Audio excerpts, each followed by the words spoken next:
All right, hey everybody, how's it going? Yeah, hey Zero, it is a bit of an early one, isn't it? My wife just left town for a business trip, and so I kind of have the house to myself. And I was like, you know what? Let's just stream, you know? Let's just have some streaming fun. That and I wanted to work on a build video today. um, for sometime next week, I believe. And I thought, why not stream the process? Because I don't do that every time. So I'm working on a brand new burn build. So that's what I figured we'd start with today. Hope you guys enjoy. Um, yeah, anyway. So what I've done first is I have grabbed every item that is burn related. The only exception is, hold on, let me get a blue leather tome as an example. The blue leather tome is part of a set where all nearby enemies burn for plus 45 damage every other second. Um, it's a 3-set bonus, and the skull necklace is absolutely worthless for this build. So I've already discounted those items, although I haven't discounted the blue leather tome in general. It's just not a priority because this set bonus is not something I'm interested in. So okay, let's level everything up first.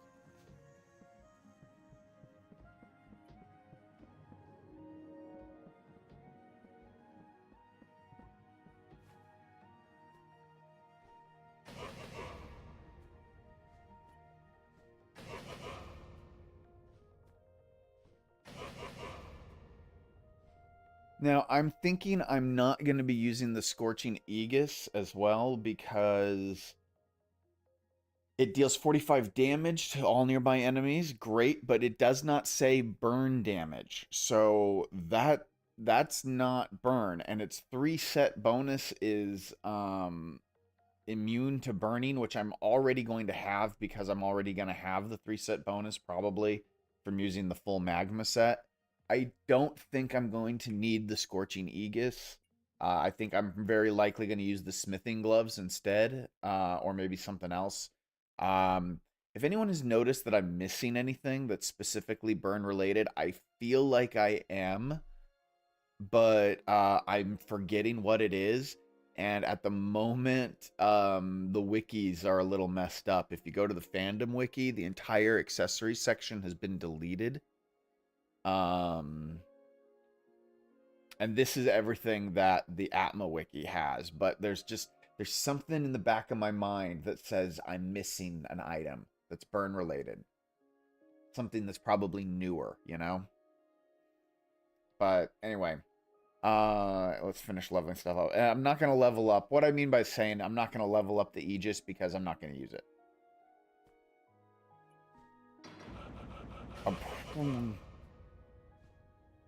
I also don't really care too much about the 3-set bonus of immune to burning. So that's also another factor because I can get immunity to burning from food, and that works just fine.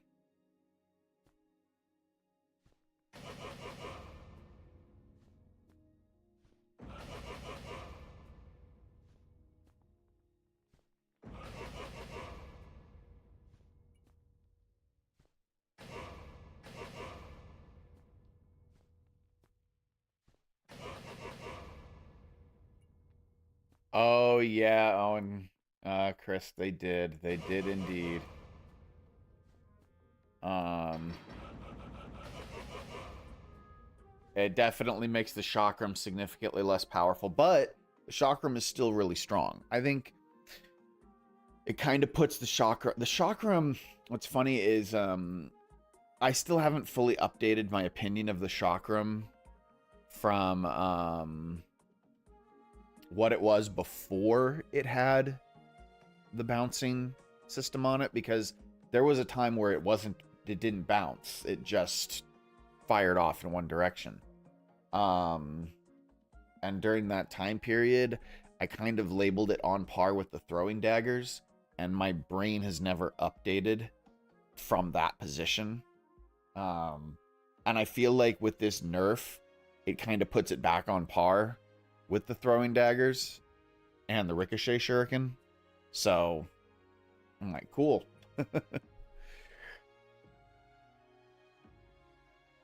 I mean, I get why when the bouncing damaged multiple times, you could go to a boss and just create a tight-knit little room where the thing would be bouncing real quick and get your chakram bouncing and then summon the boss and just annihilate it. It just dies in like a second. And that was a bit OP, you know? So I get why they did what they did, but interestingly enough, the ricochet shuriken still kind of does that. They didn't nerf the ricochet shuriken because the ricochet shuriken doesn't have bouncing. It's a piercing item that just bouncing isn't anywhere in the ricochet shuriken's words or text. So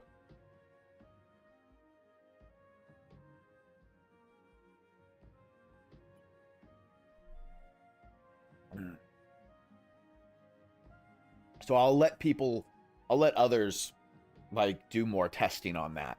But I went and did a little quick test on the Ricochet Shuriken on Igneous, because I remember back in early access, Igneous was my go-to kill for testing builds. And the Ricochet Shuriken could kill Igneous in about 2 seconds on hard mode with the right build. And so it still kills the Igneous in like 2 seconds, even after the bouncing nerf. So Ricochet Shuriken is still in good shape. Hey Nathan, let's see here. Is there a way right now to remove the portal like you have in 8?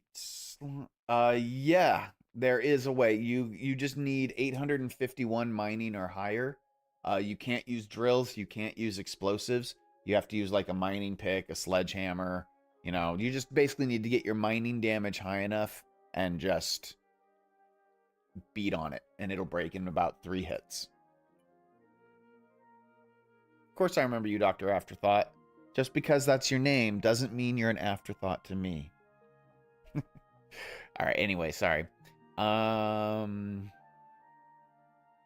thank you for the kind words. I appreciate it. I'm glad it helped.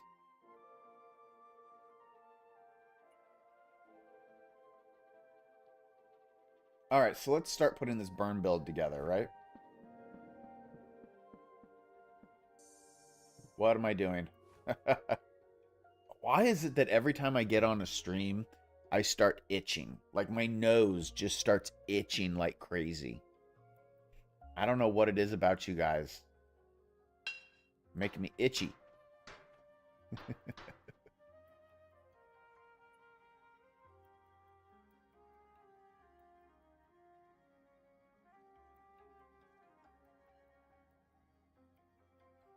Okay. Let's see here. No, I don't want to put it in the salvage station. Are you mad? Yeah, I mean, I am, but... let's see. Okay. So let's just go with a basic setup. Nothing complicated.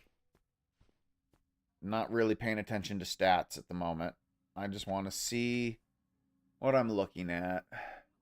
497 burn damage.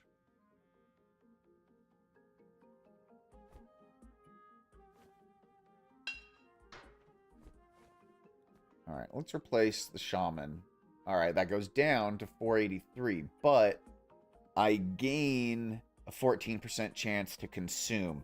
Now, I don't know if I care about having that or care more about applying burn, because if I use the right pet, I could have the Embertail do that for me. So we'll hold off on that. We'll consider that. Although...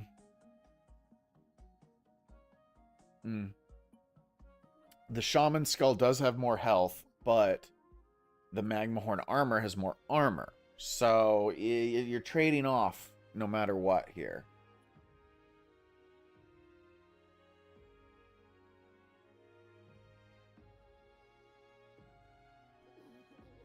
I mean, Raw Car has some nasty attacks. Like those triangle attacks can just completely F you up. Um, One thing to do is those triangle attacks are easily blocked by walls. So around Raw Car's edge is actually a layer of breakable wall, desert wall. If you break that layer of desert wall, but leave the layer of temple walls that are sporadically also there, then that gives you built-in walls that will block Raw Car's triangles, and that'll help a lot. What are you doing in here, sir? Rude. Rude, rude, rude. Attacking me in my... How did he get in here?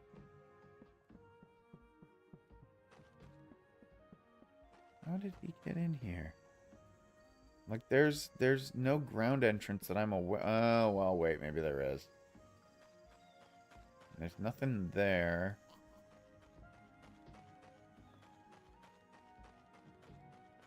Nothing here.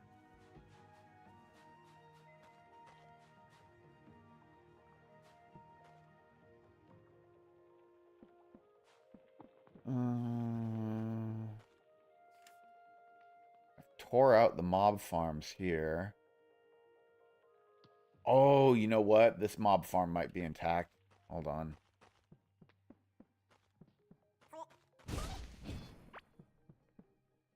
Yeah. Oh, yeah, but that's a Mimite farm. It shouldn't... I don't know. I don't know where the heck these guys are coming from. Mob farming still has some bugs in it, that's for sure.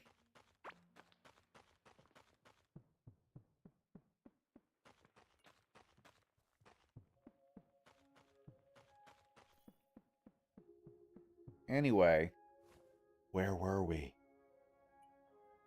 Okay, we were looking at Hydra's necklace versus the flame necklace. All right, so this just applies an additional 72 burns. Flat out fine.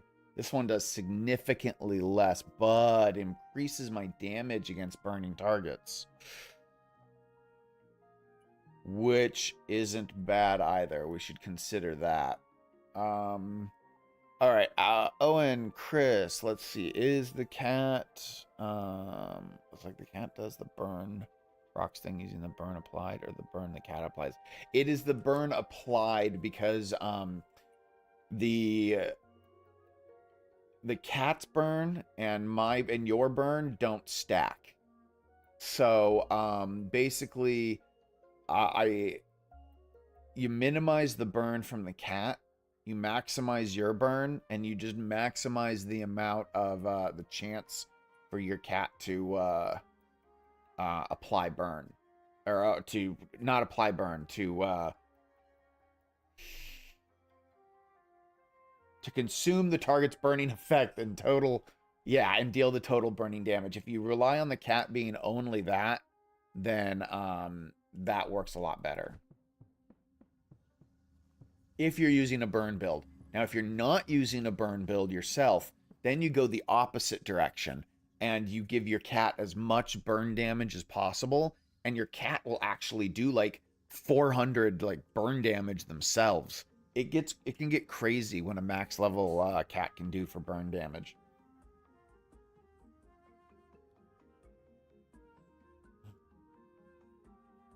Or at least it used to. I will admit it has been a while since I've looked at the cats. In fact, I don't even know where my cats are. I have to think about that. Like, where do I have them in storage? Because I have a bunch of cats. Hold on.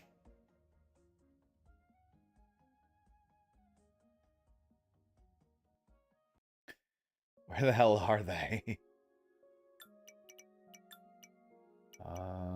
Let's go to my old hard world.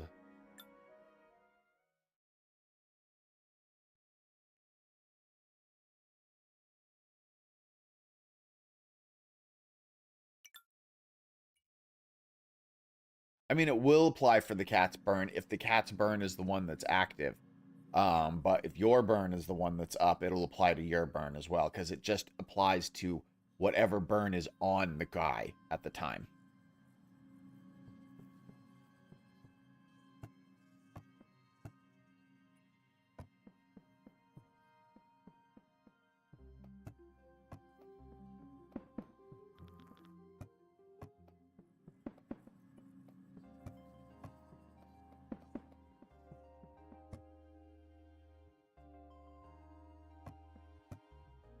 This was my early access build room. I moved a lot of stuff, changed some builds around. Some of these I've left alone, apparently. I have a burn build here? I don't.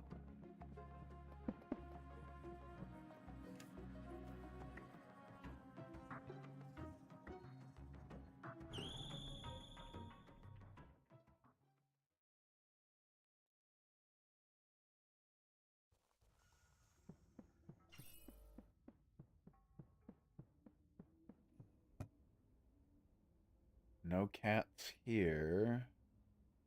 A lot of birds. Here we go. Here's a cat. This is one of my old burn builds from back in the day, from early access. Let's see here. What's this one got? Yeah, all right. So this one's got the best. All 5 are put into the 15% chance to consume burning effect. So this is the ideal pet setup for a burn build. Yeah.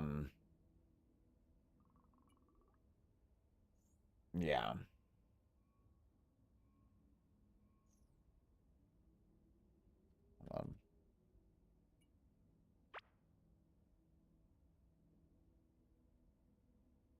I'm wondering why there's 2+10 burn damage applied on hits. That's got to be skill related. There's something skill related that's doing that, I bet. I just don't know what it is. Uh, Before I destroy it, what did I get? Okay, that's fine. Okay, back to my other world.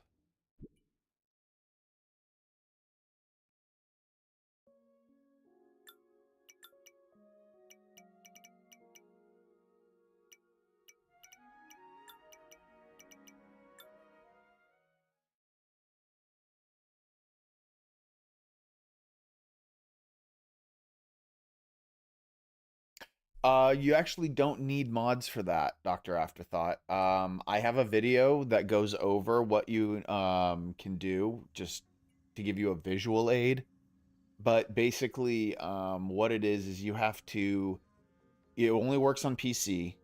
Um, and which I guess if you're talking about mods, you're on PC. So, um, you um, you have to basically go into the world info file and change a number in the world info file from like 0 or 1 to 2, and then you save it, reload your world, and it will now be in creative mode. And then you change that number back to like 0 or 1. Like 0 is normal, 1 is hard, for example, and that will change it back to standard. I actually have been doing that here. I'll show you.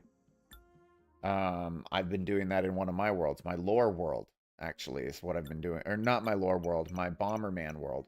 So this world, this Bomberman world that I've made here is currently, as you can see, it is, sorry, let me go back to it. It's a standard world. But if you go back to my previous streams, where I mentioned my Bomberman level, it will have been, it used to be in creative mode. But I started in a standard mode world for this so that it would actually generate the world. And then I turned it into creative mode because you cannot place, as a player, obsidian walls in standard. And this map is full of obsidian walls. I placed them all over the place. You can only do that in creative mode. All these walls here are obsidian, so that there's absolutely no way out. And here's some obsidian, lots of obsidian in here. There's also walls that are destructible, but yeah, um, that can only be done in creative mode. If you try to place an obsidian wall, even one that you've spawned in yourself in a standard world, it won't place. It'll just delete itself. And that's an anti-griefing method that the devs built into the game to prevent someone from spawning in obsidian walls, going into another player's world, and permanently blocking off something that's important.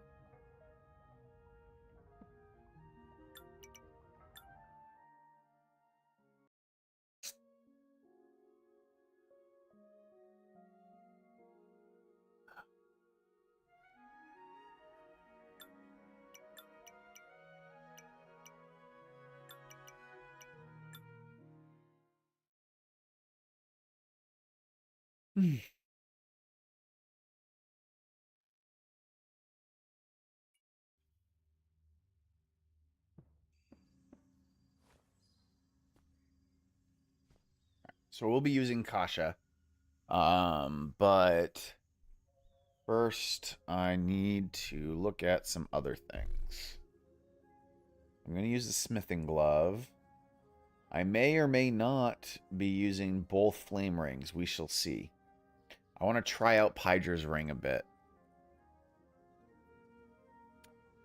So let's set up. I don't have a training dummy. Let's real quick set up a basically a dummy arena. I used to have one set up a while back, and I tore it down, and I really should set up a new one. Where are my materializers? Where are they? Where would I store my materializers? Maybe Crystal Passage? Yeah, here they are. Good 6. Okay, so I cannot get the training dummy mod to work. I have been told that it works. I have seen screenshots from other players that are like they've just took that are fresh of them using the mod working.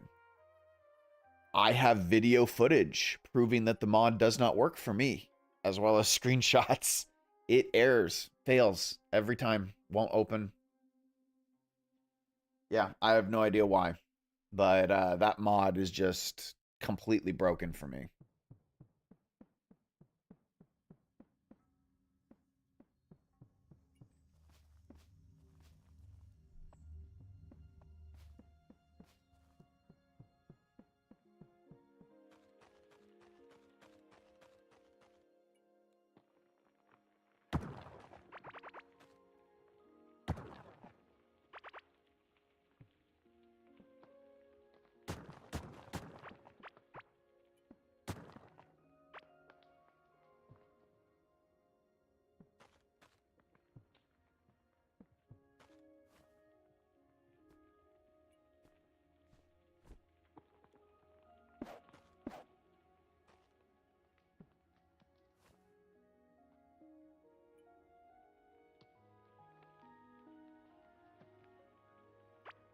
I don't want to go find an electrical wire or a lever. Even though I'm now just realizing that I think there's one not too far away from me, like right up here somewhere. Whatever. Whatever.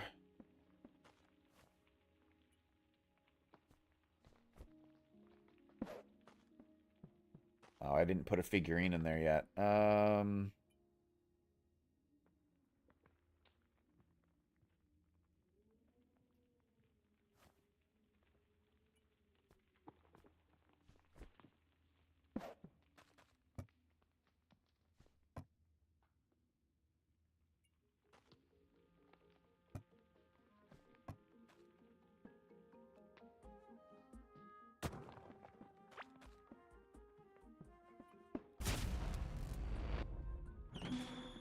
Okay, so let's see here.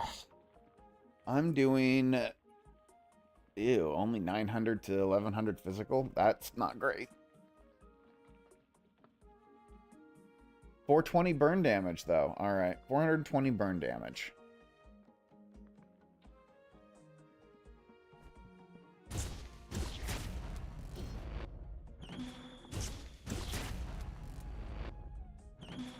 Taking 2 hits to kill these guys. I mean, look at that. It's only 1400. I'm not critting. Not critting often anyway. Although the fact that I am taking twice to hit or to kill does work in my advantage, because you can see I do 1500 and then I did 1700 there.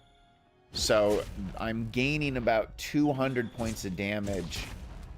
2 to 400, because that was 1000 to 1400, 1200 to 1500. So yeah, I'm gaining between, like, I'd say 2 and 400 damage on average on the second hit.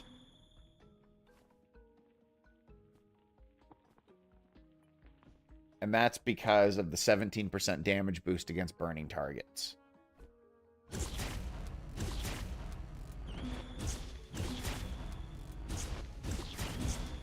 Oh, interesting. Hold on. I'm still getting that boost on the second hit. Why? Do I still have... Am I still gaining that benefit for some reason?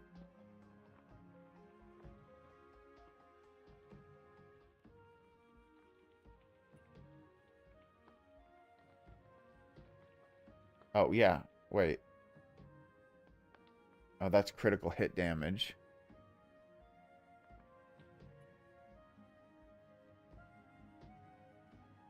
Ah, the smithing glove also provides it. Interesting.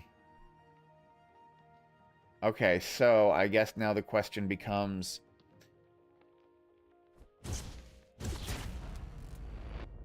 Does the other item make a difference? Because I'm not seeing much of a difference. So we go 1100 to 1300.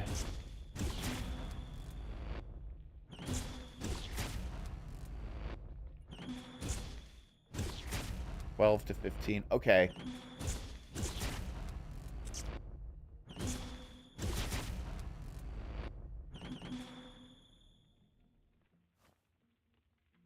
So the Pydra's necklace is providing an additional bonus, but it looks like without the Pydra's necklace, with the smithing gloves equipped, I am still getting about 1 to 300. So it goes from 2 to 400 to 1 to 300. Now let's just hit them once. And then we let the burn kill them off. They're taking 500. They're basically taking 500 damage of burn per tick right now. So let's switch this out. Whoa. Oh, my triangles. Shoot. Hold on. Let's turn off Omeroth and Rawakar for the moment, so they don't get in the way.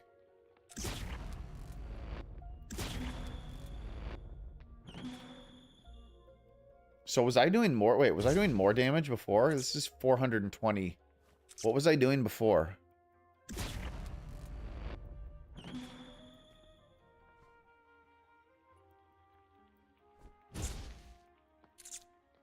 $497. Yeah, okay, so...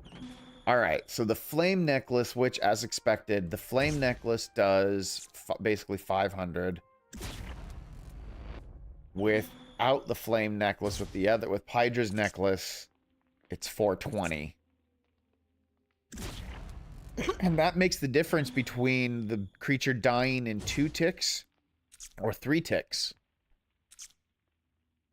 So, there is that to consider.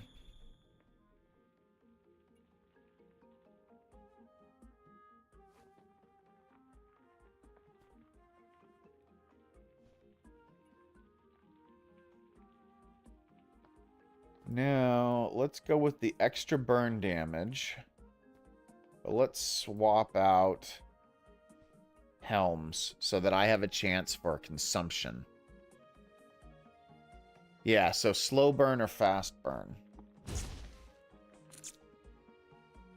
Now this drops to 483.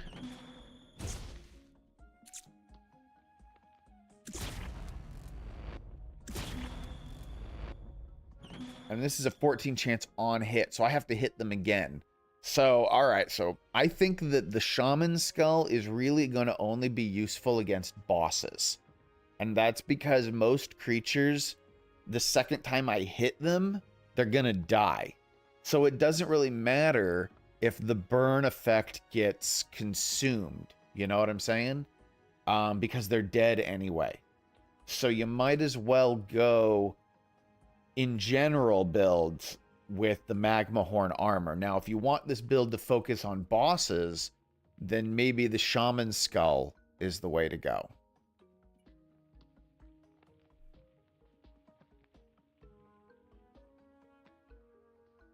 And with this one, you're doing more damage on your swings, but less damage on your burn.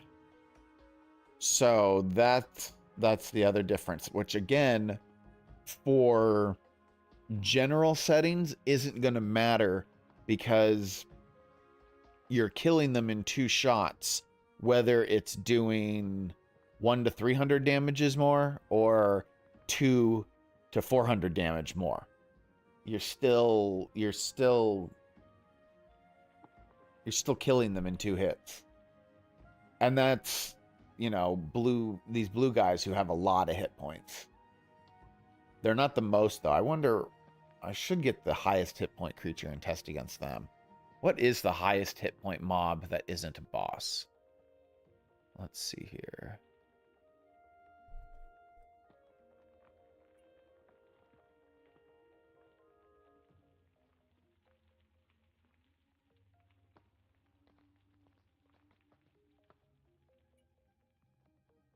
They're not really set up in a way that I can easily compare them. Let's see here. The Mimite, let's see what the Mimite's got. Alright, the Mimite's got 1,800 hit points on standard.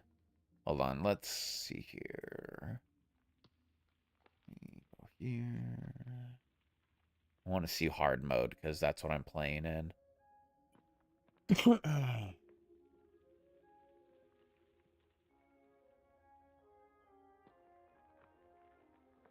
Fucking wiki is so slow.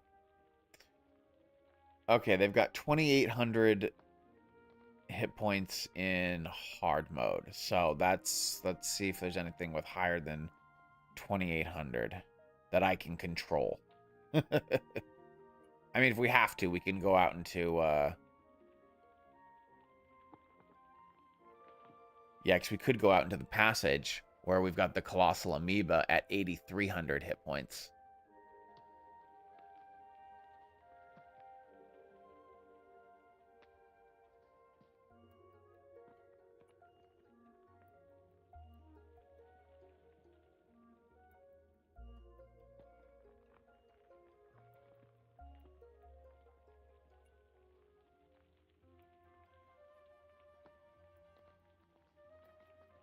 But I can't force spawn the Colossal Amoeba.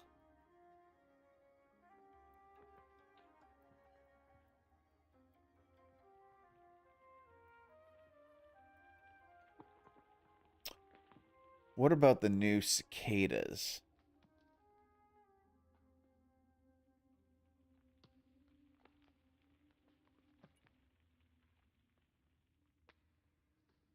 No, they've got 4,000 hit points. Alright, so they're at least better. Oh, wait, no, they're 3,802, which I think is... it's 1,000 higher. Okay, so the cicadas have 1,000 more hit points, and I can control their spawn. So let's do that. That's pretty high. Hold on, what's the core sentry?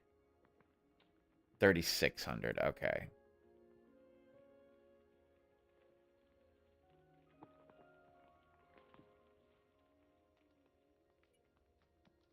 I mean, the passage one is clearly the one to go to, but I have to wait, and I have to... Yeah. I actually, hey, Tan, I have an explosives build. I've got an explosives build video already.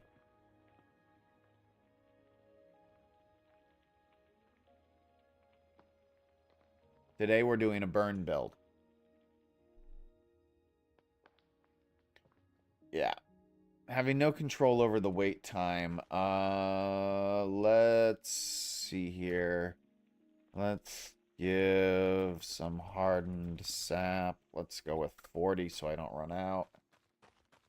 Oh, and I think I've got some Floricata burrows up here. What are you doing? Okay, maybe I don't. I know I have burrows, though, so I'm just going to go grab a burrow. Plop it down.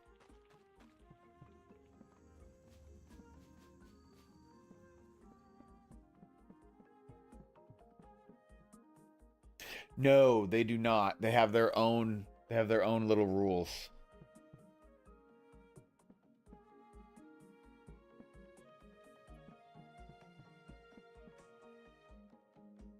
Where did I put the burrows, though? Did I put them in here? I did. Okay.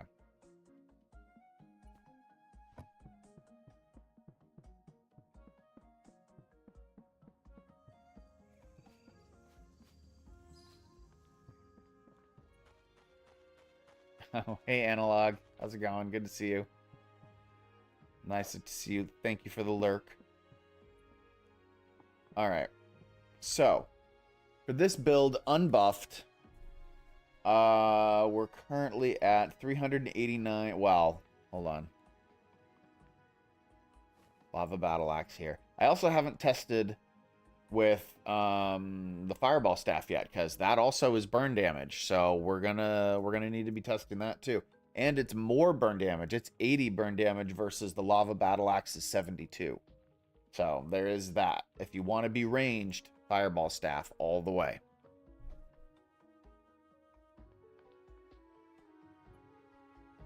And you can tell I'm not testing anything with Kasha yet. I want to... There's other things we'll test with Kasha in a second.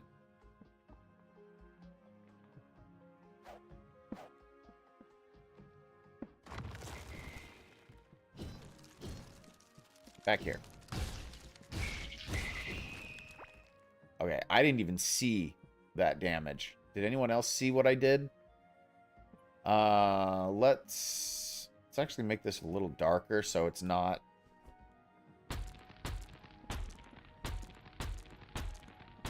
Yeah, it's so bright. I try to make it so bright so that it's easier to see on camera. But this is just too much.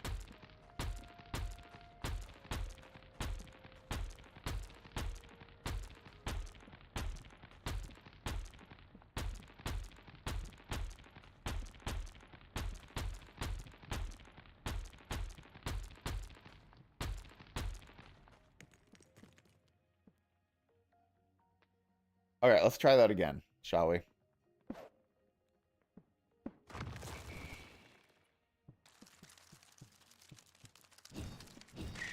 Come here. All right, took 497 burn, took 2 ticks of burn. All right, it took what? What was that? 3 ticks of burn before it? Yeah, and as predicted, 2 swings was enough to kill it. 497 burn.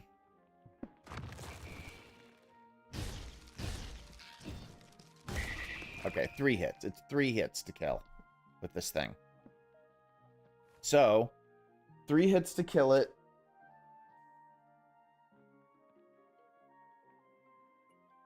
Let's switch to this. Try again and see if it goes down to 2 hits.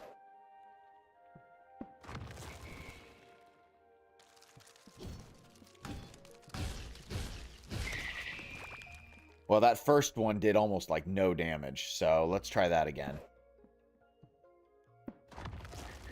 1 attack is not empirical evidence. We got to try multiple times to get averages. All right, so we're still looking at 3 hits. Try it again.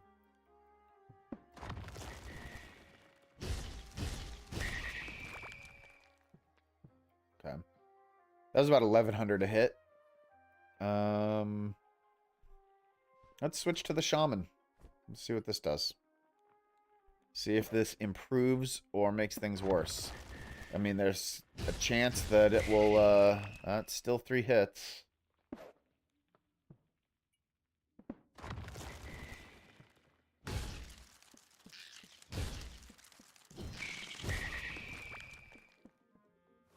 Alright. Let's bring the cat into the equation.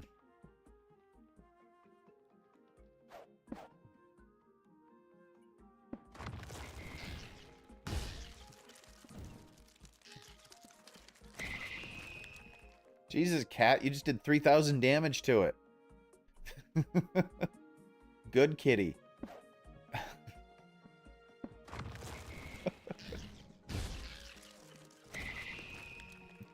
Damn. Now, I'll bet you that 3,000 damage is it burning all of the burn that's on it, because it's what, 3 ticks of 500. So its first attack the cat did was 650 damage. So let's see here. We've got 3 ticks. That's about 1,500 damage plus an additional. So that's, yeah, you were looking at about 2,100 or so, and it's doing about 23. So yeah, I'll bet you that damage was included, because it has this cat has a 75% chance to kill off the burn when it hits you. Look at that, 2,800 damage. Yeah, and the plus 20% damage is also a thing. Also, I have Afterburn app as well, so that's something we should consider. I haven't started messing around with skills to see how skills affect it, but Afterburn is probably going to be a big deal as well.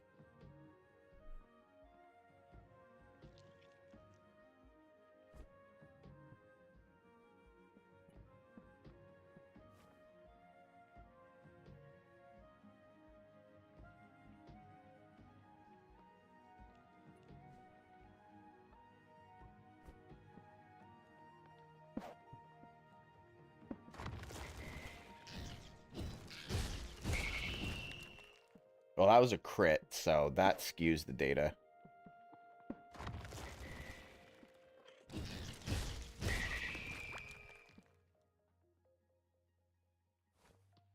So really, at this point, I think that the Flame Necklace and Pydra's Necklace are interchangeable. I honestly think both are perfectly good. I think I'm probably going to go with Pydra's Necklace over the Flame Necklace, but I really don't. But actually, here's something to consider. The Flame Necklace has a set bonus. 27% critical hit damage against burning targets. Now, you're not going to crit every time. What's our crit chance? 5%. We have a 5% crit chance with this build. So, yeah, if the Flame Ring was crit chance instead of dodge chance, god damn. Oh, man. That would be beautiful. But but yeah, it's not, unfortunately. So here's something we could ask ourselves. Do we want to increase our crit chance by replacing a ring? Sacrifice some burn damage to replace a ring. Does that defeat the purpose of the build?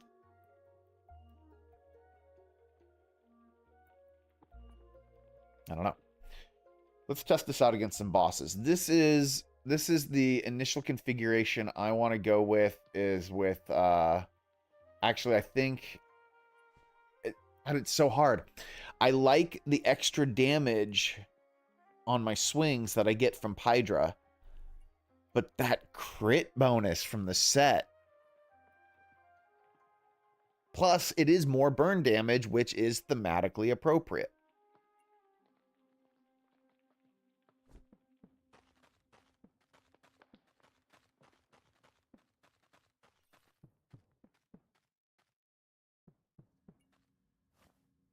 Let's get rid of these that I don't need.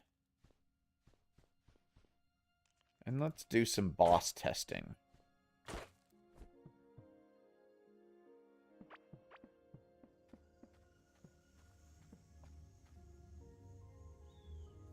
That's true. Epic crit food is going to change things. So let's head to the arena. And let's see how effective we can make this build with some food.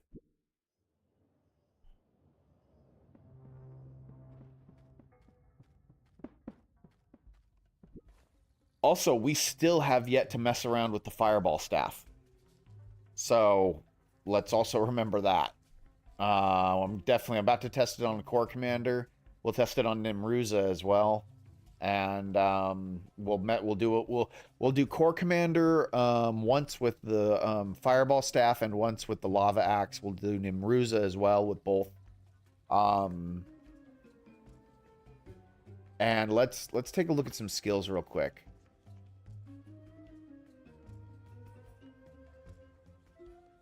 Just want to make sure I have the right skills active.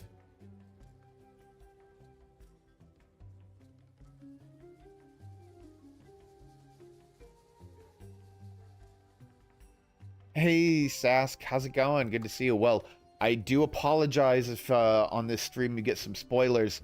Just as an FYI, if you're trying not to spoil too much, I am about to fight the story's final boss. So, story spoilers there, just as a warning. You may want to come back in 10 or 15 minutes when we're done doing boss fights. But if you don't mind them, if you don't mind seeing the boss fight in advance, we're about to I'm testing out a build, and yeah, I'm glad you're loving the game. We all love it. This game is awesome.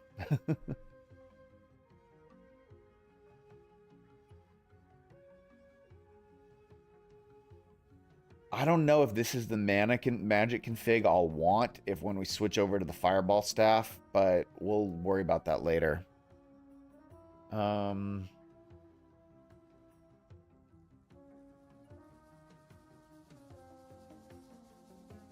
Just like this, we may tweak this and change the summoning one around a bit too when we switch over to the fireball staff.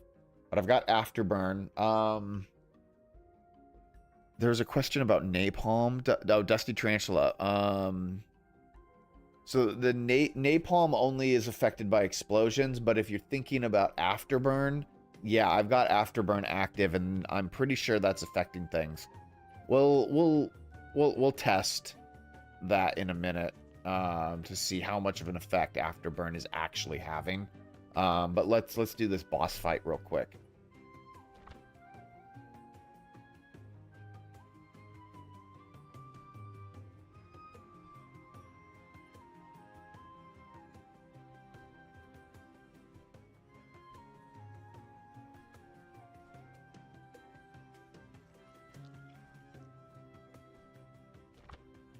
Well, I mean, burn damage affects... I mean, afterburn affects napalm, absolutely. But napalm is only... you only get napalm from explosions. So, yeah, the fireball staff, its explosive attack, we're going to want to see what that does, because that can...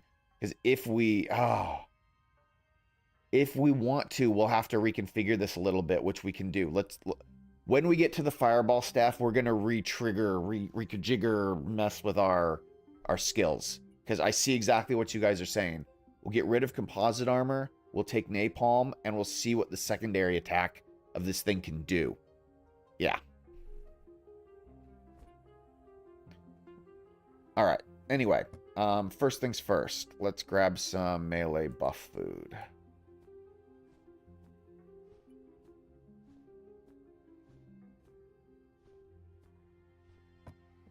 Let's grab my general buff food.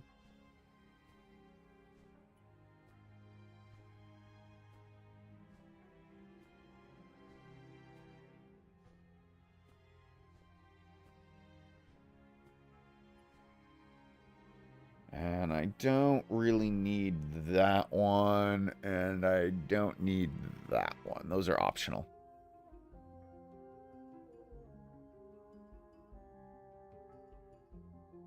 No, Matt, I have not started that kind of testing yet. Plus, I'm not as worried about the shaman mask. I am using the fox for the proccing because the fox has got a 75% chance to kill it off, while the mask only gives me a 14% chance. And since I yeah, I haven't. I was like, well, I want to let him do it because his odds are so much higher than mine.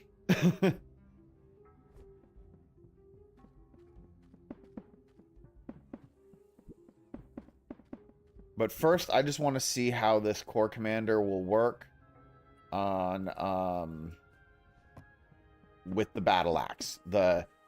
The really good stuff is going to be when we switch over to the fireball staff. Absolutely.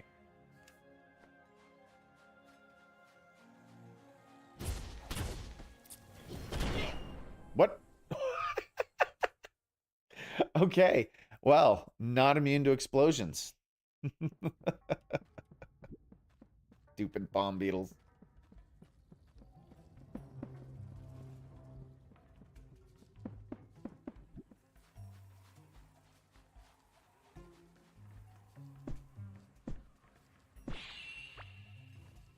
The only problem is it's not coming back in the same order, which sucks because those were in a very specific order. Like a really, really specific order. So much so that I'm going to go put them away and put it back and do it again.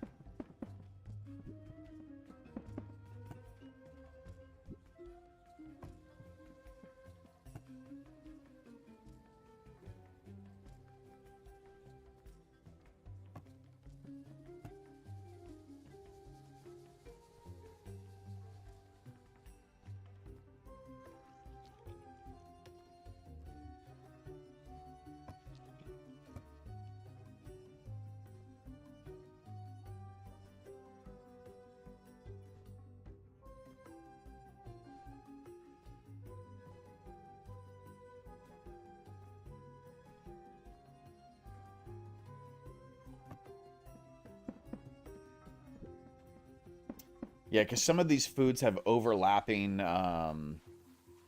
stats, and Jesus Christ.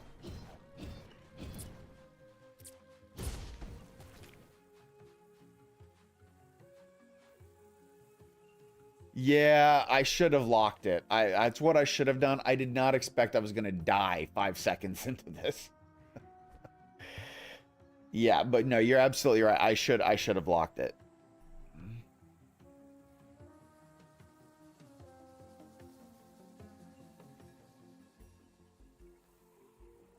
I mean, honestly, Matt, that probably is the answer. But for the melee side, that probably is the answer. Just because of how this game tends to stack crit and damage boosts. But for magic, for that fireball staff, I think the answer might be a little different. So we'll mess around.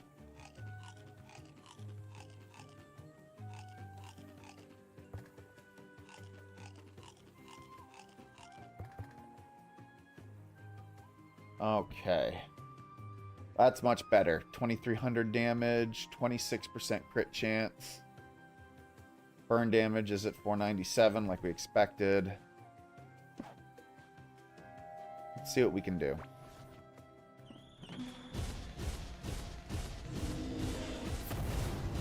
Is my cat even attacking it? Interesting. The cat doesn't attack, or at least isn't attacking the orbs for some reason. What are you doing? Are you... Okay, you are attacking orbs. This just took you a second. Attack the orbs, you stupid feline.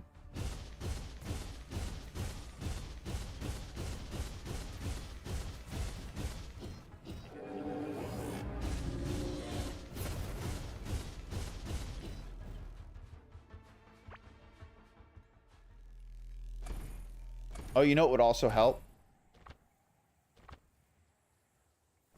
Turn those on.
I mean, it's still effective, though. A little slow, but still. I mean, it was only a two, it was a three, it was a three sequence attack. You know, like I had to drop the commander 3 times at the beginning and twice at the end. So twice is expected. If you get to 3 times during phase 2, the build's a little slow. 3 times is fine in phase 1. I've got lots of builds that take 3 times, and sometimes even my best ones, you know, just from bad luck, will take 3. But if you can get it down to 2 in phase 1, that's definitely ideal. Hey, Powai, how you doing? So let's reconfigure some stuff. I think from a melee standpoint, this build works pretty well. But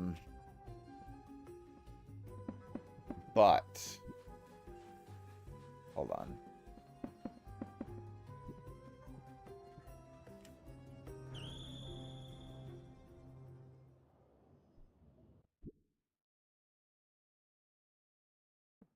Yeah, it's hard to see because the cat's damage is the same color as mine.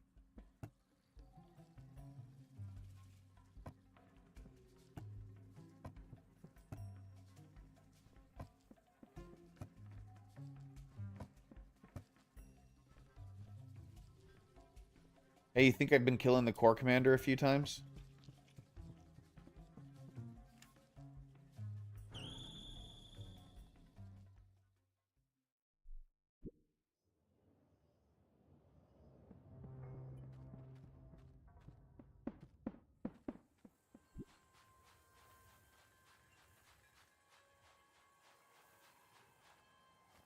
All right, let's actually I need to go back. I need to go back to the other base real quick. Yeah, it is hard to tell whose is who. I need to maybe sit back and let the pet do some attacks, but at first the pet wasn't attacking at all. Let's see here. I need...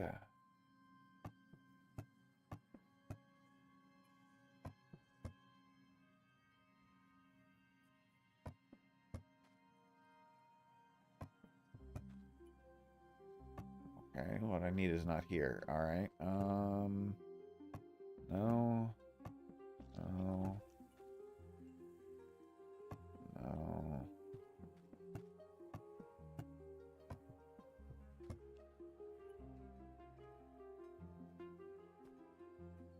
Well, here's the backpack I was looking for. Also looking for pearl lanterns. I've got so many pearl lanterns. It's fine. I'll just steal one from a different build temporarily.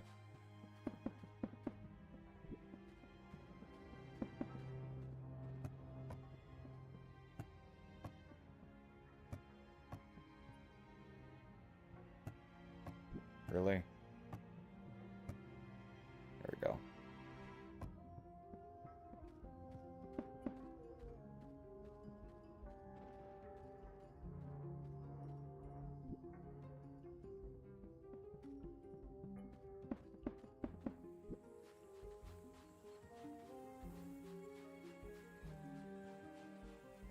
There's only so much I can do about the brightness, man. The ceilings, there's so many caved in. There's so much ceiling brightness.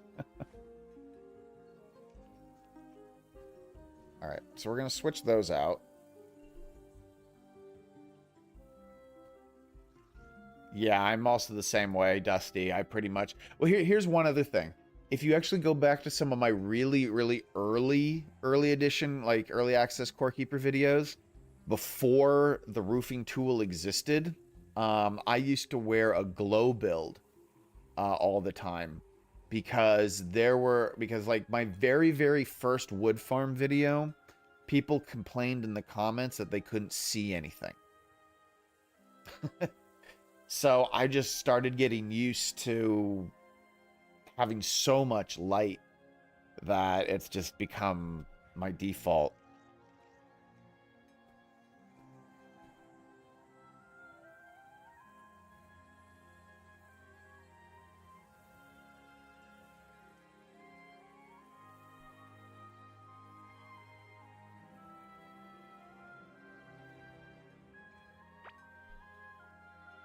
Okay, let's redo some skills. Redoing explosives, because we want both of these. And I'm not going to have any active minions, so I don't really care. I think it doesn't matter. I'm just going to leave this alone.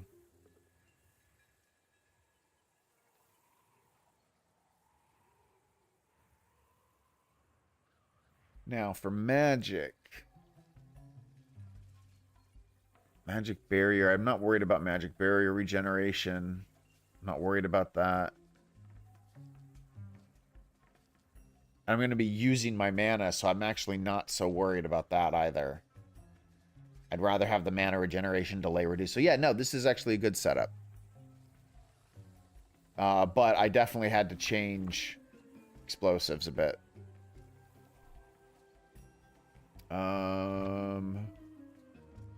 So now, is there anything else? Nope, let's go. When do these buffs wear off? They're wearing off soon.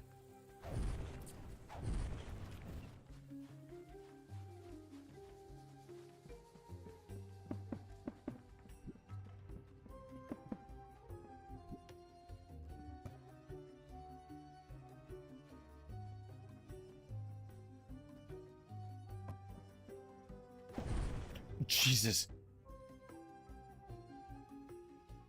I've been playing a lot of Necesse. I'm starting to get used to right and left clicking to get into objects, which is not a good idea in Core Keeper.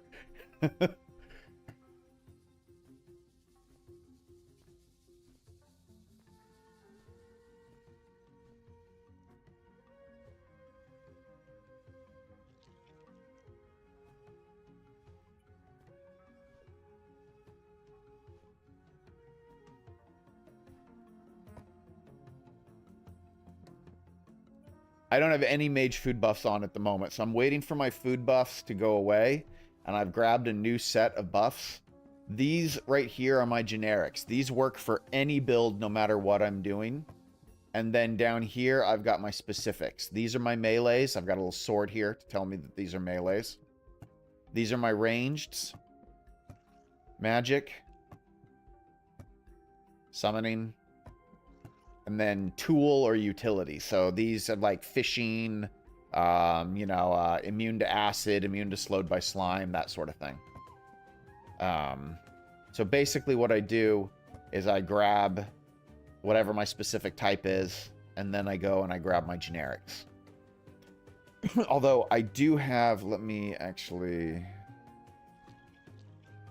put that like this. Because these two are not ones I use all the time. This one's main purpose is adding melee and ranged attack speed. Because melee attack speed and then melee and ranged attack speed are different buffs. They stack. So you can have a ranged attack speed buff as well as this one, which is melee and ranged attack speed, and they will stack on top of each other.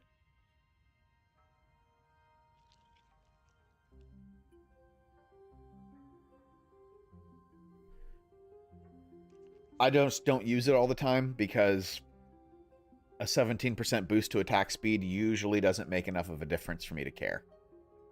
And then this one is ridiculous, and I would never expect people to have large amounts of it, which is why I don't include it in my normal rotation, because it requires the Atlantean worm heart as one of the ingredients. So that's just impractical. And its buff is only 26 seconds long. So, yeah, let's farm the Atlantean worm heart, which is easy. And for a 26-second buff. That makes a lot of sense. It's just, it is the best health every second regen and buff in the game. But it is ridiculous.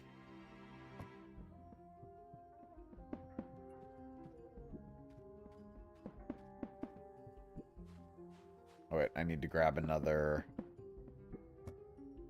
core commander.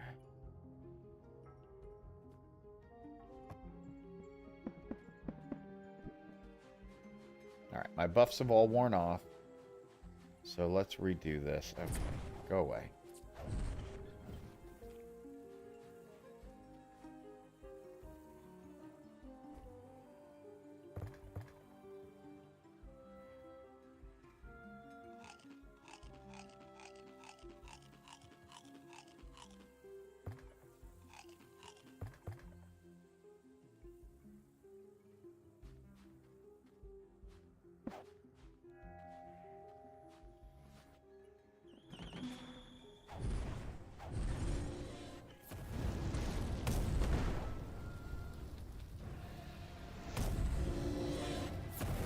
Alright, so since these move, I don't think it's to my advantage to try to use the explosive damage on them. I think I'd save that for the core commander himself. God, I wish there was a mana potion in this game. Because look at that, mana regen is awful.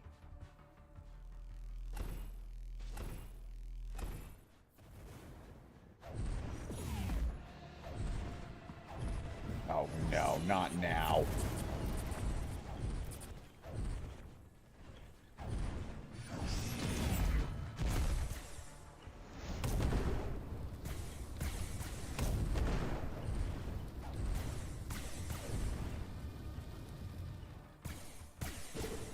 Alright, problem, I run out of mana. Look at that. I barely did any damage to him.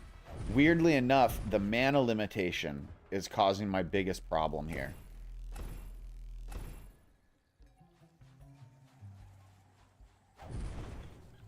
On this boss.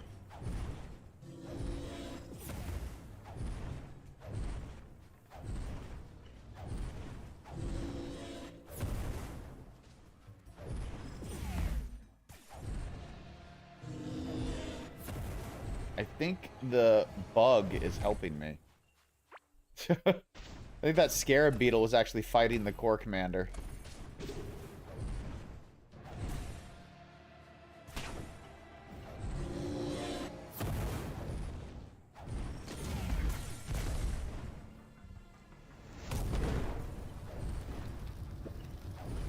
Too close to those explosions.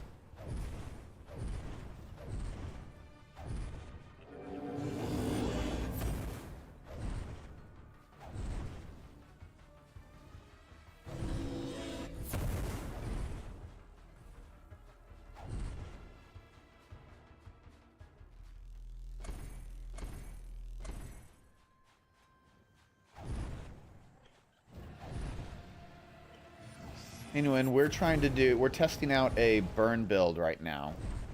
I could do the arcane staff and stuff, but that would defeat the purpose of a burn build.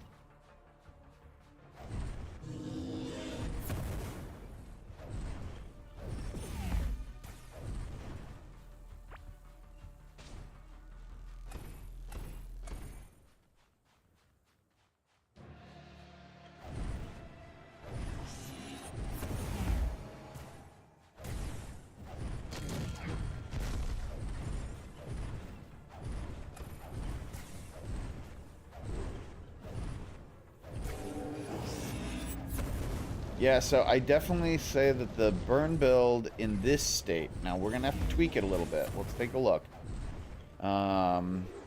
Because the lack of mana is a problem. And if I miss, that's even worse. It's just like wasting a shot.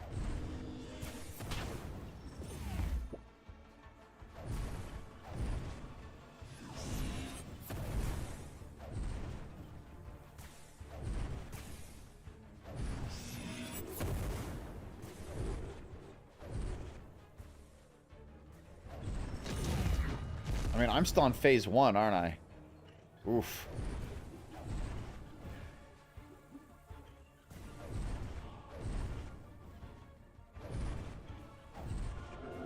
Yeah, alright. At this point, I need to just get this over with, because I think we've got a good feel for what's going on.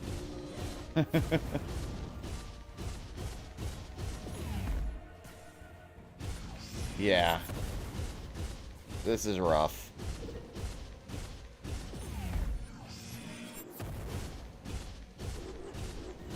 Problem is the Burnzooka doesn't do burn damage. Anywhere in the Burnzooka's description does it say it does burn damage.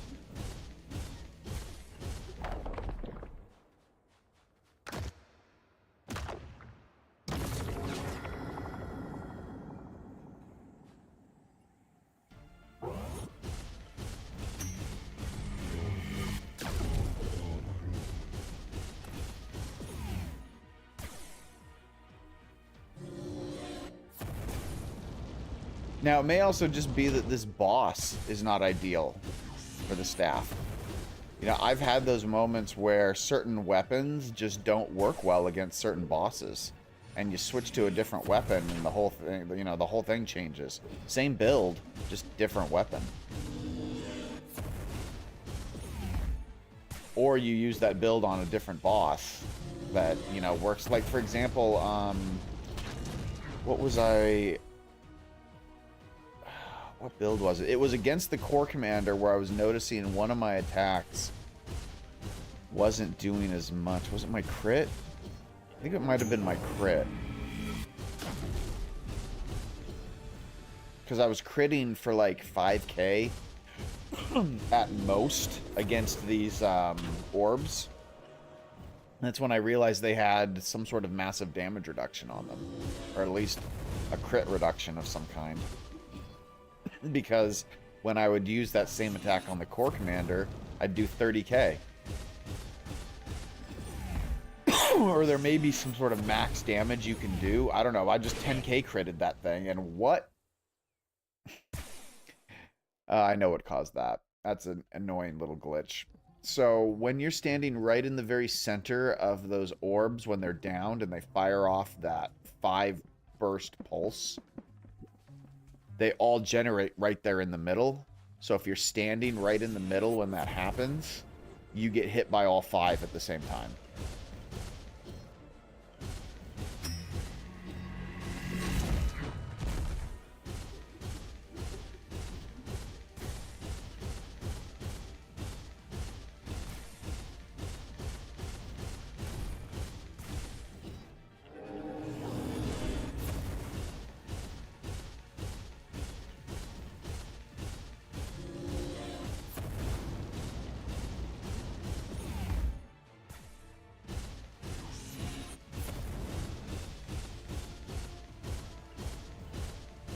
So now you'll notice I no longer have any of my buffs.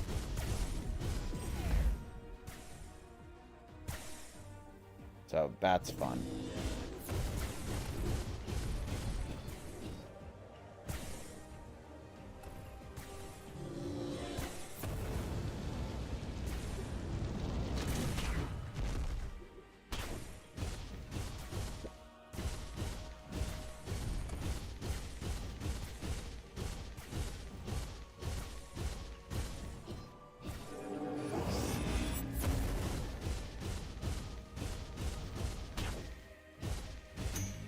Also, one thing to remember, everybody, this is hard mode. So...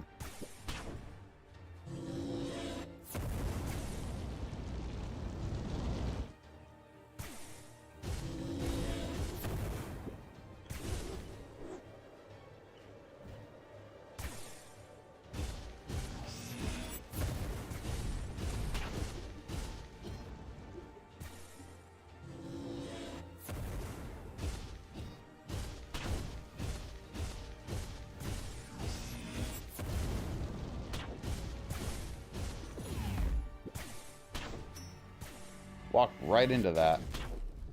Shoot, shoot. Yeah, I knew that was going to kill me. Alright, so... without my buffs on hard mode, the burn build is a little bit weak.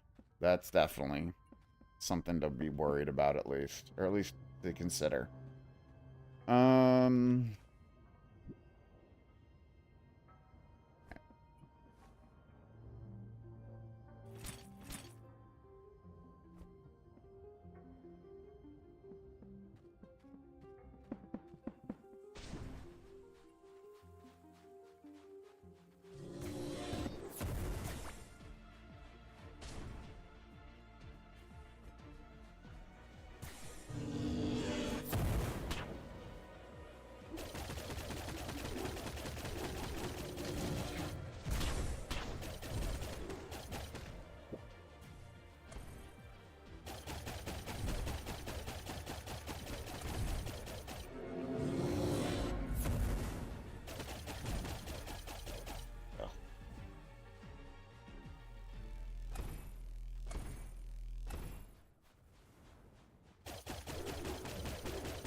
I love how I can't tell if I'm in phase 1 or phase 2 of this boss right now.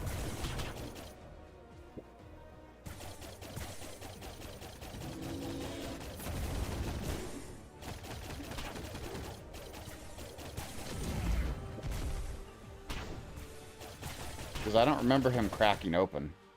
Although I'm getting myself killed by not paying attention to my health.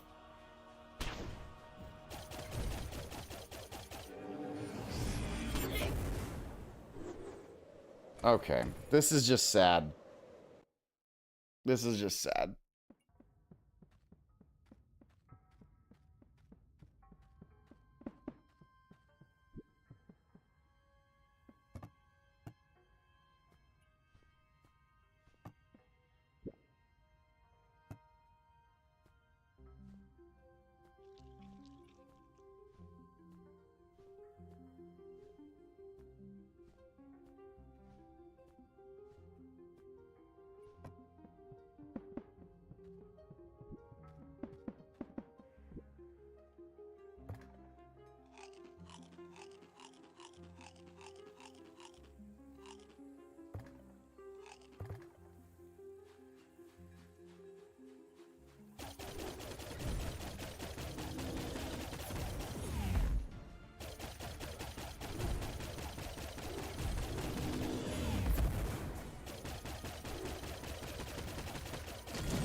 See, he's not transitioning. He's just all of a sudden in phase 2, you know? Like at the beginning of the fight, he's not, and then all of a sudden he is.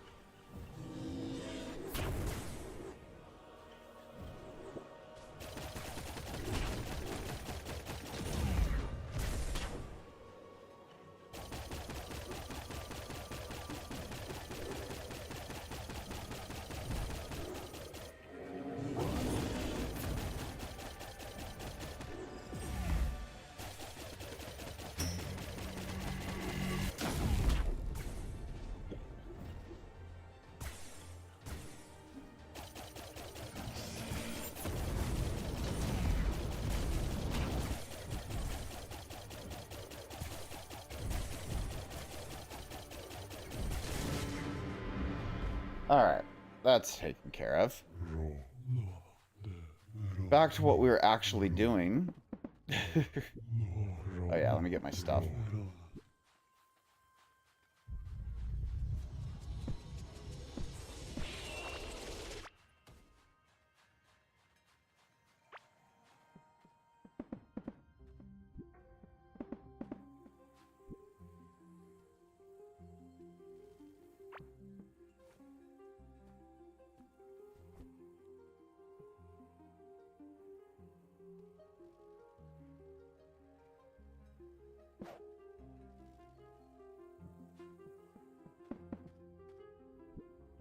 Yeah, the magic burn build definitely needs some help.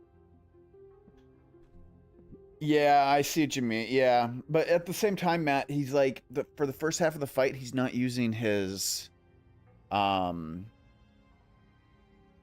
he's acting like he's in phase 1 too, because he doesn't use his triangle attack in phase 2 and he doesn't use his like giant void attack in phase 1.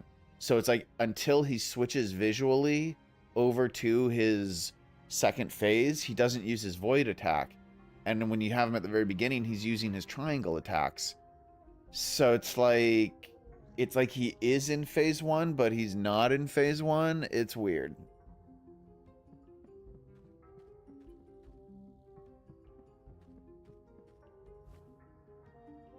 Okay, so melee works just fine, but magic is struggling.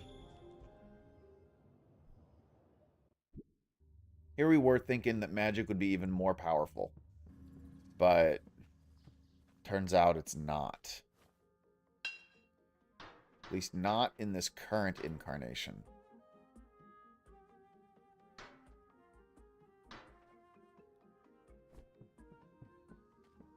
So,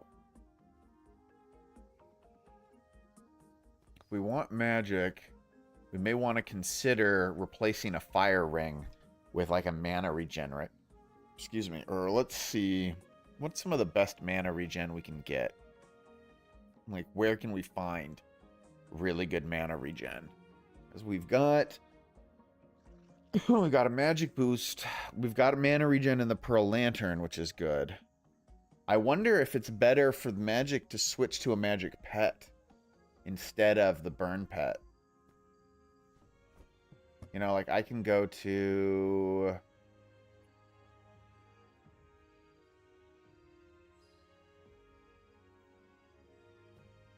What are you?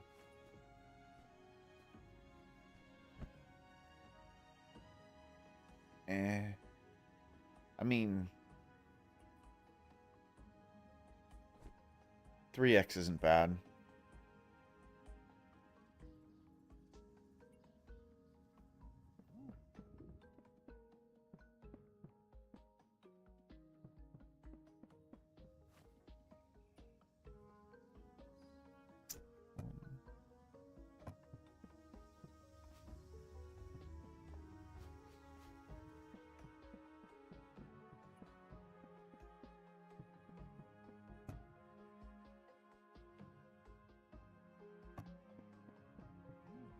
Where the hell did I put pet food?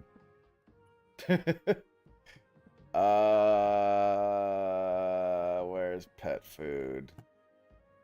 Here. Wait, no, I've got way more beast booster than this. Where's all my beast booster?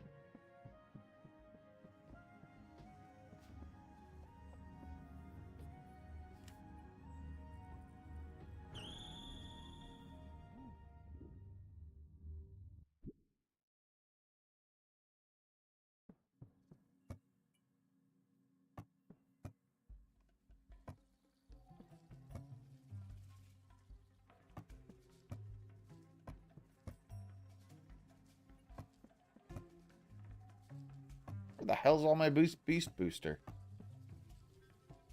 Alright, oh well.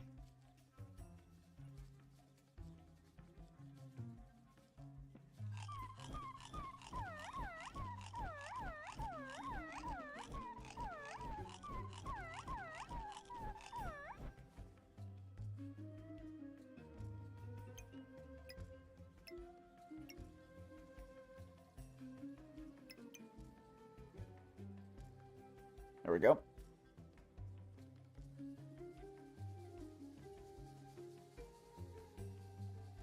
So we got 6% triple chance and 6 mana. Could have been 10 mana a second if we had 5. But let me see if I have any snuggly grades that could work too.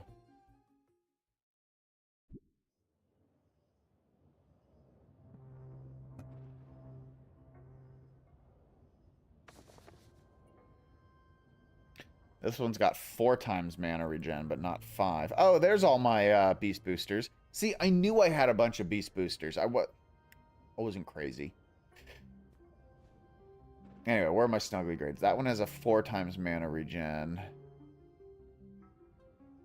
What about these two?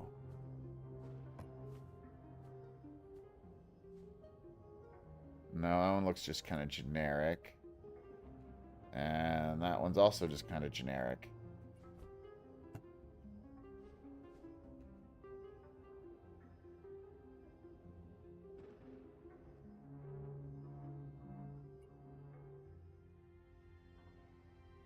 I think I'm going to go with this one, which has the triple trouble.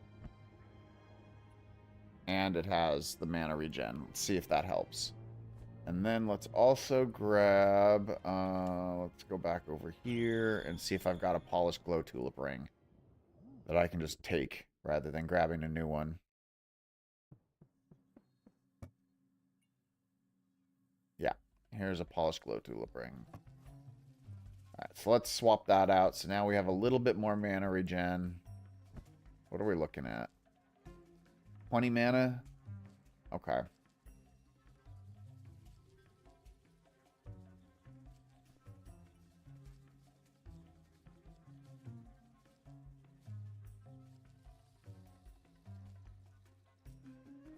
And since I no longer have the pet, I'm switching over to this so that there's a chance that I'll at least consume my own burn.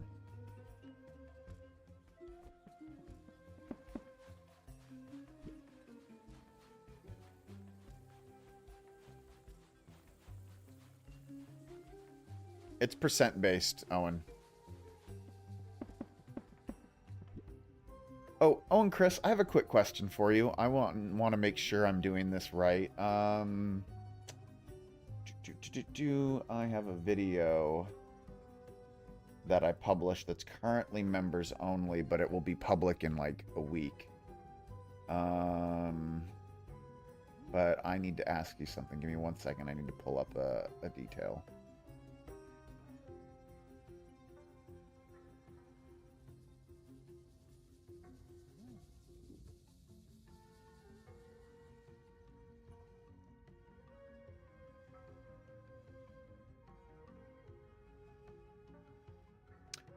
Oh, and Chris, did you make this along with Arsenalt 84? I just want to make sure that I give you proper credit, that it wasn't just all him, but it was both of you, or that it wasn't, you know, all you. So yeah, you okay, cool. In my video I was crediting both of you, and I just, before it goes public, I wanted to make sure.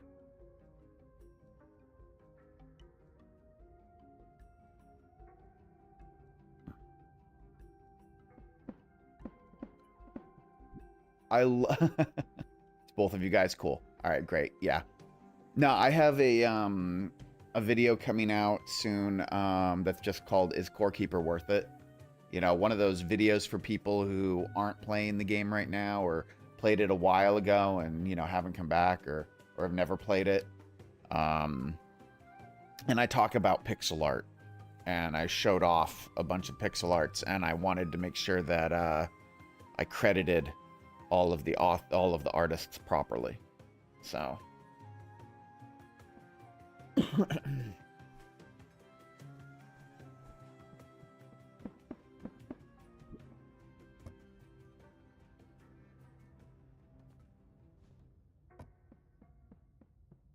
All right, we're going to try this again.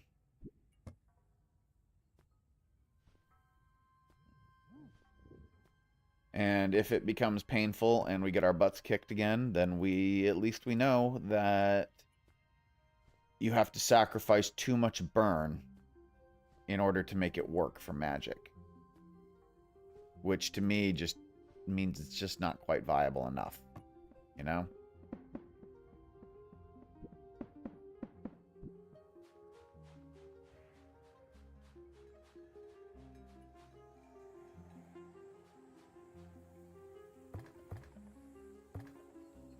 Oh, is Arsenault writing a book? Or wrote a book and is doing something in regards to that?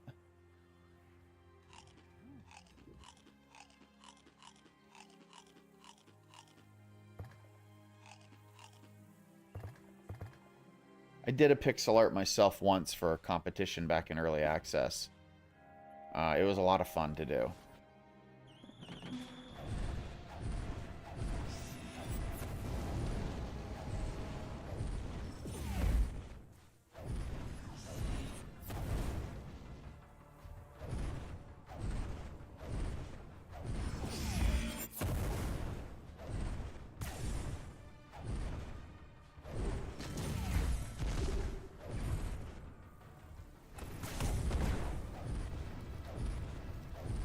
Whoa! Did you see that? I did 105,000 damage with that attack.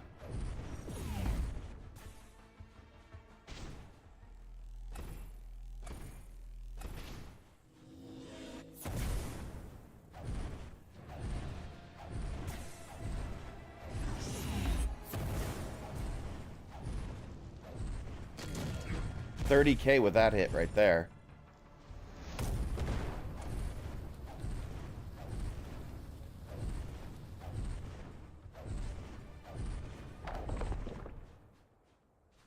Alright, I think these changes are definitely helping. And look at that, my mana's back up to full by the time the boss starts up again.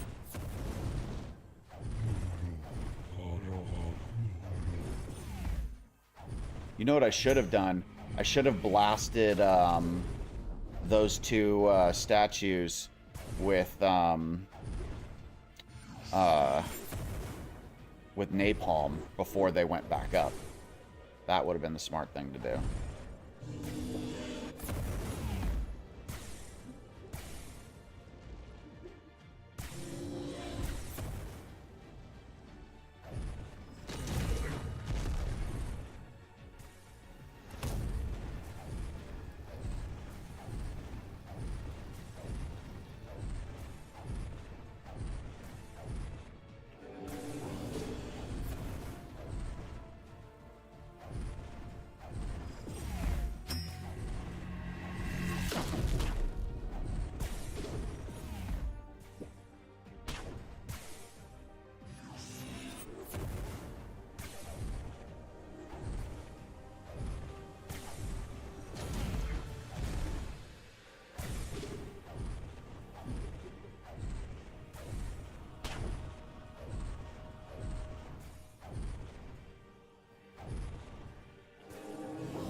Okay.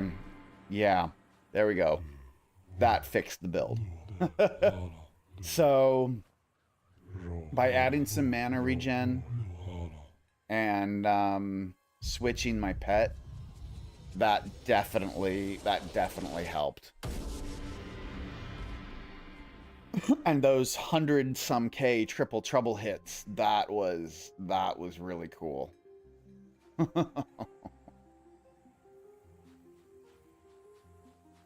Yeah, it won't be members only long. I happen to be on a I'm around a week ahead right now on my videos. So as a result, members are getting them about a week early. Basically, members get early access to my videos for, and that early access is as early as I am capable of making my videos in advance, which most of the time is usually only a day, because I tend to make my videos the day before I upload them. So members will usually get them for, 16 to 20 hours, and then it goes public. But I recently got a couple of weeks ahead in my video making, and so members are getting a little bit longer access in the members only section at the moment than normal.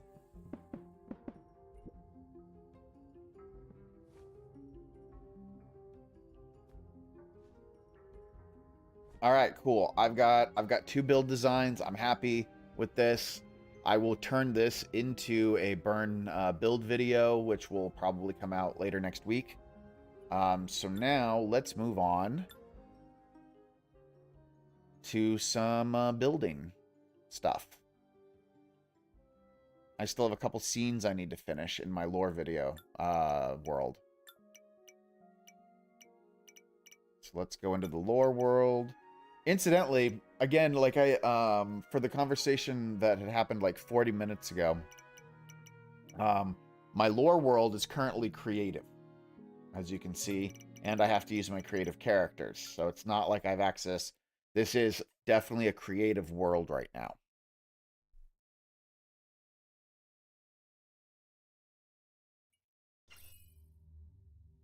But if you open up the map and look at it, this is a fully generated world. So this world didn't start as creative. I actually made this world in standard, explored it, did a bunch of stuff, and then I turned it into creative mode so that I could do custom building a lot easier. And then when I'm done, I'll probably leave it in creative mode most of the time just so that I can keep the world paused. But if I need to or want to, I will maybe eventually switch it back out of creative mode.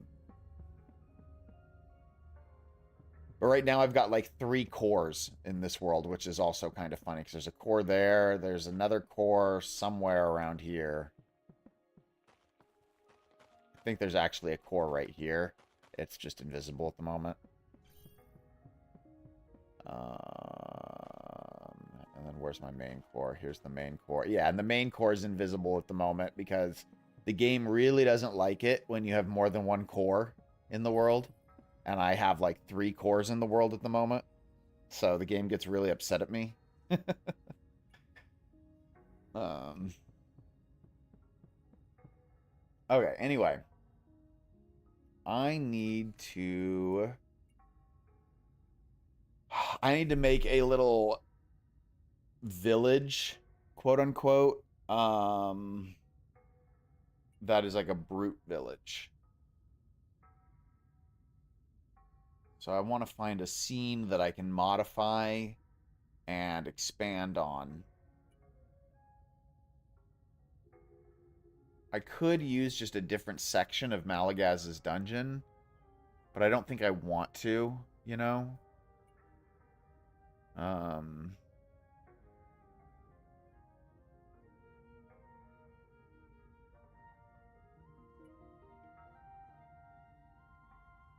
I'm leaning toward this open area here, which is like, kind of like ruined village stuff. Let's go over here. See if we can do something with that. All right, where am I versus it? Okay.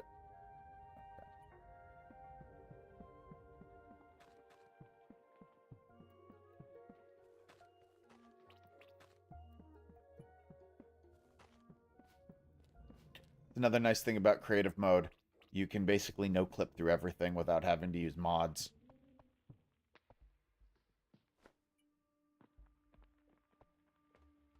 Okay. So here's that like open area where it's like there's pathways, and then here's a ruined building. You know, like there used to be a house here, and now there's nothing but ruins.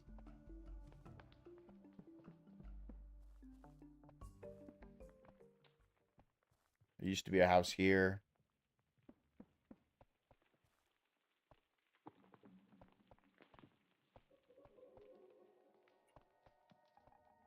Do it in front of a maze and make the maze a temple. The problem with the mazes in the stone biome is the mazes in here are made with obsidian walls, aren't they? Hold on, let's double check. I thought they were made with obsidian. I mean, I can break... I suppose I could break obsidian. I am in creative mode. Yeah. I can break this, right? Yeah, I can break it. Okay.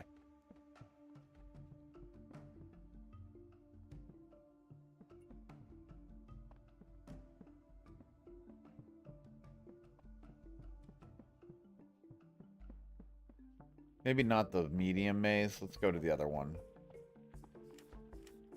Go to that smaller one over there.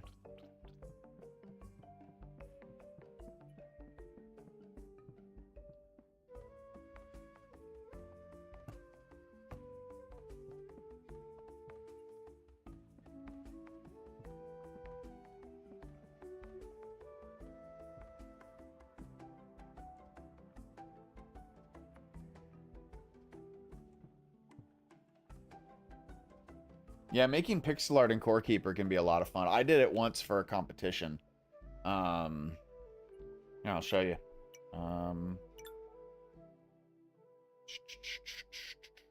It took me forever. It took me days to make this thing.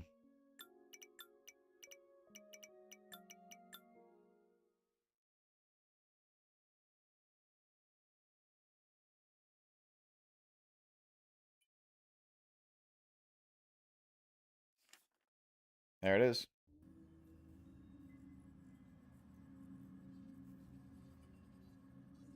My giant larva.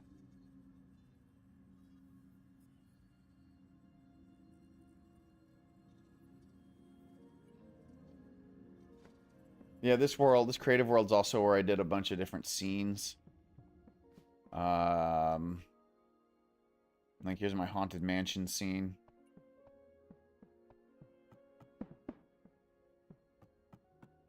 Stairs. I like the forced perspective stairs here that go up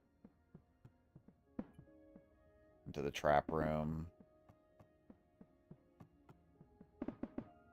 Bedroom.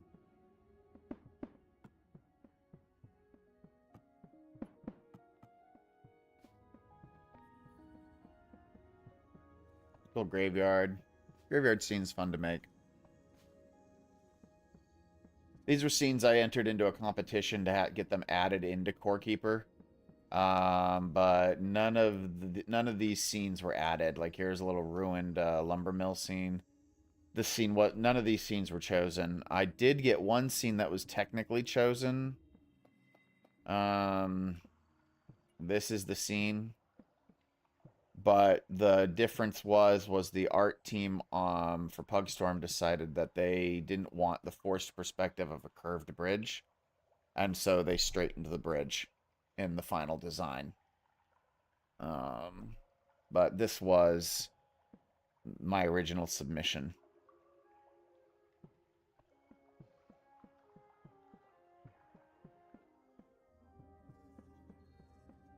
Anyway, back to what I was actually going to do.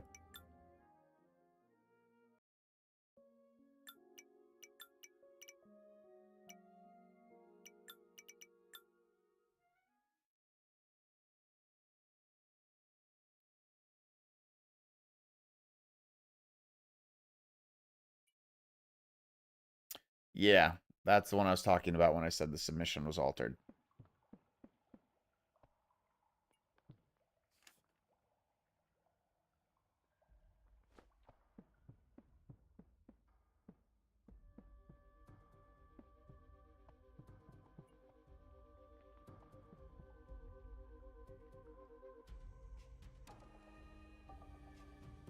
Yeah, somewhere in God, one of my worlds, I have an updated version that I made where I took the version that got put in and then I made changes to it to what I wanted it to be. And I sent that to them and said, "Can you update it to look like this?" And they're like, "Sure, no problem." So it was like we compromised.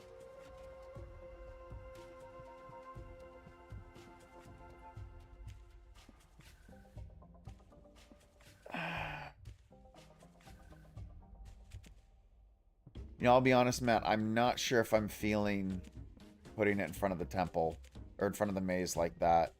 Mostly just because from a lore reason, I'm trying to figure out how to make it. I mean, I can think of some lore reasons why to do it there, but I would rather use this village area. Just because I want the temple focus stuff to be in Malagaz's territory, because that's where all the brutes worshipped. They all went to Malagaz's temple and worshipped there with him.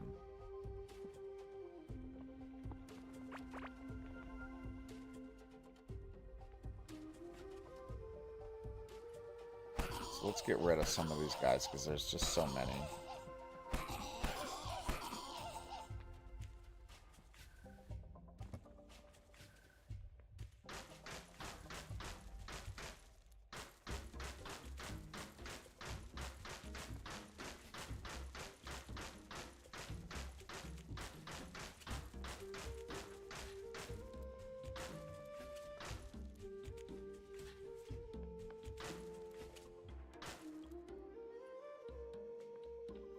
You know what I actually can do? Here, let's do a slight homage. I have an idea. Hold on.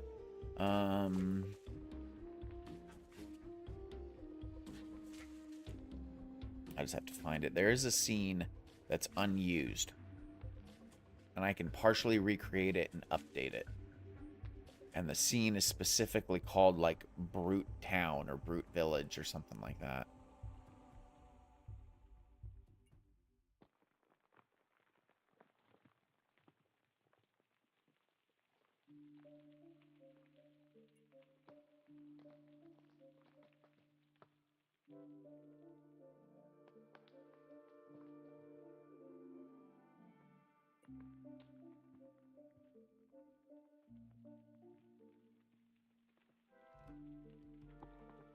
Brute Layer, that's it. It's pretty simple and straightforward, so we'll just upgrade it a little. I'm going to move my stream chat so I can... Alright, let's actually move to a different area. I'm going to move over here. Just off to the side of the village, we have...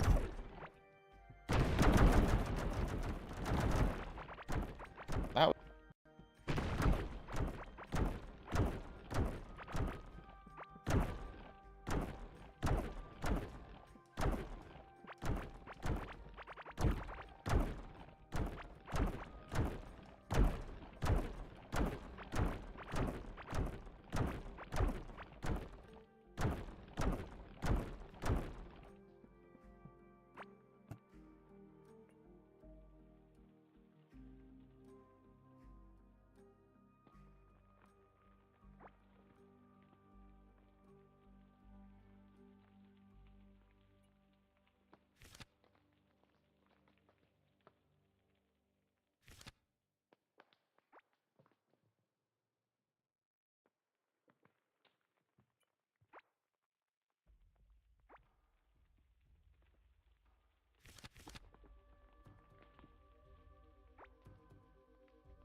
Test, test. Okay.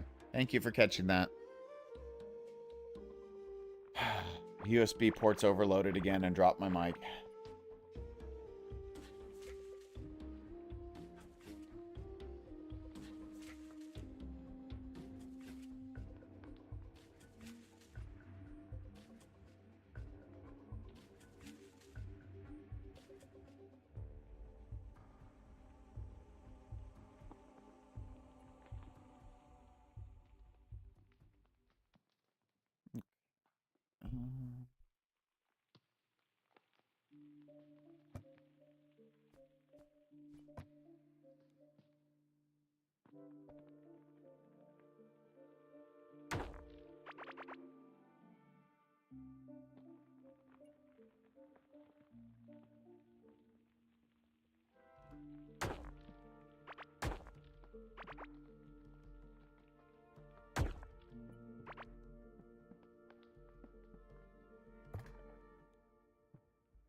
All right.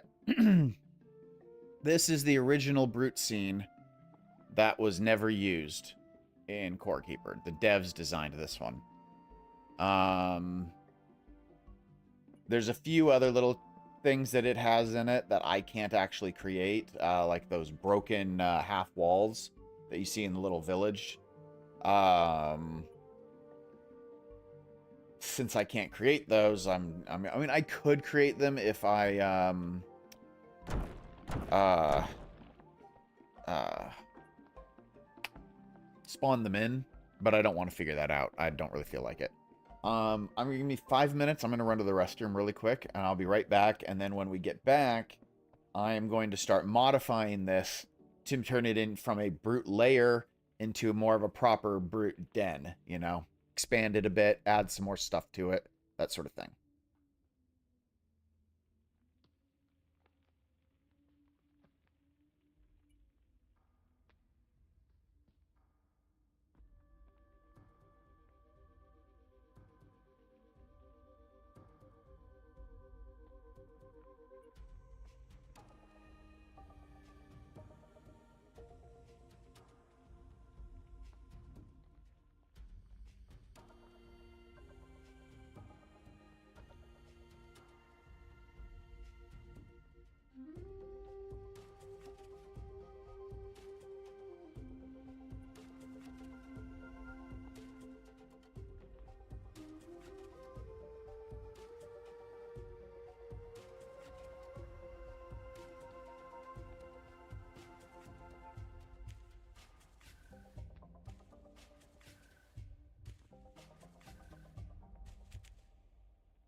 Thanks for coming, Owen. And hey, actually, quick question before you leave. You said that you're working on a mod. Do you do modding in general? Because if you do, we should talk. Because there's some mods that I've wanted to have, but I have no programming skill. So it's like, okay, all right, cool. Yeah, I definitely need to. Okay, yeah, I use mods too, but there's some I've had some ideas for videos that would require mods that I'm just like, I need a modder, and the modder that I used to have is in college now and does not have time, so I need to find a new modder. But anyway, I'm still AFK, guys. I'll be back in just one more minute.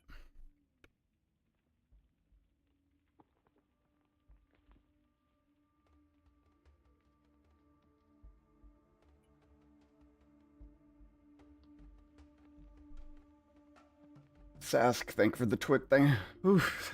Sorry, Sask. Thanks for the Twitch follow. I really appreciate it. It helps a lot.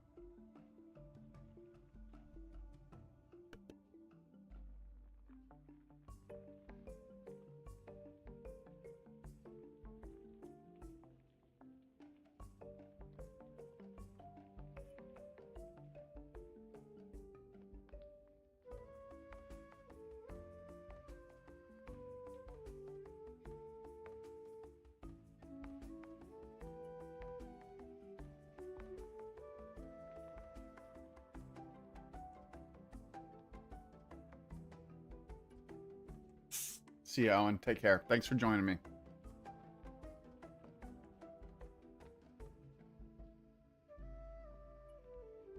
Alright, let's start upgrading this thing. So, they put the toilet just here, you know, on the edge next to the cliff, which I get, you know, poop in the toilet, let it go over the cliff. And the brutes are supposed to be savage and brutish and not care about that kind of privacy. Or maybe they're very enlightened and aren't easily embarrassed by that sort of thing that is purely natural.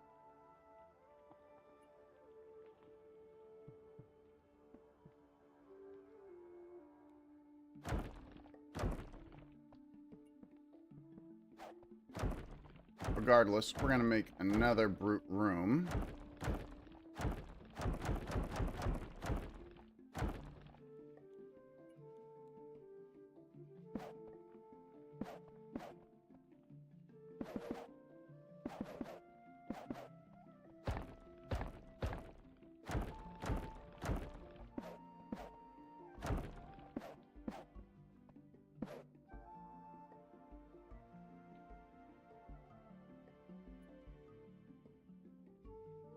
Yeah, they just like the holes. That's it. They're just simple folk. Okay.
Oh, crates.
Give the illusion of privacy, right?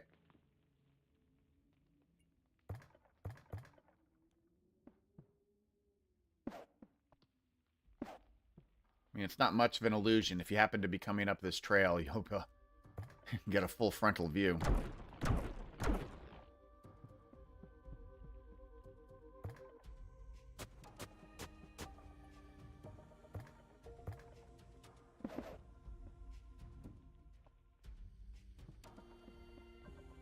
Alright, that's simple enough, but I think that's a good upgrade.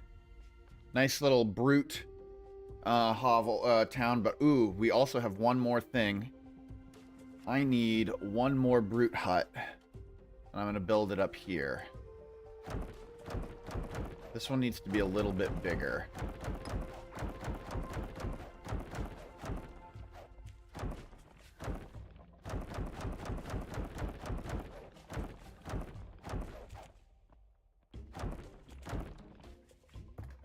This one is going to be Malagaz's hut. Before he became...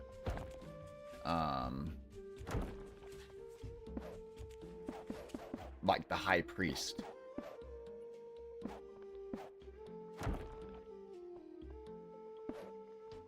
Before everybody began, like, listening to him and worshiping as he told them to. He was just once a brute, like all the others.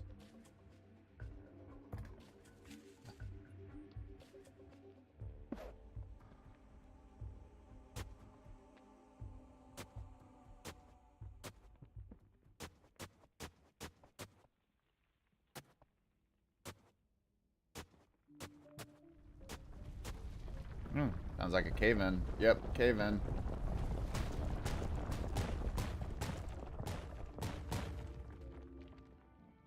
You know what? I might leave some of these here. Let's break that one. Break that one. But yeah, I'll leave those. They look good. Okay, Malagaz's place needs to be different in the sense... See, I don't need any of these. Malagaz will sleep on an actual bed, not a cot. And he needs books. So let's give him a small bookshelf. You think he's the type to have a caveling plushie in his room? I think you're right.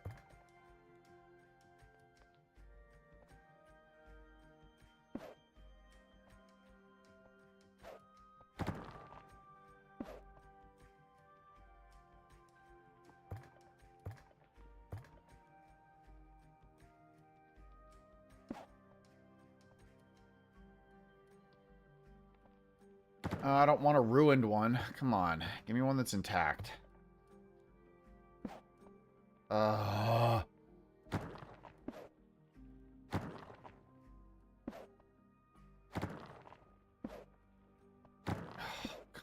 Really?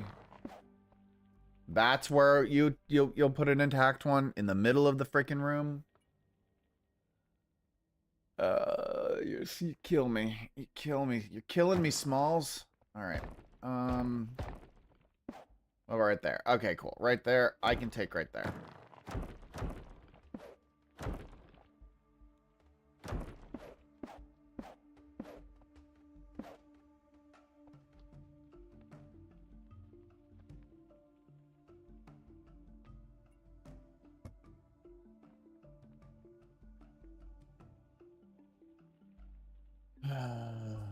So Malagaz has books. Yes, they are. They're coordinate dependent. Which is frustrating sometimes.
I don't have room for a table, unfortunately. I mean, I could make room. Clearly, I'm not going to. I like the size of the room as is.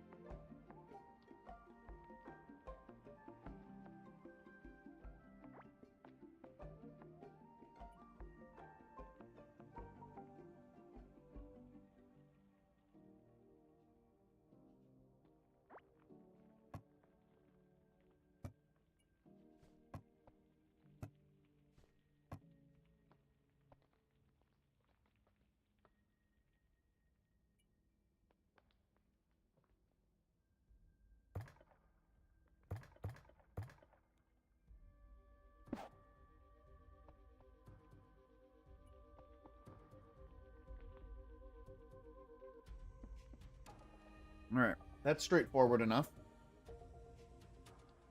Malagaz doesn't need anything super special. We just need to show that he collected things.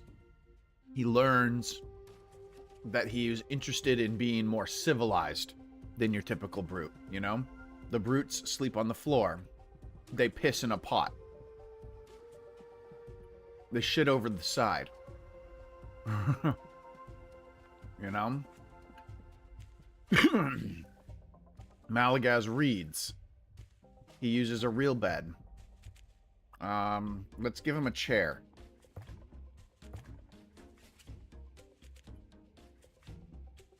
Give him a real chair.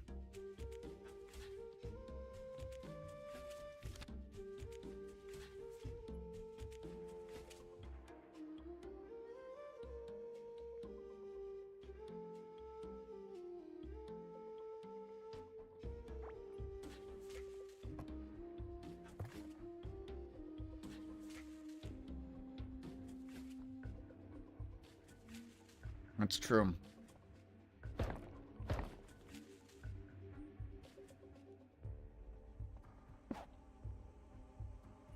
Hey, Goblin. How's it going, man? Goblin shreds. You shred, man. You shred. Sorry. Anyway. Fireplace, fireplace, fireplace, fireplace. Where are you? Where are you? There you are.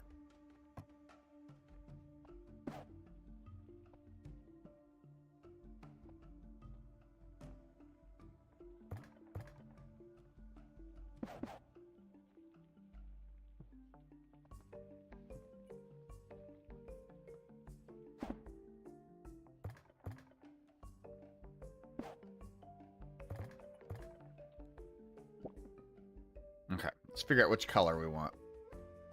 Leaning toward the orange already. Oh man, I'm so glad. I'm doing great today, Goblin. I'm doing great. Thank you so much for asking. But let's keep looking. What are some other options for these chairs? That one's not bad. That one's not bad either.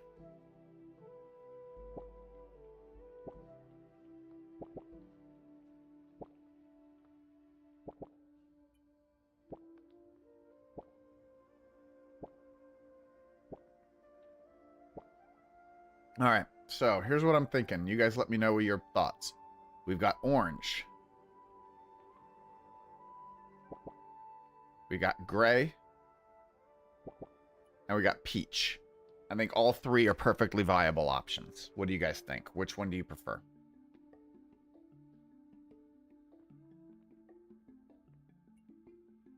Oh man, base overhauls are such an undertaking.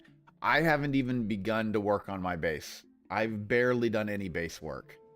And I really need to get back to it and do more. Because I don't even have a bedroom for my character yet in my main world. I just have a bed placed somewhere. Yeah.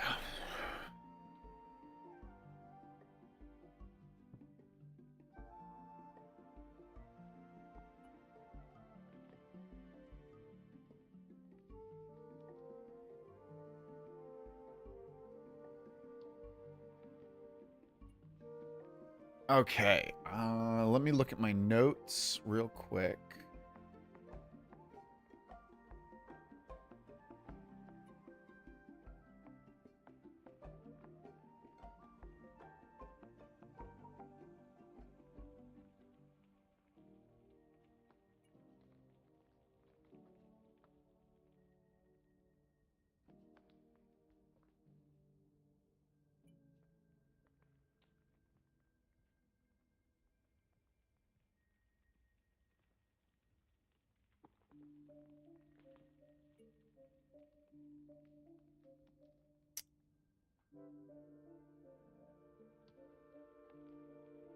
All right.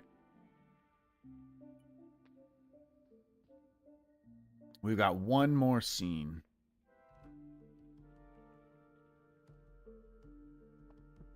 I had considered a caveling stool, but I'm trying to also think of ways that separate Malagaz from the other cavelings. And I even put some caveling stools right here that the brutes would sit on. Yeah, I mean, caveling stools, I had considered that too.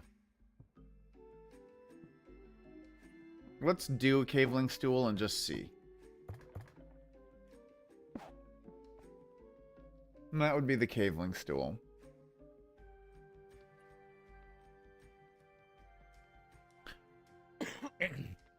So, Goblin, I've been working on building scenes for a lore video I wrote a while back. I've been trying to film this lore video for months, and I keep putting off making all the custom scenes I need to make. And, oh, that one, Matt? Yeah, we can look at that. Let me get that. That one's right here. So I'm making a bunch of, I've been making a bunch of custom scenes, and I'm almost done, actually, with all the custom scenes. I'm getting to a point where pretty soon I'm going to need to actually do the filming, at which point I'm going to need volunteers to help me out. So I'll be doing announcements for that in my Discord. So if you are interested in joining my world periodically to help me out over the next probably couple weeks, while I actually film all my scenes, you have to be comfortable with using mods, because I play with modded worlds, and some of the stuff we're doing is going to require some reskinning of your character. So there's some mod work that has to happen. I'm not quite ready for all of that yet, but if you're interested, you want to be part of all of that, I'm going to need extras, essentially, for the video. So join my Discord, and I'll be talking about that in the Core Keeper section of my Discord. Links to my Discord are in my description on Twitch, as well as on YouTube. So I've got one more scene I need to make, and I unfortunately don't know if I can make it in this world because my core scene is so messed up in this world because I have multiple cores at the moment. So instead, what I'm gonna do, we're gonna make a new world.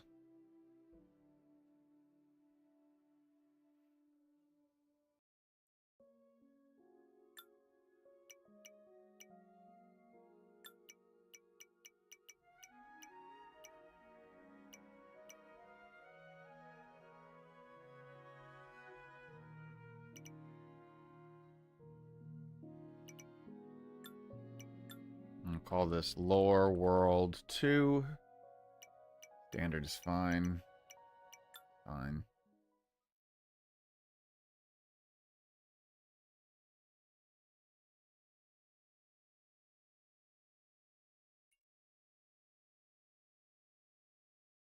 Okay. Break out a few things. We don't need any of this.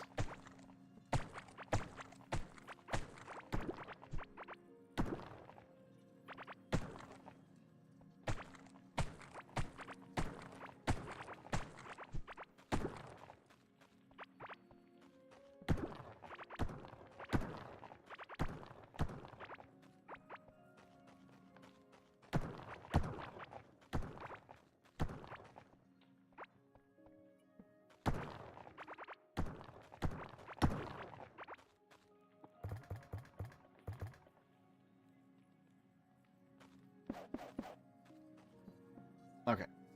And now let's turn this thing into a creative world because I've got stuff I want to do. So let's see. First of all, that is world number 16.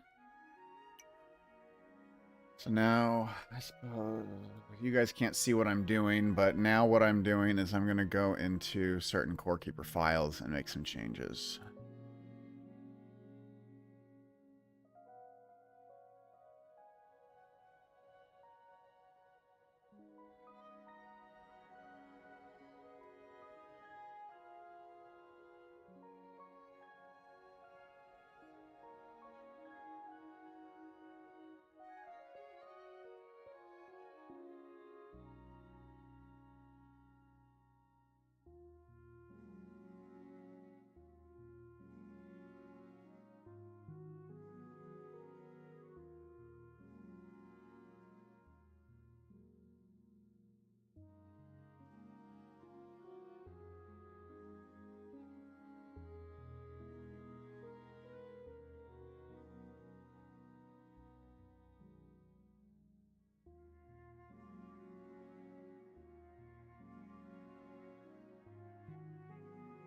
Change it to mode from 0 to 2.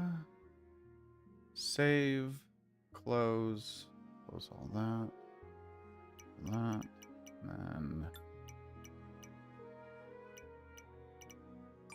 Hold on, I gotta quit out of the game and reopen it.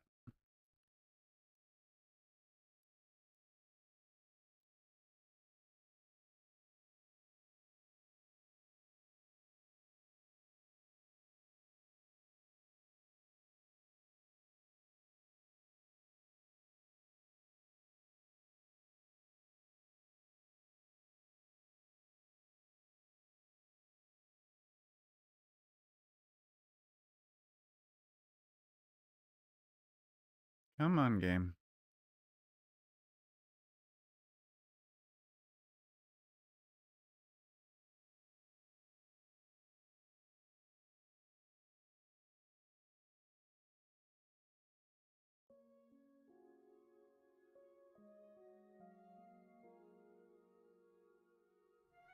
Okay, come on, computer, or come on, system, detect that I've got Core Keeper running. Oh, come on.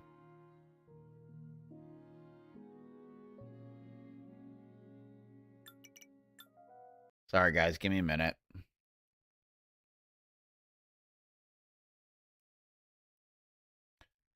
OBS is not detecting Core Keeper for some reason.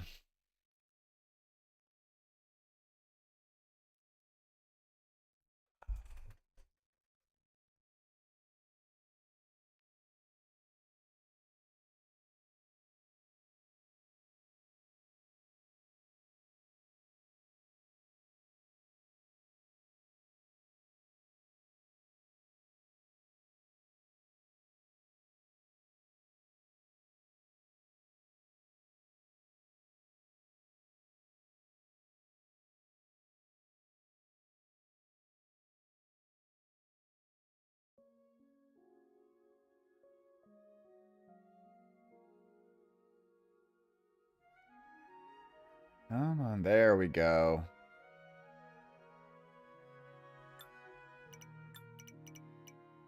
Okay, now Lore World 2 is now creative.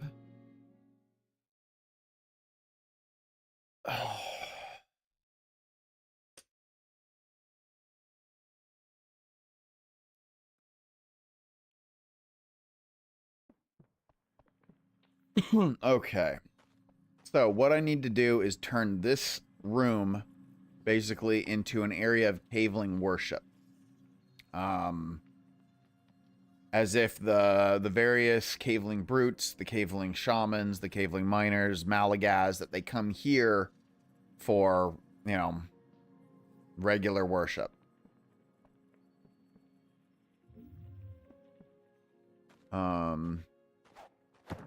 Let's clear out some of the space here.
Um...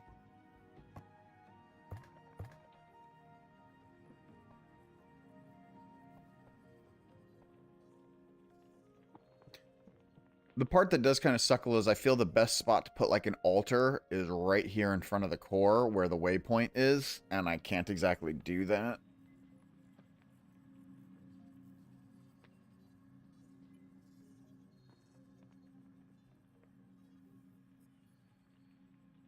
Ooh, I wonder... I don't think this is going to work. Okay, so that's -1, 0. Okay, hold on. Let me see here.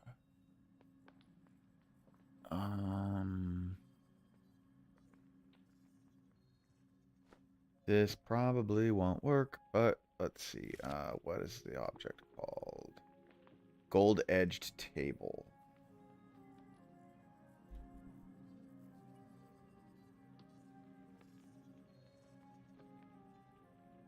Okay, it's not called that in the object IDs, that's for sure. Okay, let's find table. Caveling table, no. Jellyfish destructible table, no. Driftwood table.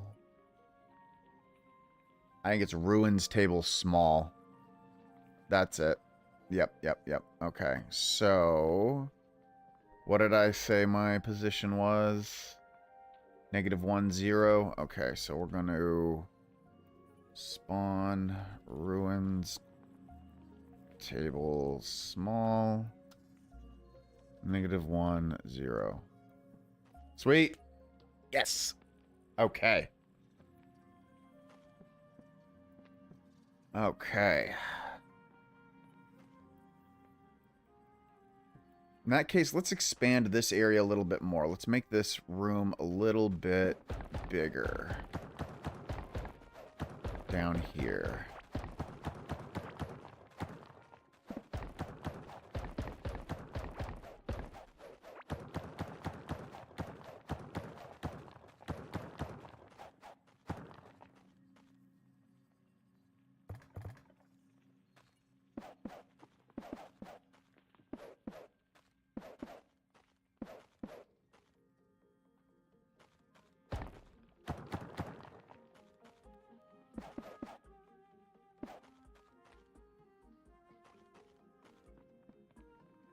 I have no idea, Matt.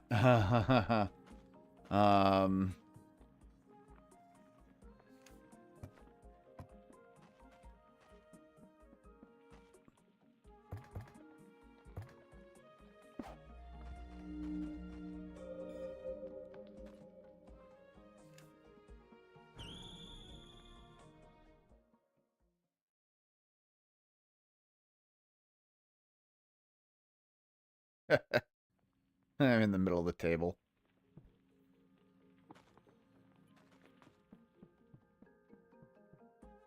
Now, if I turn off God mode and unpause the world,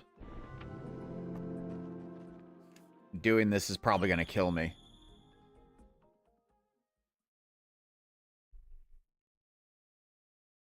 Oh, hey, look at that. It pushed me forward. That's cool.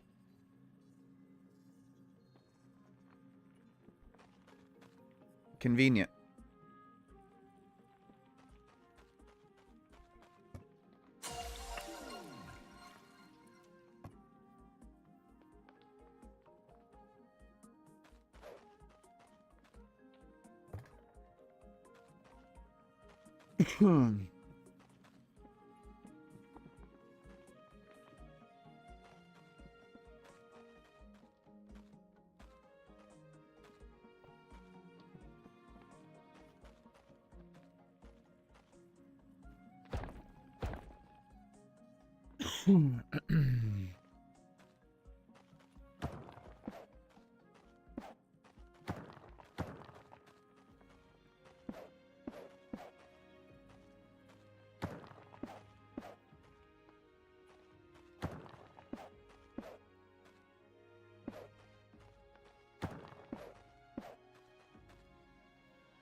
That's definitely something you could try sometime, Matt. You could place one here, and we could place another one, like right here.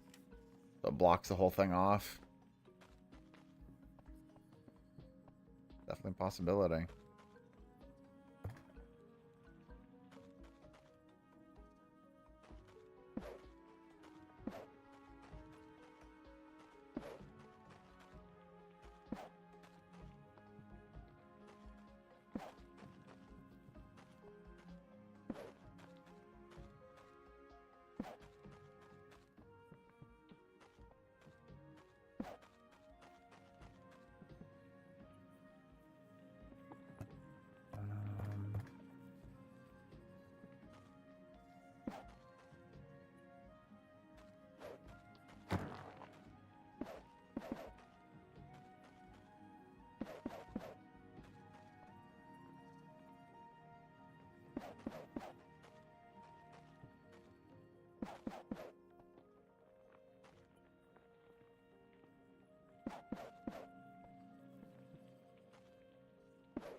Why can I never remember where the recall idol is in this thing?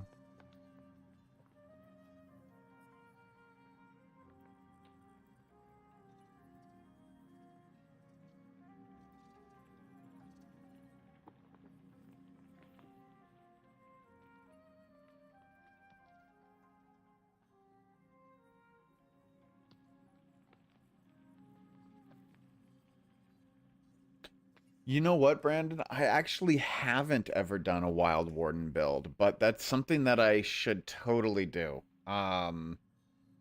It's been on my to-do list since the build first came out, and I just had never got around to it.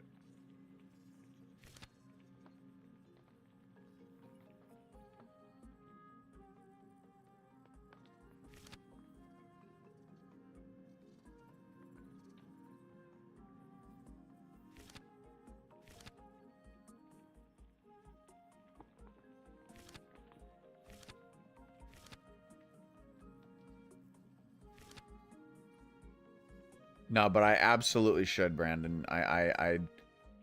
Because there's a couple levels of Wild Warden. There's a couple things you can do with it that I think could be kind of interesting.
Thanks, Brandon. I really appreciate it. And yeah, no, I'm also very curious what a Wild Warden build would look like. It's definitely on my to-do list.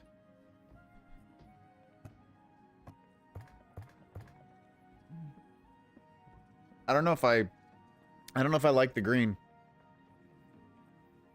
I don't think I'm down with it. I think it ruins the whole aesthetic.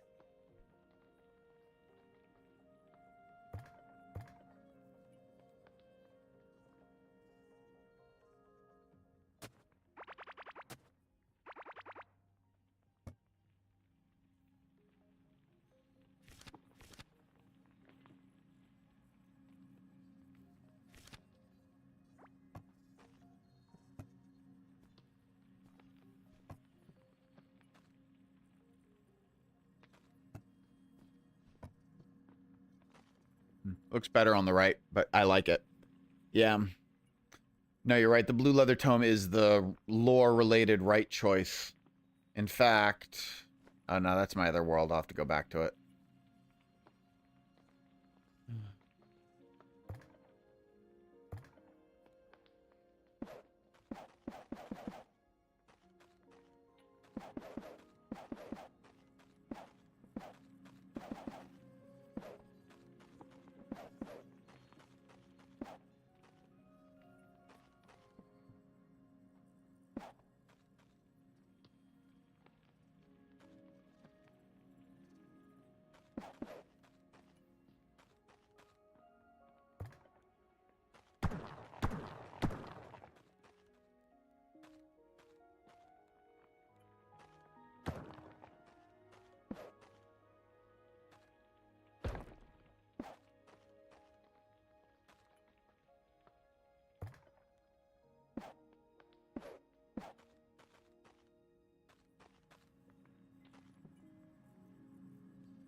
You know what? I think I know what some of the problem is.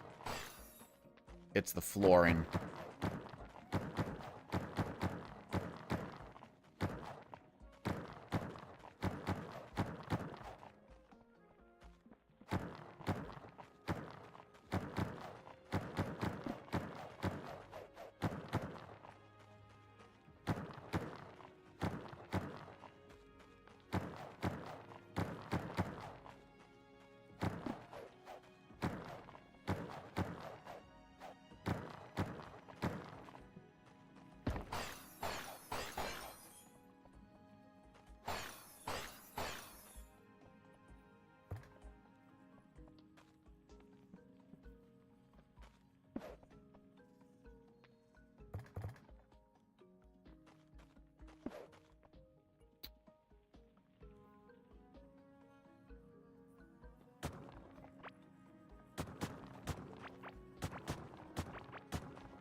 Okay, I know I want to use dark stone for most of this.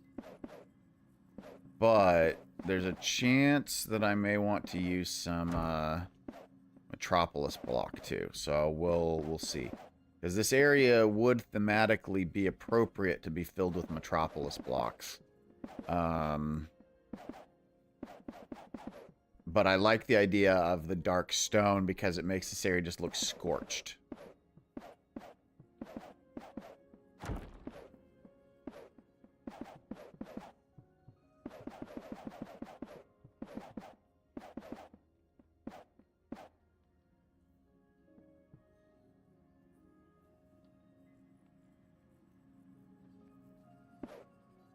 Of course, it's still broken.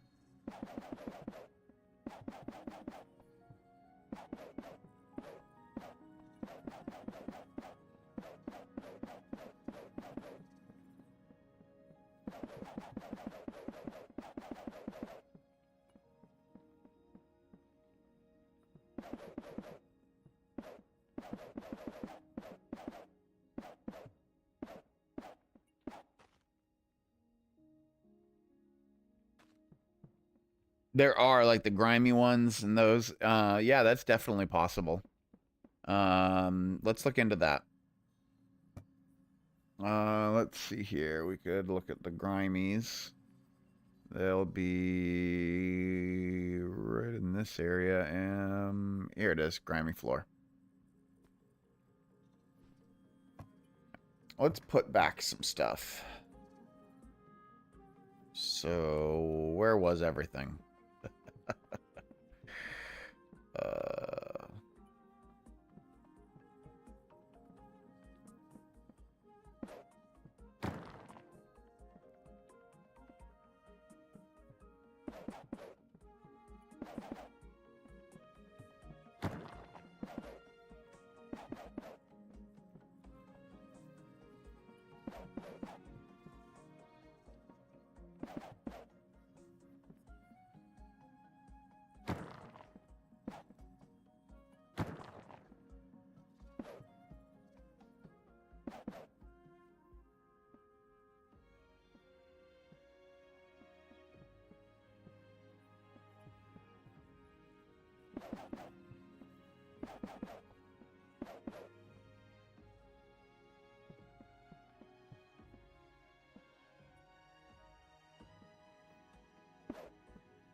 I don't remember what I did. That's okay. It doesn't have to be the same as it was before.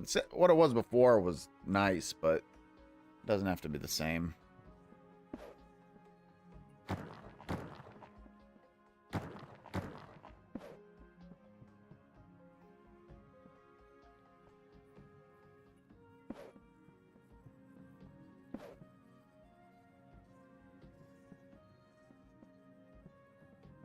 Okay.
Just looking to see if there's anything that might catch my eye. Ooh.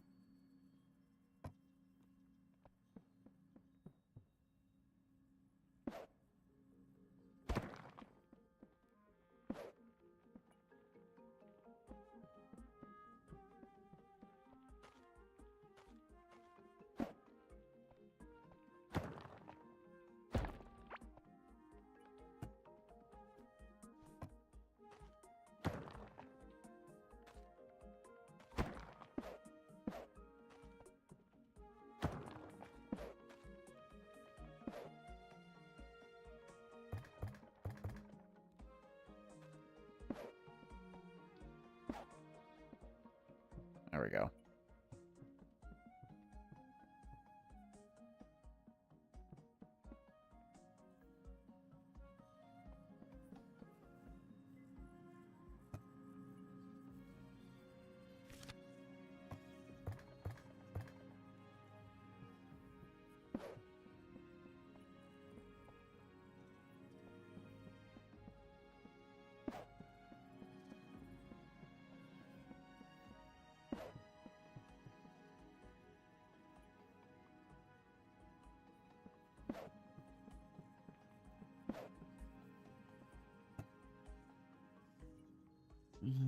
Let's delete a few things so I've got some room.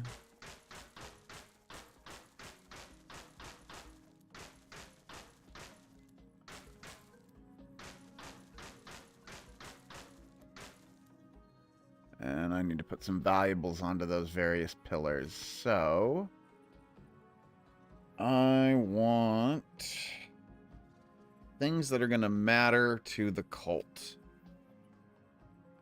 It does, but I don't want to use the Rift statue here. Malagaz and his people did not have access to the Rift statue. So...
All right, I think this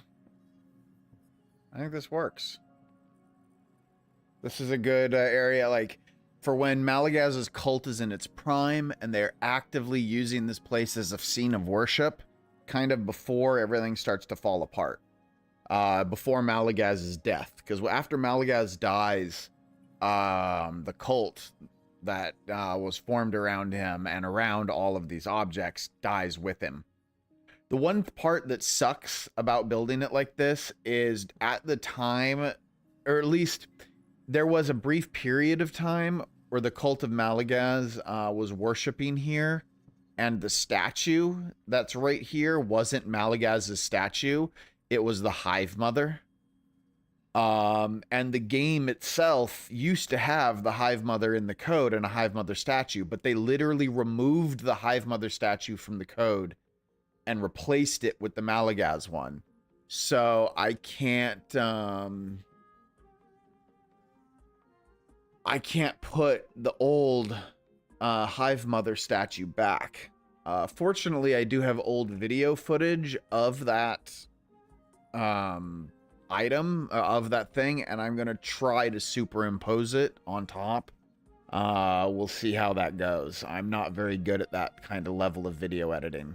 So it might not go well at all, and I might have to make some adjustments. But yeah, we will see. So...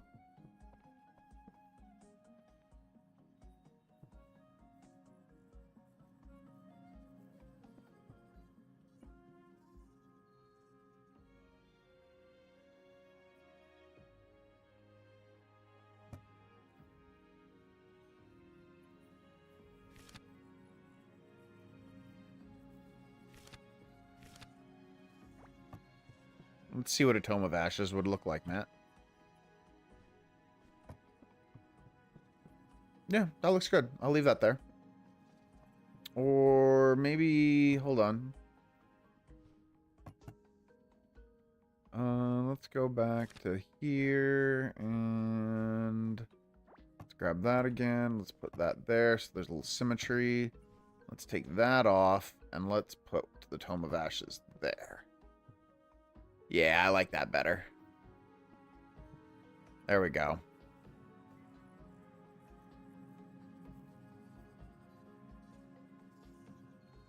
Okay.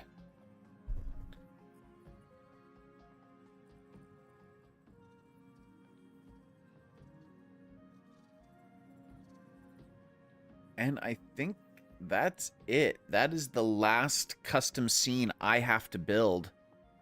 for all of this. Hopefully there are no other custom scenes, but we'll see. We'll see as I start filming it. If I go, oh crap, I need this, then, you know, I'll make another custom scene. But let's do a quick just view of all the custom scenes that I've built that are going to be in this lore video, so that you guys can just see what we've done over the last couple of weeks. So first we've got this Malagaz's or cult worship room. And then let's go into the main lore world. Or actually, I'll show a different one. That's in a different world. I think it's Wonderland. Let me check. This was my very first world ever that I ever made, by the way, when I first started playing Core Keeper. I don't remember if the thing I did is here or in a different map. It's on a different map. Okay, so it's not here.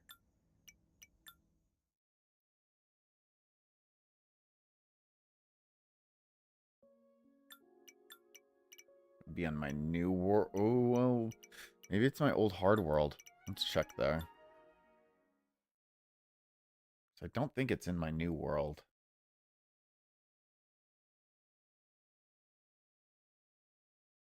No, the statues do not have the gems powering them at that time. After the incident occurs, which the incident is before the statues are created. The first person to ever power those statues is the PC. So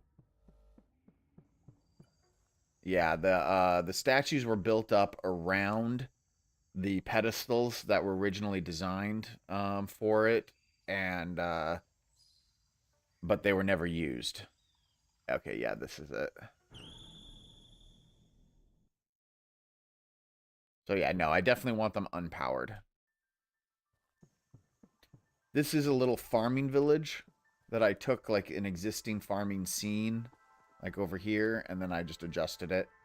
So we've got this little cookhouse and little mining area and Taylor's hut / farming, a little cow area,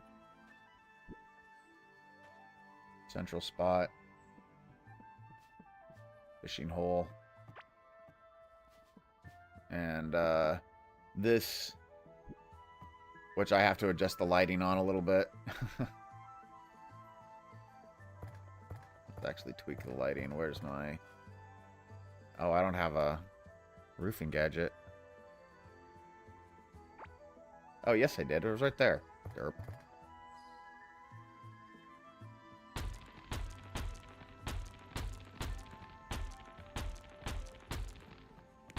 There's plenty of light in here. I don't need to have used ceiling lighting.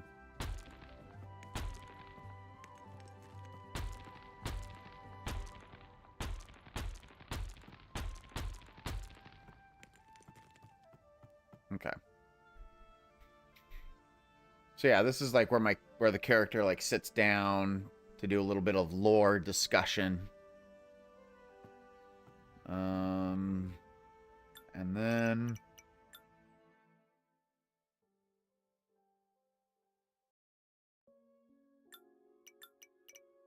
the lore world itself, where 99.9% of all of the custom scenes are. Oh, I should get that mob, or that mod that lets me insta-teleport places. That would make this a lot faster.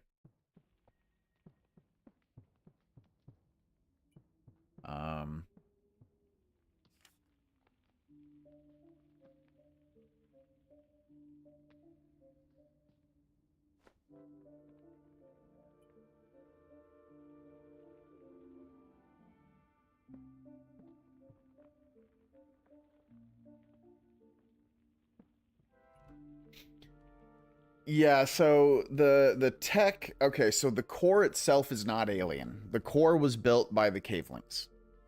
It was built by the cavelings during the metropolis time period.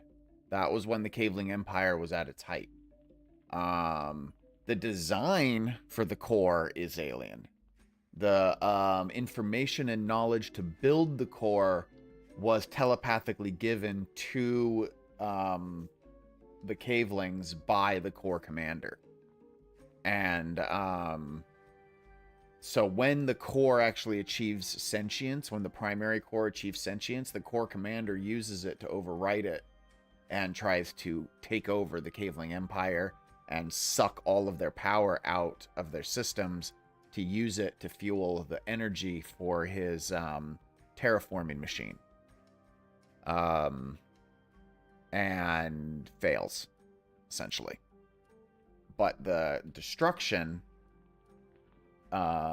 blows up this entire region. Like, this entire area here that is the dirt, Forgotten Ruins, and Clay Caverns, all of this used to be one giant metropolis city. And the core commander destroys it.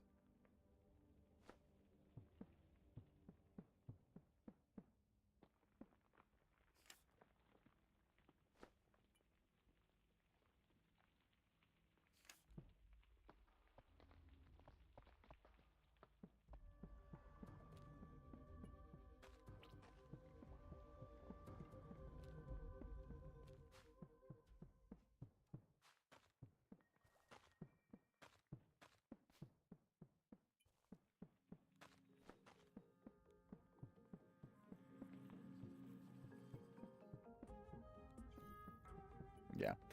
Okay, so the scene, the core is invisible here right now. You know, it is what it is. But this is the scene that I made for the core before the incident occurs. So you can see it's got the wires heading over to the statues where each of the core pieces are actually installed before the statues themselves existed. And this whole area is like a giant research station that the Cavelings use.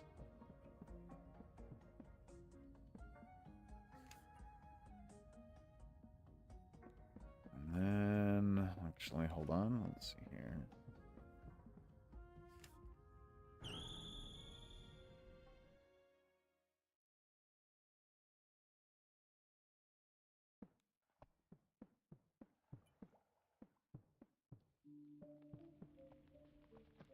And I upgraded Malagaz's room just a little bit to give it some color, some lighting, and to put the one piece that Malagaz was able to collect to awaken the core, because that was Malagaz's goal. That was part of the cult's goal, was to awaken the core, to collect the 3 pieces and the 3 stones and awaken the core. But the only one they were able to collect was this one from the Hive Mother.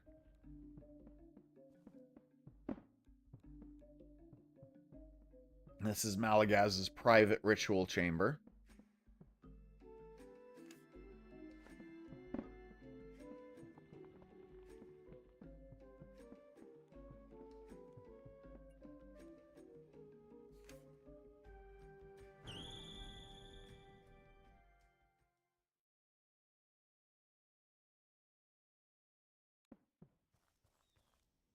And over here, we have got a temple that during the height of the Caveling Empire, this was a temple that would have existed in the wilderness. Would have been some random rural farm temple, you know, in some random rural village. But this temple is where the mold infection essentially begins. Well, kind of. What happens is a cicada that's infected breaks out of its burrow early and starts rampaging, and it rips into the building and starts attacking people while they're at worship. I see one of my... Sorry, I just noticed something's missing.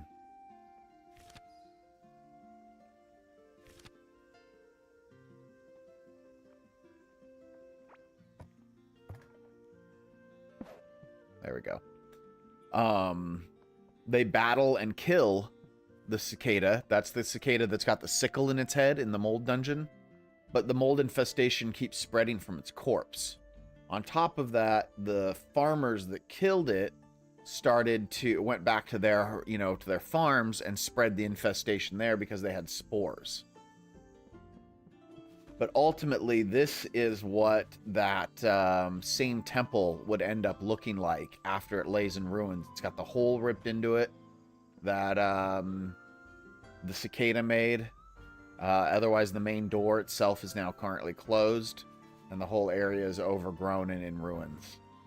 But this is essentially where the mold infestation began, even though this area itself didn't get infected.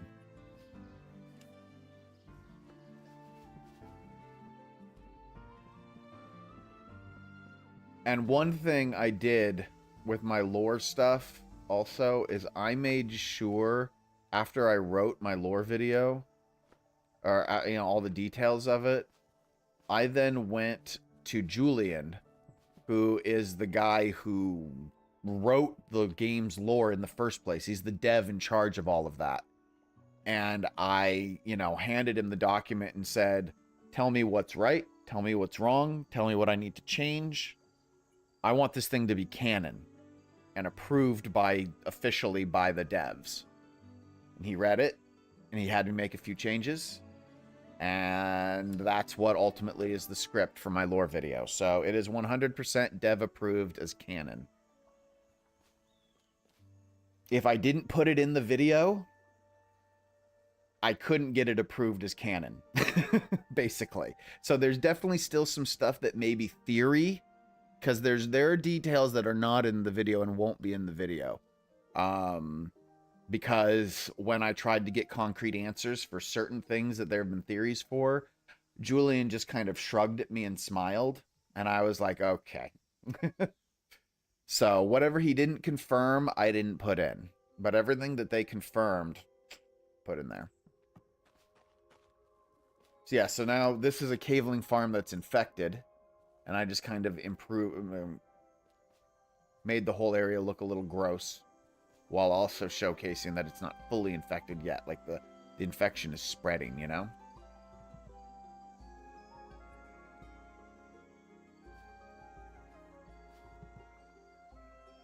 Which parasite are you talking about? Like the Urslime?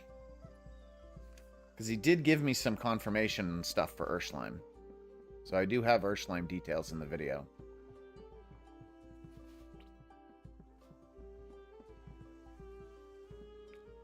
Here's another farm that's been infected.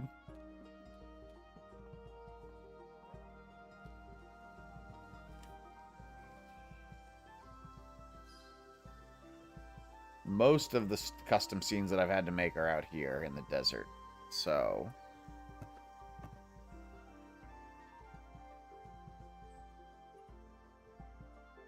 oh, that. Yeah, no, he didn't tell me anything about that. In fact, I couldn't get anything on Nimruza at all. He didn't give me anything on Nimruza. So Nimruza isn't even mentioned in the lore video because he's given me nothing concrete on that.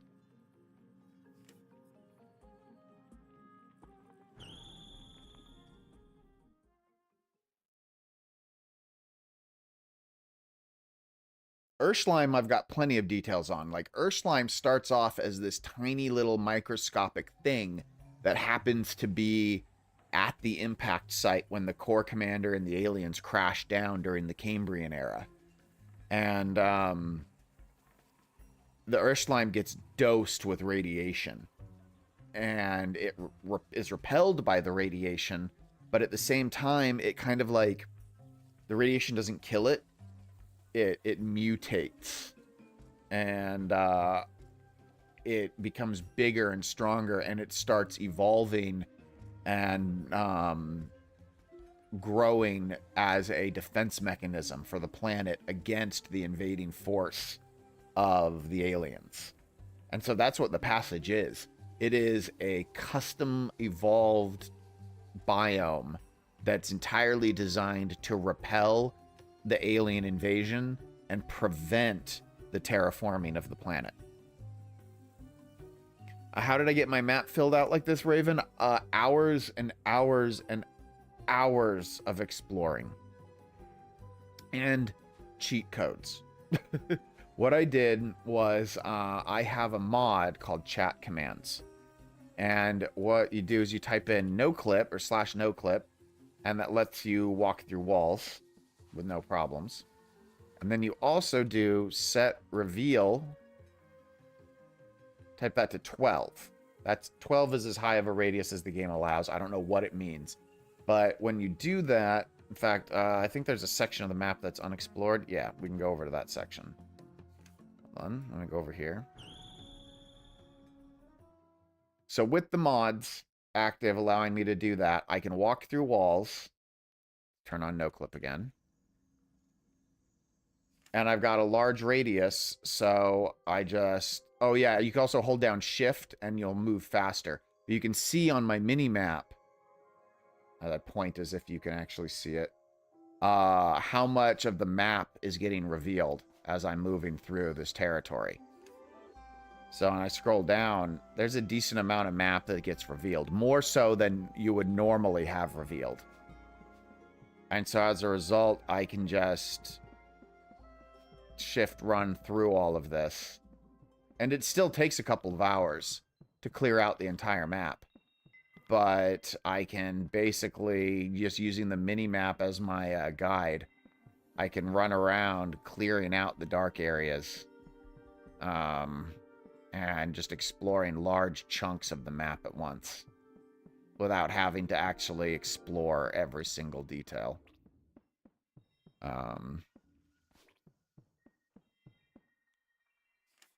So, see, I got rid of all of that, and it only took like a minute. But that's how I did it. That is how I cleared out and revealed all of my map. Mods and time.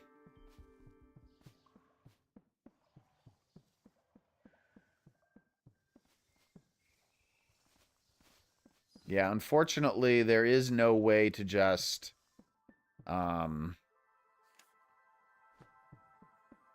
get all of it, to just reveal the whole map. I wish there was. I really wish there was.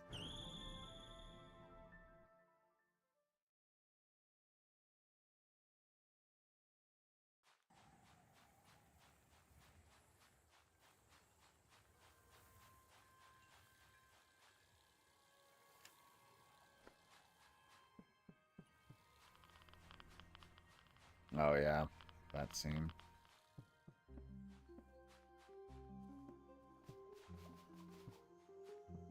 So I made a little scene here as well, where the cavelings during the again the height of their caveling empire had like mining locations spread out all over the place. So here in a little oasis, I have like a little mining camp that I put together for the various cavelings.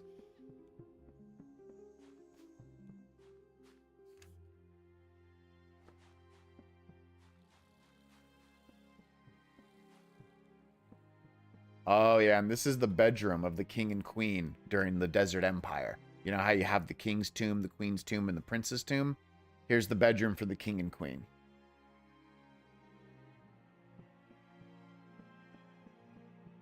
And here's a library during that empire, during that time period as well. And this is Sahabar's...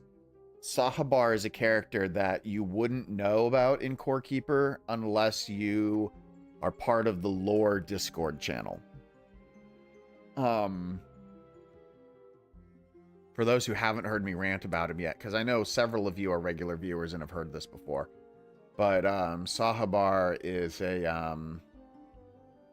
was a prophet who heard the voice of the Core Commander, and the Core Commander was manipulating him. This was during the reign of the Desert Kingdom. And he tried to overthrow the Desert Kingdom with his cult and preached the coming of a true god. Because at the time, the Desert people worshipped the three titans, Ra, Kar, Azios, and Omeroth as gods. And Sahabar said, no, those are false gods.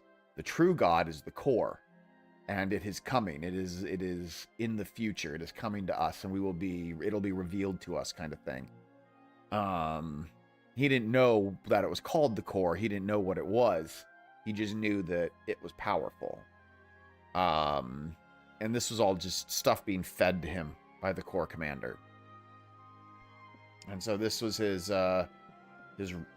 study, his private chamber, his ritual room where he practiced and communed with his god, quote unquote. Sahabar was supposed to be a boss fight in this game. However, they did not get it done in time. And the idea was pretty much scrapped. I don't know if they plan to ever come back to it or not. Be cool if they did, but I don't expect them to. This is another area, nice, that I got all set up for when early people first arrive in the caverns and start to populate it, and humans that would eventually turn into the cavelings.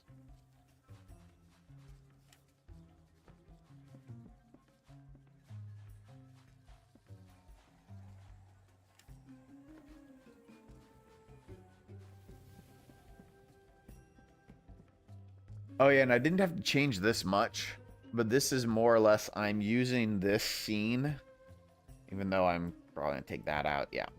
I'm using this scene as like the initial crash site.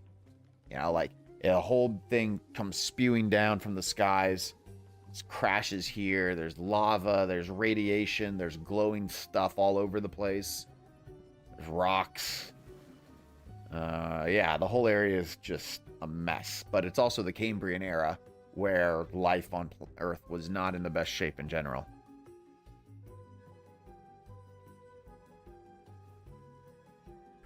The cave painting, it could have been that they were hunting llamas, but those cave paintings are meant to show that they hunted creatures both above and below the surface. Because at the time, during that era, there were more passages to the surface than there are now in our present time.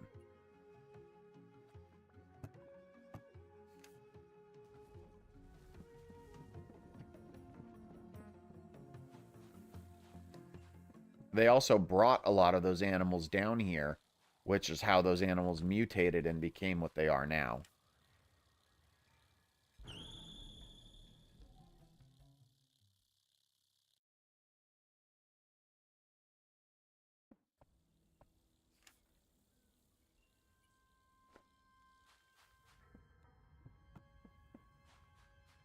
Oh yeah, I completely forgot that I did this.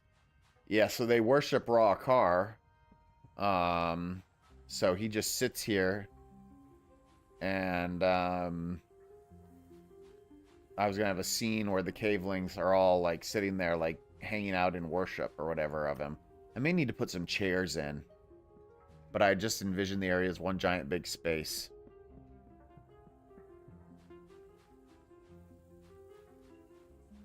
We'll see how that goes. And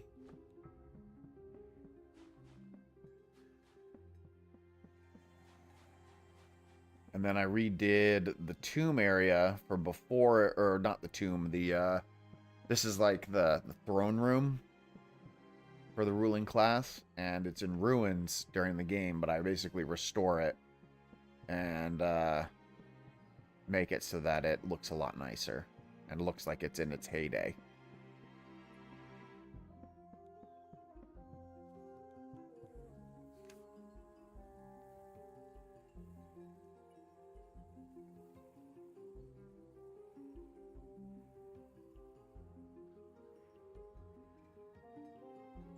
Trying to think of what else I did. Like, what did I do over here? I don't even remember.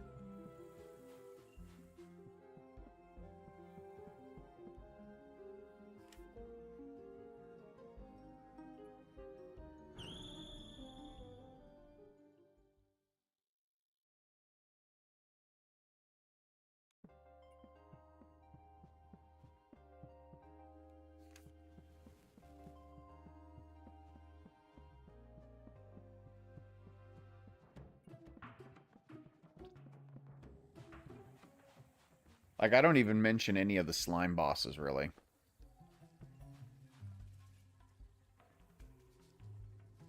Uh, do I have a scene for the Lava Forge? Yeah, I do. I forgot to mark it, but it's right there. Yeah, I'll show it to you in a sec. Oh, yeah, this okay, so this room, the eye room essentially, this is it in its ruined form, like the modern form. I take it and I spruced it up a little bit from what the original scene is. I just zhuzhed it. And because this is supposed to be Sahabar's grave. So if the devs had been able to do what they'd originally planned to do, you would have combined the Thread of Fate with the deck, or, you know, with all the cards here at this location. And it would have created the deck, the Oracle deck that you use. And then when you have the Oracle deck in your hand and you use it at Sahabar's grave here, it would summon his ghost, essentially, or like this resurrection spirit, or it would do something. It would bring back Sahabar, kind of like how Malagaz is brought back from the dead when you place his skull. It's that same basic thing where like a hologram, like a memory of him is restored. And Sahabar would come back and you'd have to fight and kill Sahabar as a boss. And then once he's dead, then your deck gets turned into, the Oracle deck would get turned into a more powerful version of it. Called, I think, the Deck of Fate was going to be the name of it. But again, all of that was scrapped. So we don't get to see that. But here's Sahabar's grave. I just, like I said, I made it look a little bit nicer and like people had done something to it. And then here's the same grave site as if it was brand new. Like it had just been put together. So gravesite in its prime, or tomb in its prime, tomb in ruins.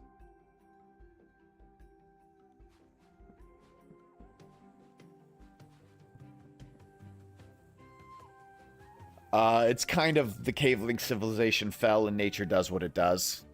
And that the radiation caused by the core commander causes periodic titans, and the slimes are just newer titans that like aren't quite in full titan form yet.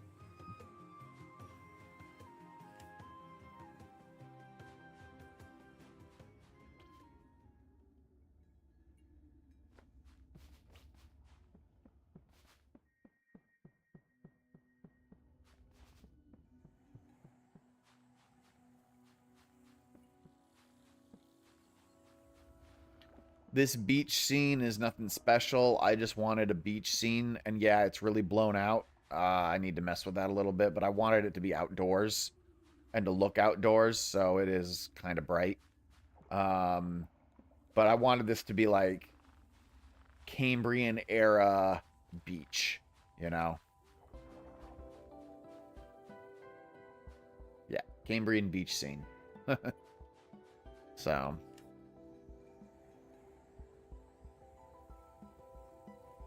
I have a couple more scenes over here that I made, and then I've got that Ancient Forge one. So let me show you the Ancient Forge one, and we'll look at the other two. And then I think I might take a little break before we do some more gaming.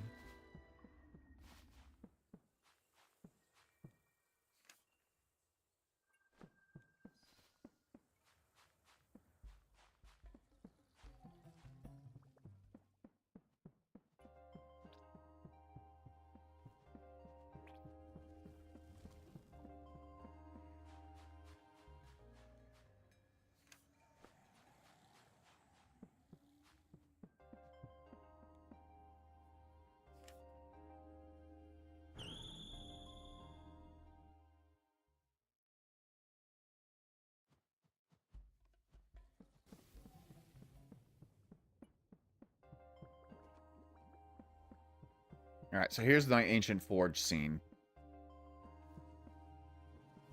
Just got tons of mining equipment all put in here. Got some drills set up. The Ancient Forge itself. It's not a very large scene. I just wanted to make it look like it was something that was actively in use. And looked like a crazy industrial kind of setup.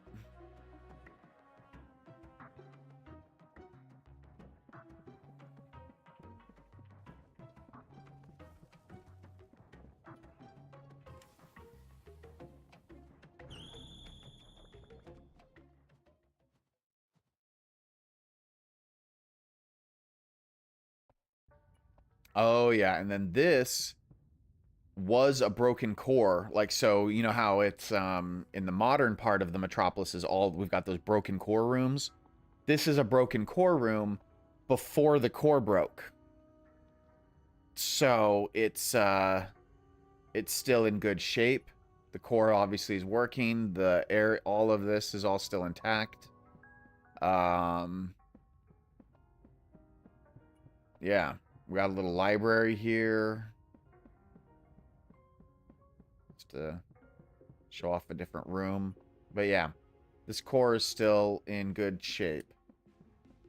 And then over here, I've got a laboratory scene where the cavelings are experimenting with the ancient gems and trying to learn from the properties of them, because they actually learned that the ancient gemstones have data in them, as they're essentially crystallized hard drives.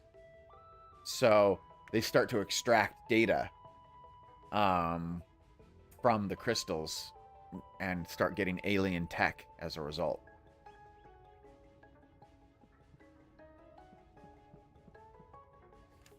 And then my last two scenes are way down here.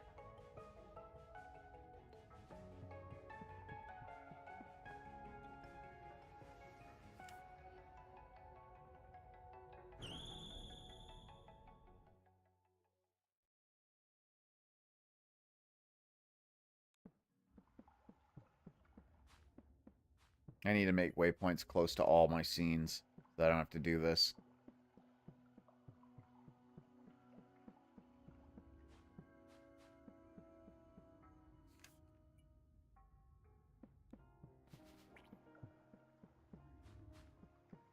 What do you mean? What's an Xtal biome? What's an Xtal? Are you talking about crystal? There are crystal biome scenes, but I didn't need to alter any crystal biome scenes for the video. Fortunately, the existing crystal biome scenes were good as they were. Or good as they are, essentially.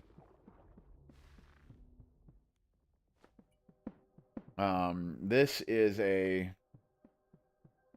passage building that I designed for the exiled cultists who spent time living here and studying here. So we've got their research area where they're studying the plants. They've contacted the Rift statue. You know, they're learning all of this. Little eating area, or a little library.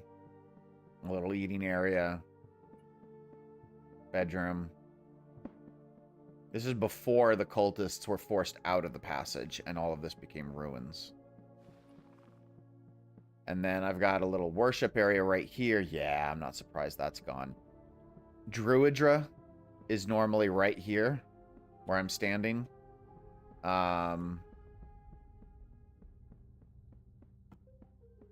But I have to spawn Druidra in. I can't, like, fake it. The raw car one is actually faked. That wasn't really raw car there. That was a, just the raw car sprite.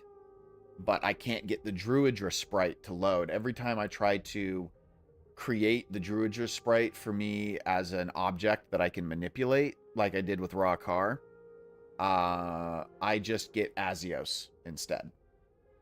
So, since I can't manipulate it and do that with Druidra, I was summoning the real Druidra, but the moment you unpause the world, which I had to do at one point, he just disappears again because there's nothing here to keep him up.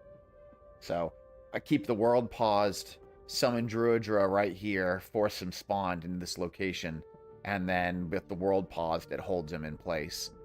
And this acts as like a, you know, little worship area that these guys used because the exiled cultists worshipped the Hydra bosses as gods. They thought that those were the gods that Sahabar had been talking about and proselytizing about.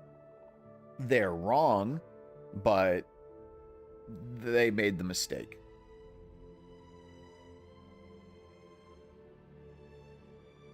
So at this point, I'm going to go ahead and I'm going to take about a 10-15 minute break. I'm going to stand up, stretch my legs.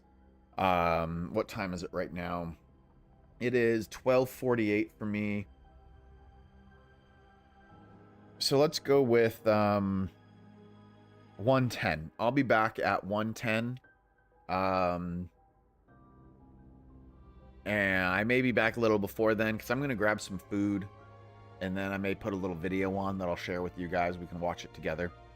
And just something on YouTube that I feel the urge to watch.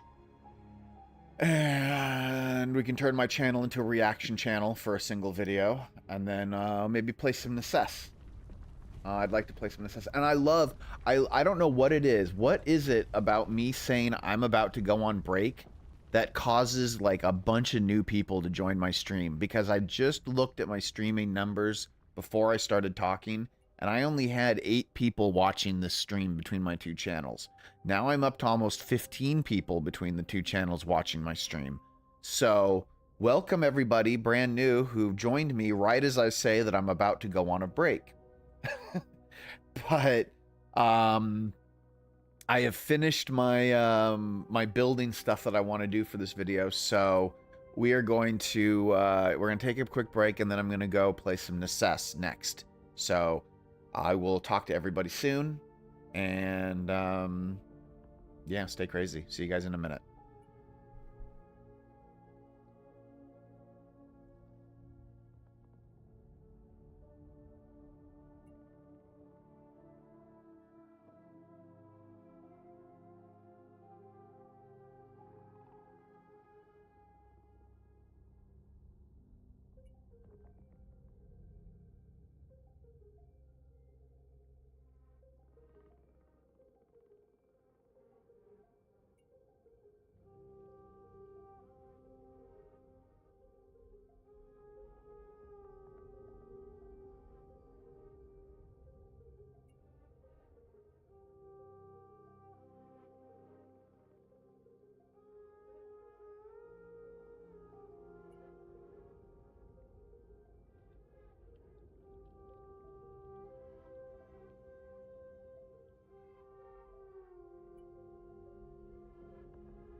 All right. Hey guys, how's it going? I'm back.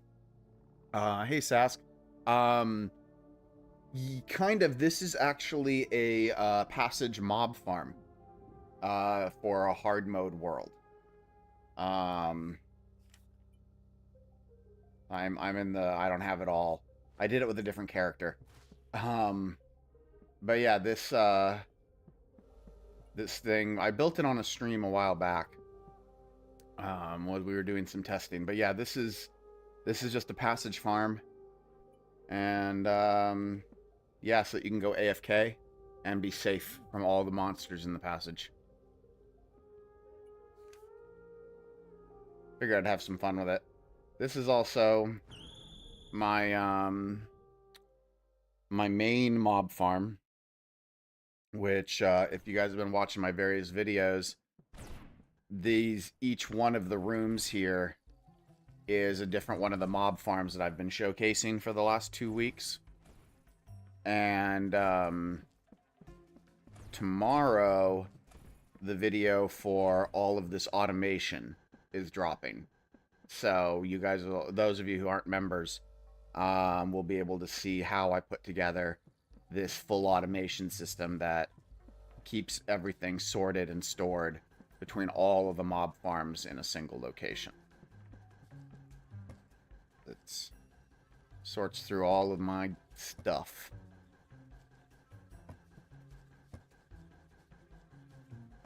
And I got stuff on stuff on stuff upon stuff, and it just keeps going. So yeah, so that's tomorrow's video, is how I did all that. And then I think the day after is the passage farm over here. So the wood farm, a lot of people have come to me from that wood farm.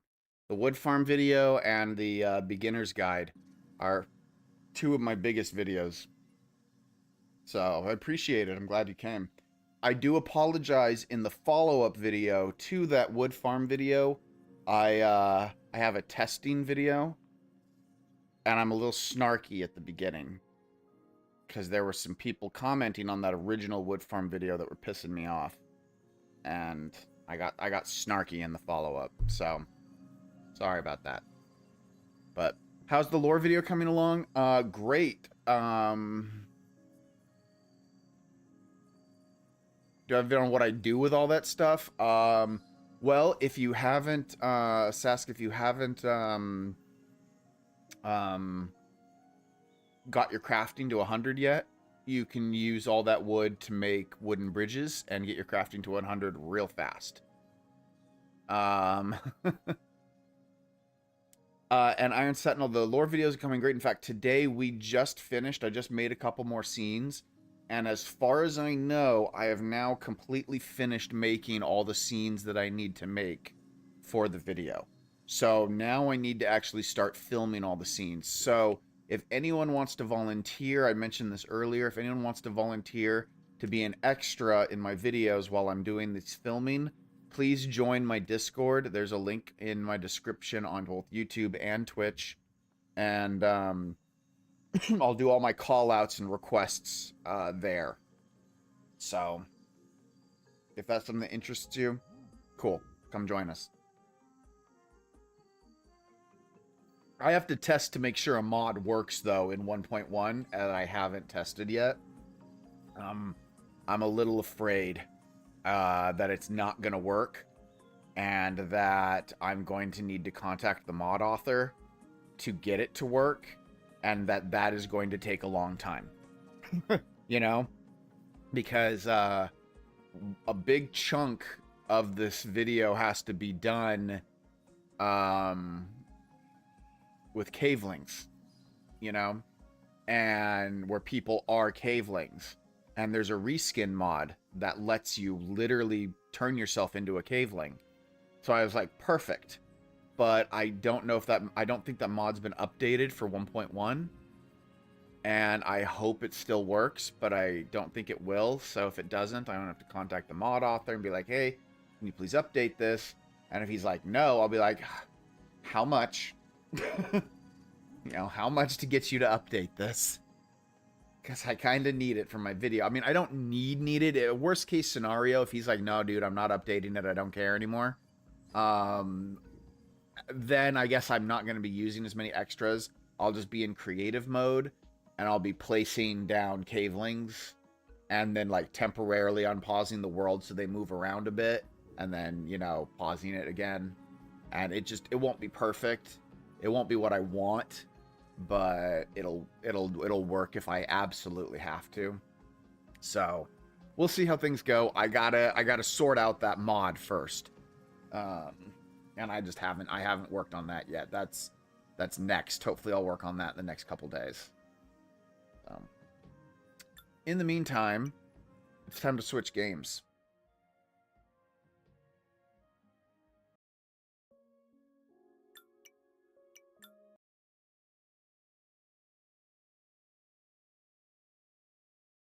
Means I need to update Twitch. Hold on.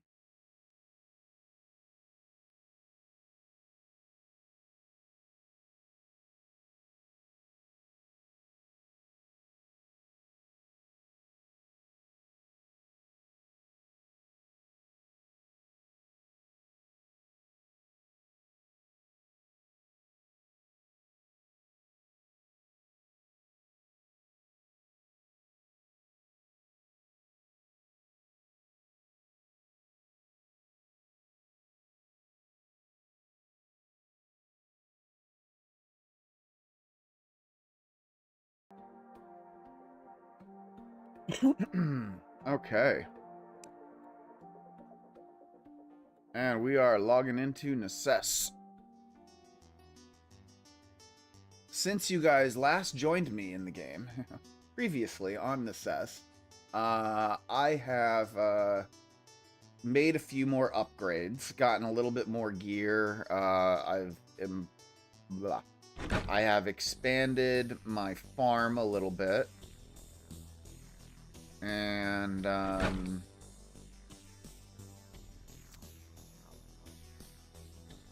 let's see, I've got pigs now, and I've got chickens now, which is great. I don't think I had that last time I was in game with you guys.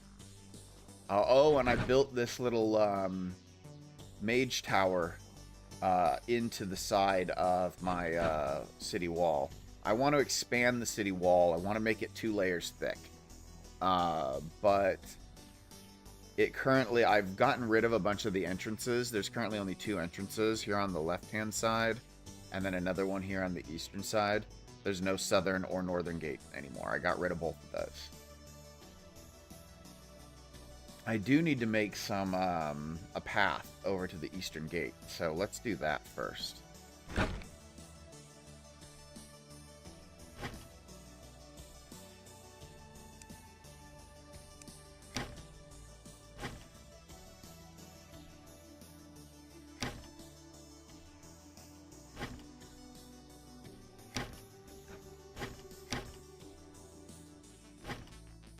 I am out of decoration spots. I need more decorations.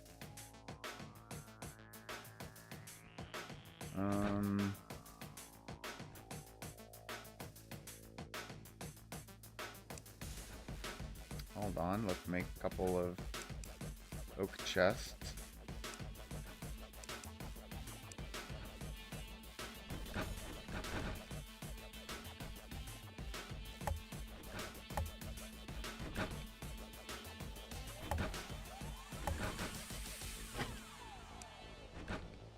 So that'll have nothing.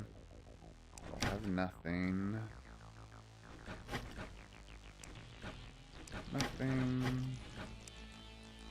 Nothing.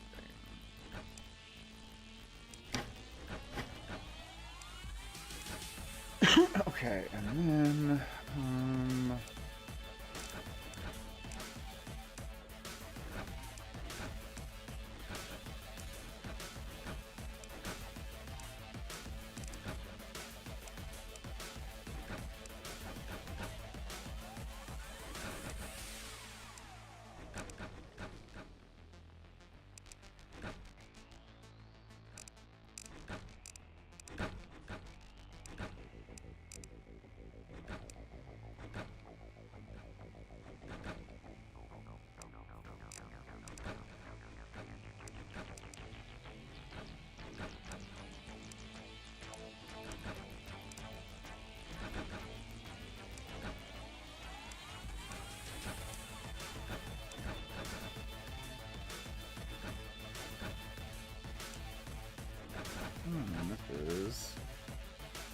decorations. You know, I don't know why I just did that the hard way. So that's how you do it when you want to set it up like the very first time. But then if you're a sane person, what you then will do is go to your settings that you already have, you know, nice and working exactly the way you want to. And you click this copy button. And then you come over and you go to the configure settings and you just click paste. Although I'm also going to include tile, because I think that's a good idea. Yeah, so that's how that works. Alright, I need some more tiles, though. So let's see here. I need more of these. Ooh, I'm running out of snow. I have to spend some time in the snow biome. And I need some more stone path.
I'm almost out. Oh boy, yeah, I need to go to the snow and spend some time picking up some snowstone. How much money do I have? I've got 8K. Okay. Where's the pirate? There he is. There's gold armor. So shiny. Come here. You, come here. I want to buy from you. Yeah. Give me all your dynamite. Thank you.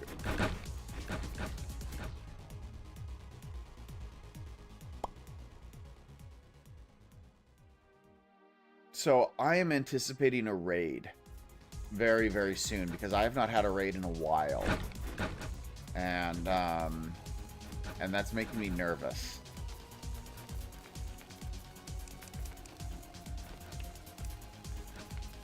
Making me very nervous.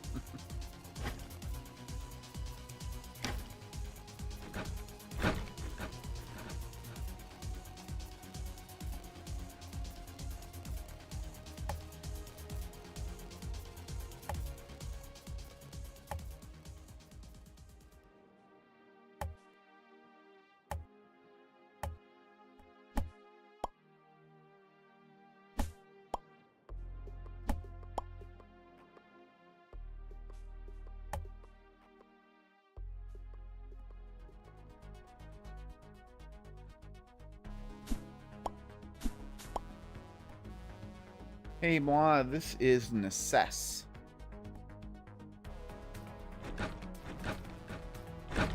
It is a new game that I'm starting to learn because I'd like to do more about this game on my channel. So I've been spending some time just kind of playing it and getting myself nice and obsessed with it because it's got a really fun like settlement system. I really enjoy it.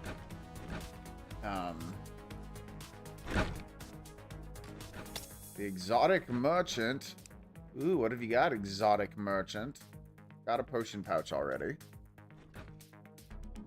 Of a strange land. Ooh.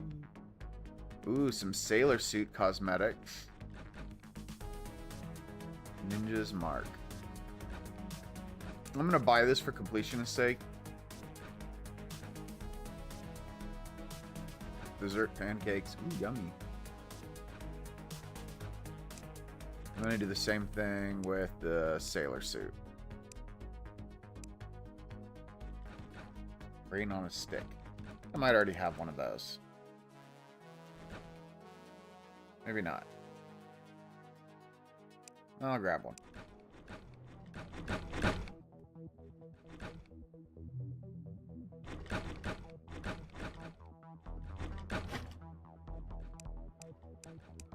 I don't actually really need any of that. I just want to have it. I just want it.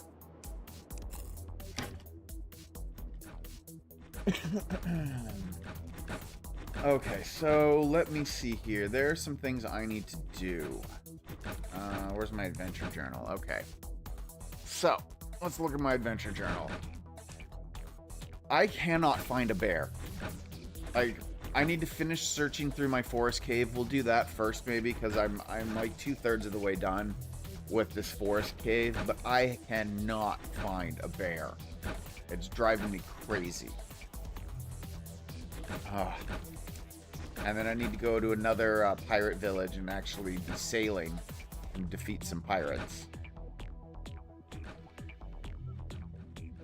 Oh wait, here we go. Pack of lost mummies are approaching the settlement. Alright, from the northwest. I knew I had a raid coming.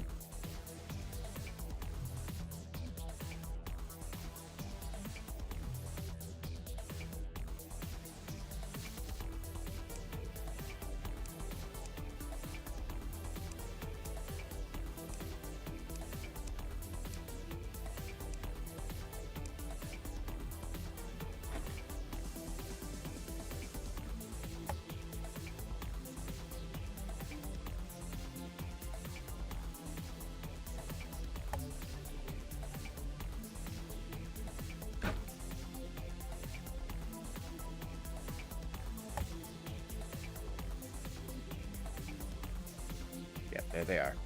Okay, and then...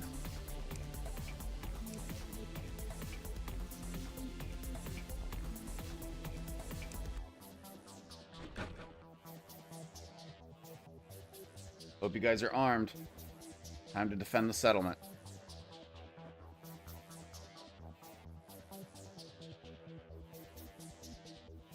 I do have several guards. But yeah, so... what we're going to do is, since I've got defenses, we've got all these mummies that are here that are attacking. And they're going to come in through this west gate because this is the only open area for them. And I've got this thing trapped. So hopefully the traps will repel them, but probably not. Oh, wait a minute, wait a minute. Shit.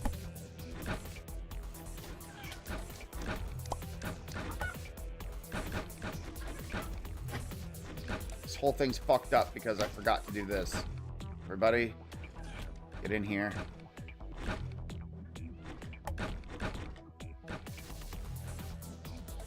Alright, who's that just got screwed? Oh, one of my guards. One of my good guards. Alright.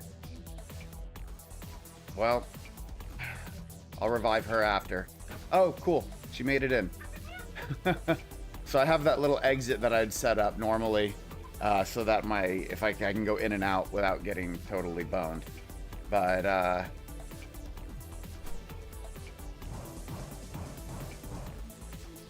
yeah, so these mummies are going to come, and they should migrate toward the door. Looks like some of them are currently going after the wall. I don't know what kind of weaknesses my defenses have at the moment. I don't know how easily they'll just rip through a wall or not. I think they'll go toward the door because that's easier. No, guys. No, no, no.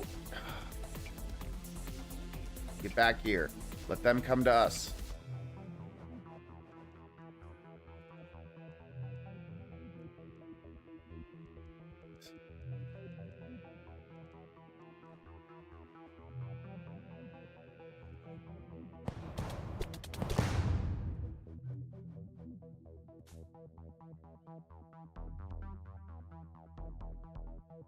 So yeah, we want to force the mummies through the choke point.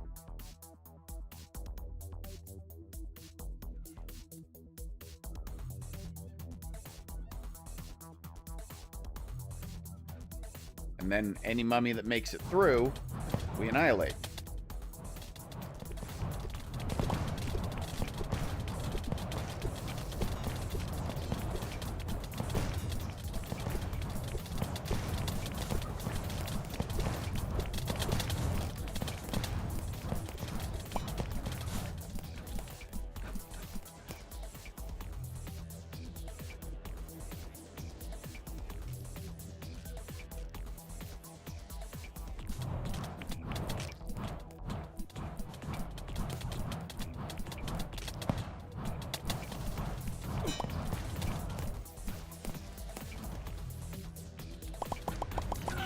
Chase them.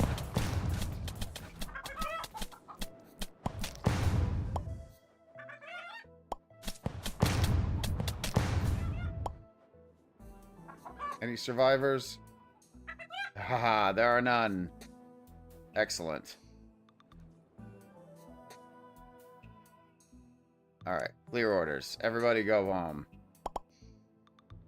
I think that's the first time I've ever completely just dominated one of these arenas before. Alright, let's clear this out, because this thing's just a mess. No, I got turned into a chicken. Oh, it's okay.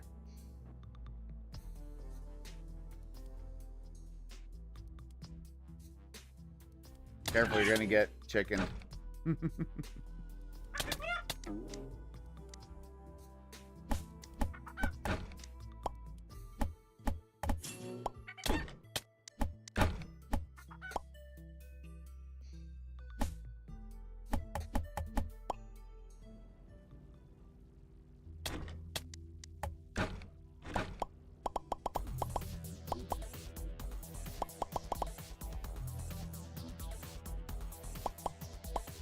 That's probably the toughest army that I've ever had to deal with, and I dealt with them with absolute ease, and that was like the easiest fight I've ever had.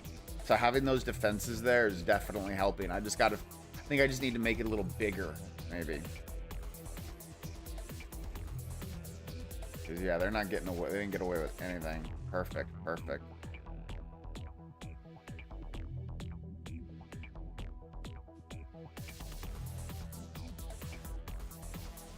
Ooh, a quartz glaive.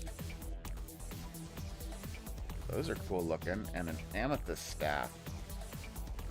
Quartz great. Wow, 117 damage. Quartz staff.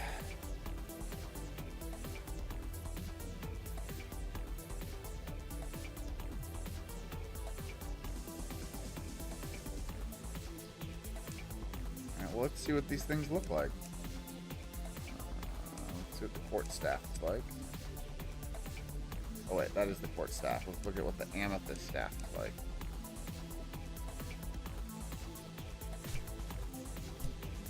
Okay, so that shoots little projectile balls. That's cool.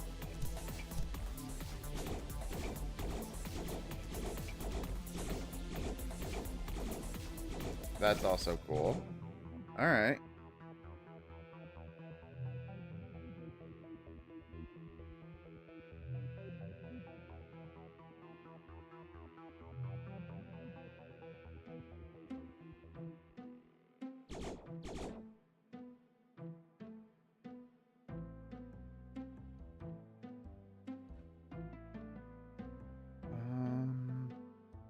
Holy crap, that quartz greatsword.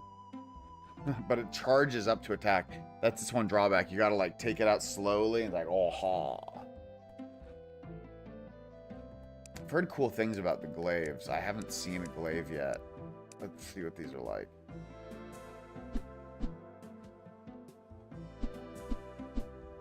Yeah, that's kind of cool. I kind of like these. Core Keeper needs a weapon like this. That's cool.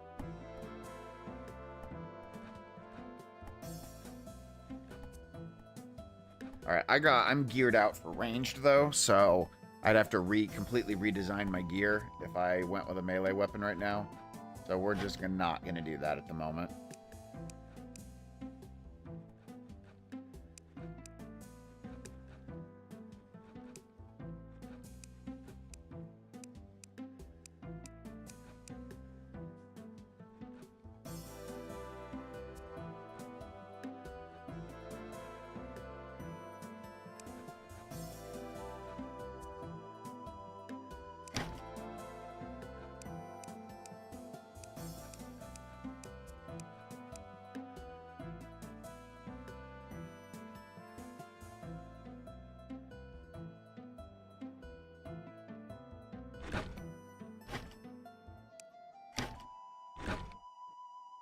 Okay. I actually need to go to the desert. I have not really been to the desert that much, so I need to go to the desert and go to the desert caves. We were gonna do the bear. Oh my god, I got distracted. So, and your faulty freaking hand cannon. Did you pick a different weapon than the freaking hand cannon?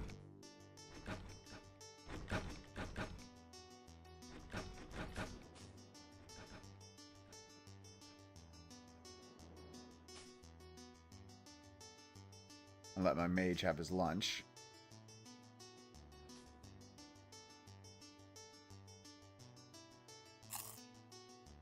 Now I need you to join my adventuring party.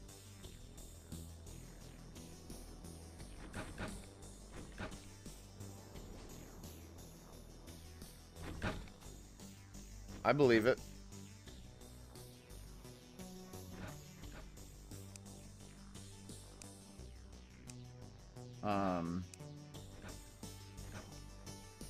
Yeah, Core Keeper has some pretty good circuitry. Necesse has a good circuitry system too. Like, I am not an electrical engineer.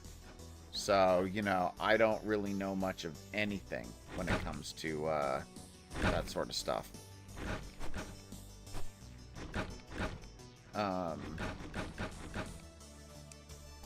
But look at this. Let's see here. Is it here? Yeah. All right. So here we've got wires, and I've had the wiring equipped. There are 4, I think, different colors of wires, which I think is pretty cool. So you can keep things a little bit more organized. You've got OR gates, NOR gates, XOR gates, you know, and OR. SR latch, I don't know what that means. T flip-flop gates, counter gates, timer gate, delay gate, buffer gate, sensor gate, sound gate. I don't know what half this crap means. And gate, and gate. There's a lot of options for Necesse's wiring. So if you are an electrical engineer, you can go nuts. You can go nuts here.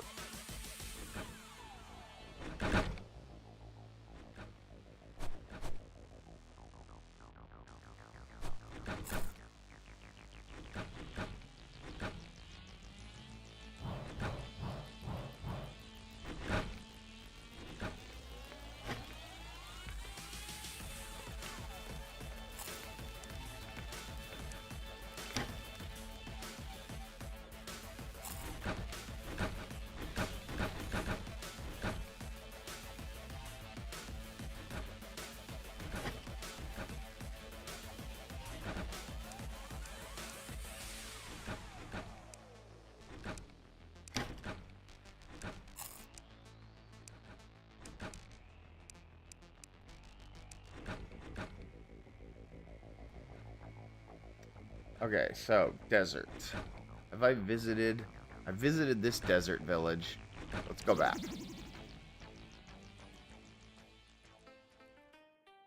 Okay, what was I gonna do in the desert? No, it's sorry, Sask. This game is called Necesse. Kind of like necessity, but without the itty at the end.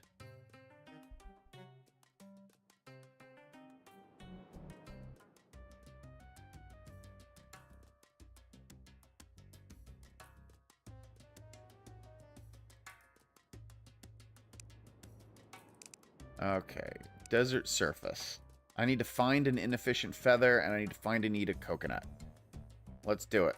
Let's do these things. Where's my cursor? There it is.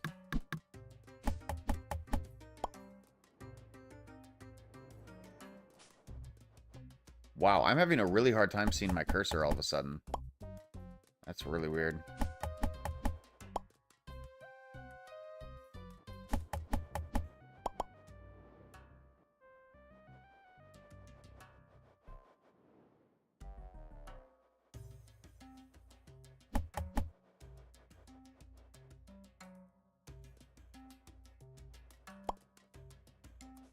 Yeah, like I can't see my cursor at all right now.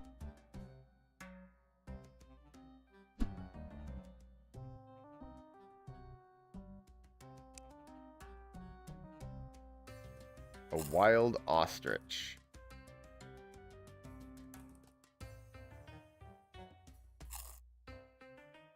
Where'd that thing go? Die, bird, die. Hey, there's the inefficient feather. Okay, what is this is kind of annoying.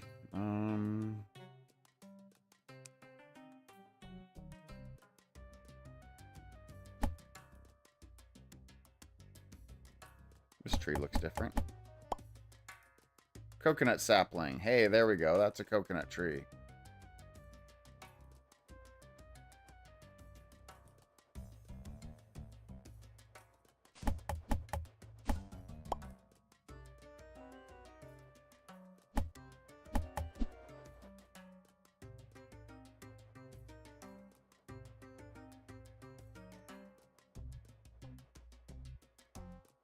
Looking for any more coconut trees.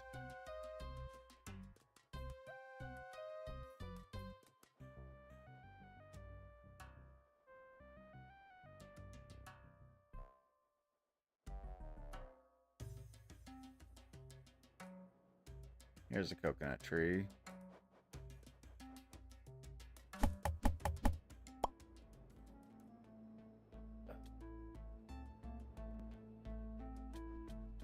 So I know I'm supposed to find and eat a coconut, but I am going to bring them back to town, and then I am going to grow and eat them. I'm going to do that on my own at town. So just want to get as many as I can.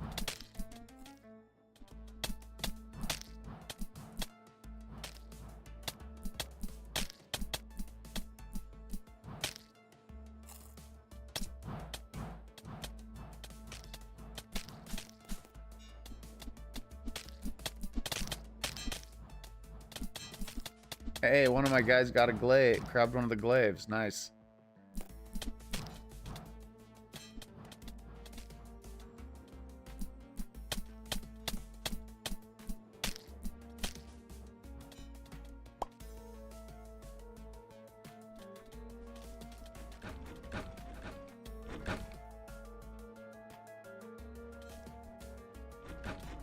Let us sleep.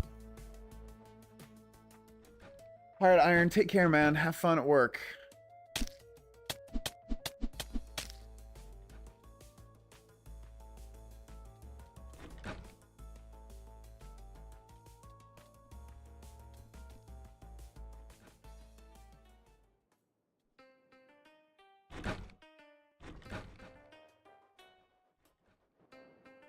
Okay.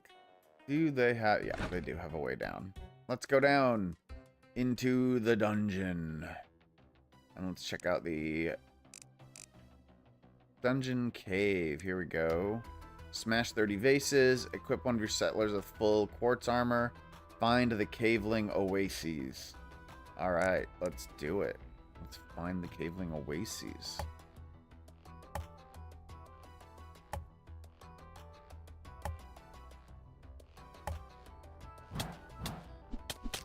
Are those cats?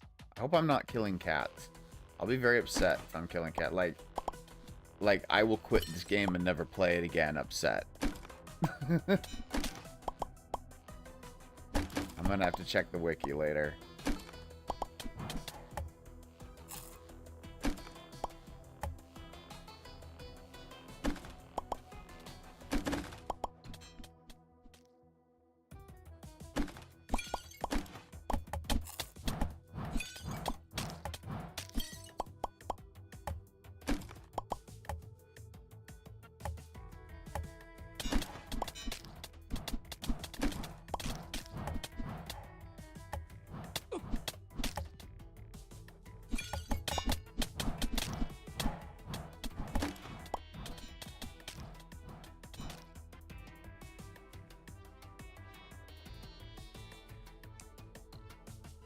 Jackals. Those are jackals. Okay, I'm less upset.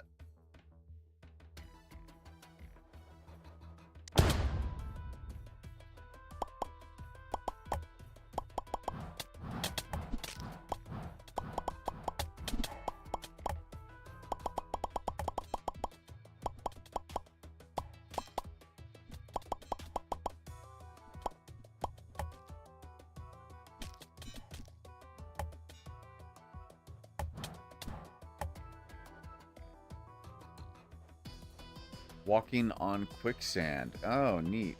Well, let's not walk on that.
Guys, if you're gonna walk over the trap, at least let me disarm it first. Ancient statue. Ooh, I think this is what gets me the boss of this area. Not ready for that yet.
See here. Solo items. Clumsy prophecy slab. Okay.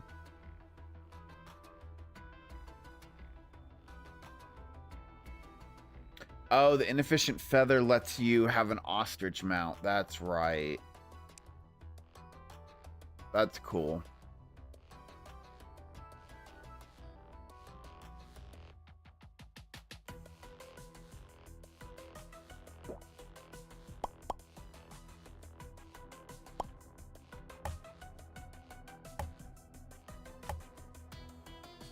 I need to find some quartz. So far, I haven't really found any. Oh, speaking of, quartz. Ooh, lots of quartz. Alright. Ask and ye shall receive.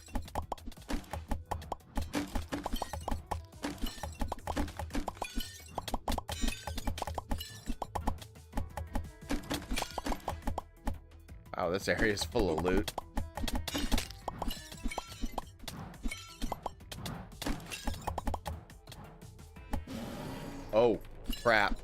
I just accidentally summoned a boss.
Oh, we got him. Hey. Get some lights down so I can actually see what the heck just happened.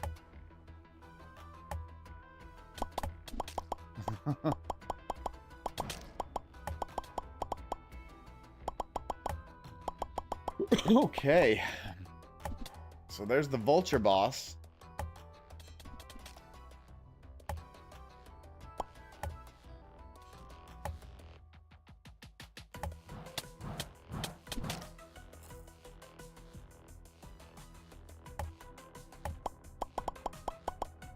Oh, look, there's another one. Let's not do it again.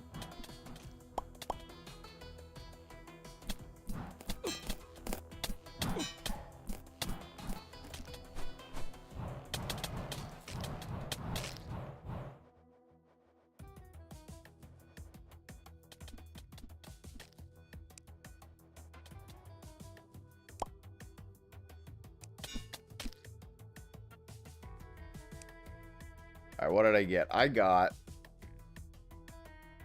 an athletic vulture staff. Looks like it's a summoning staff. That's my first decent summoning item, I think. I don't know. I don't really know summoning items very well. But let's try it out.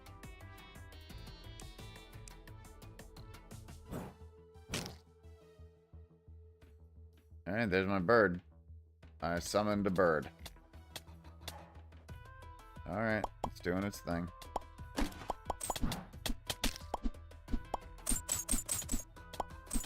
Oh, these are amethyst. This isn't quartz.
I have no idea what quartz looks like.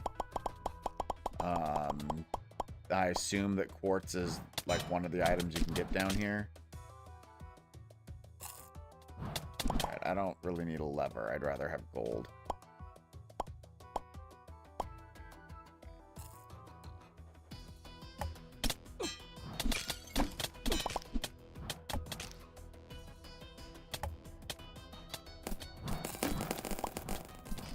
Yeah, of course quartz is one of the items you get down here. This little quartz dude keeps running away from me. Back here. Give me the quartz.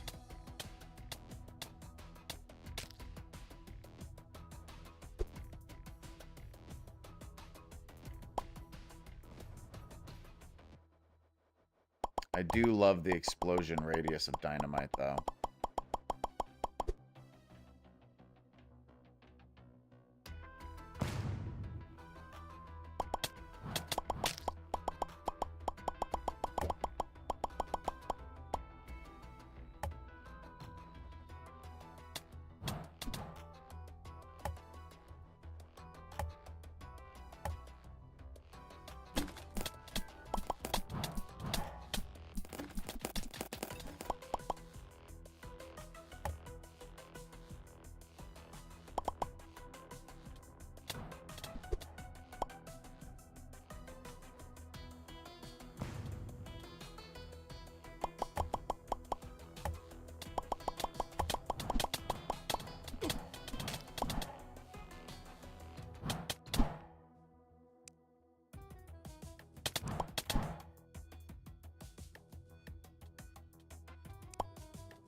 Oh, crap. I was like, why? That's dynamite. I almost blew myself up.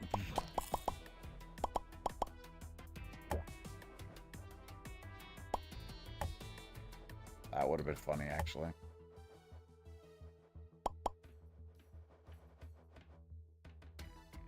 Alright, that's a pretty small part to have explored, but what have we got so far? 58 quartz. I don't think that's enough. We need to keep looking. I need to find quartz.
Ooh, rice seeds. I don't have rice yet. I don't need an alchemy table. Rice. That goes in my seed pouch. Yeah. Coconut saplings can go in my seed pouch, can it? I guess not. Sweet. I got some rice.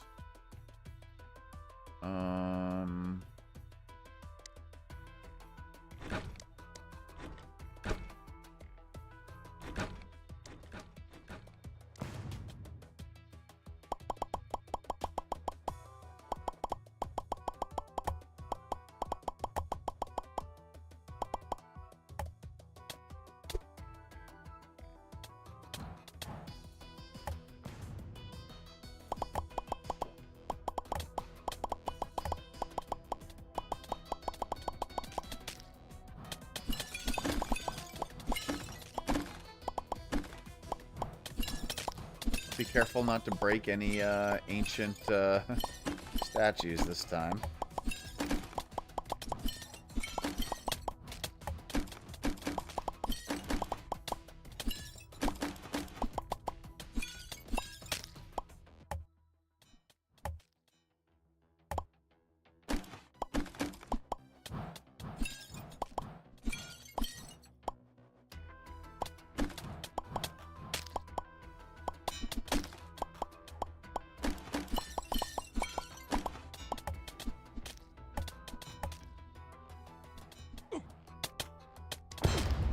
Oh, I didn't realize that was right there.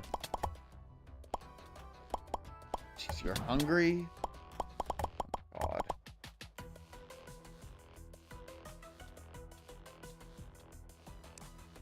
Here, have some food.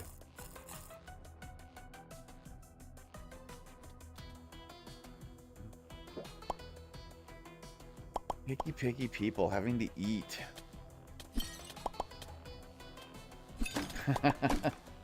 Yeah, I'm still learning the game myself, Sask, so I'm not sure what kind of content we're gonna have at the beginning.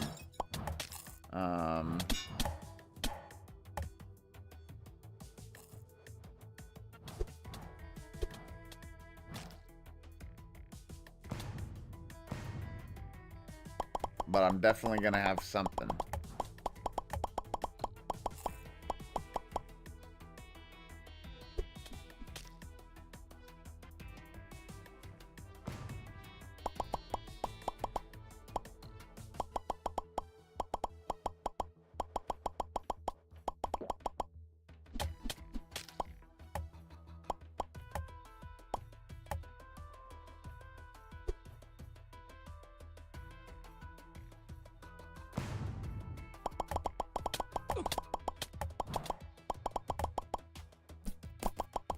Get back here, you.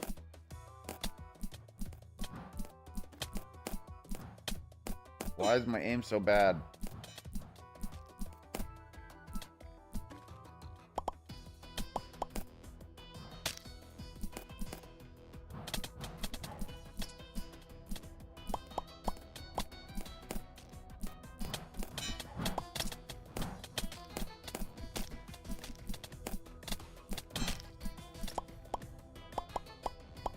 Excellent. More quartz. More quartz. I am almost out of bullets.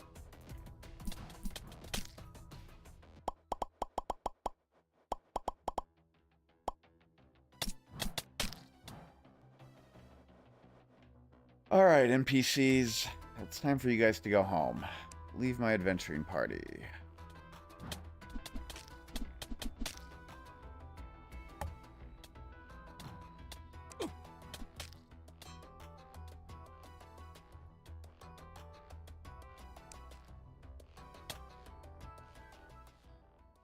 All right, we are down in a trap room. Now, this room, if you have not seen Necesse yet, this is one of my favorite areas in this game.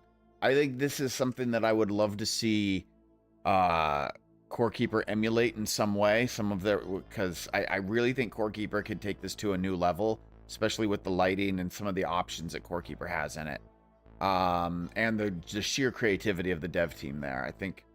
But anyway, I love these rooms. The loot's not always the best, but they're so much fun. So you step on a tile here, right? And look, it lights up a path.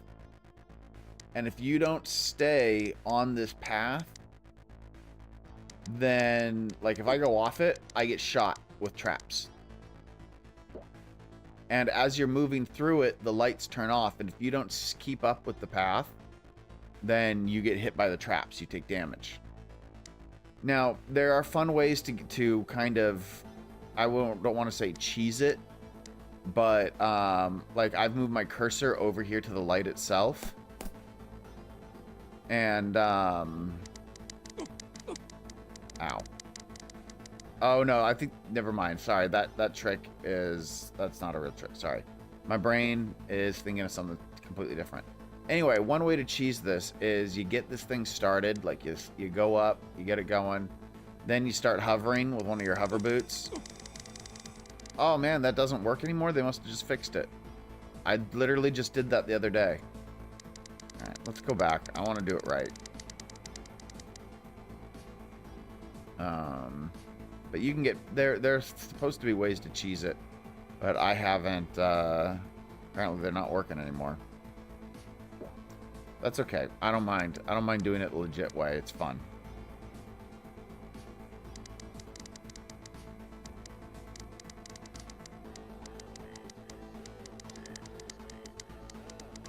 And I like that you can have multiple paths, too. So, yeah. Anyway, that's how you do it the legit way. And then there's some coins. We got another one here.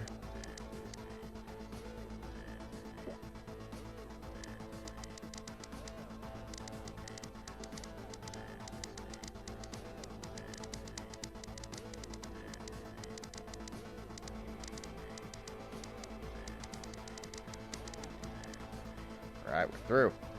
And then treasure room. Now this is one of the faster ones. I've had some ones that have also had like blade traps and all sorts of stuff, and they've taken forever. Like this room, this only essentially had one puzzle, and that was these two. I've seen ones where that was just part one, and then you have to go to like 3 more sets of different kinds of traps.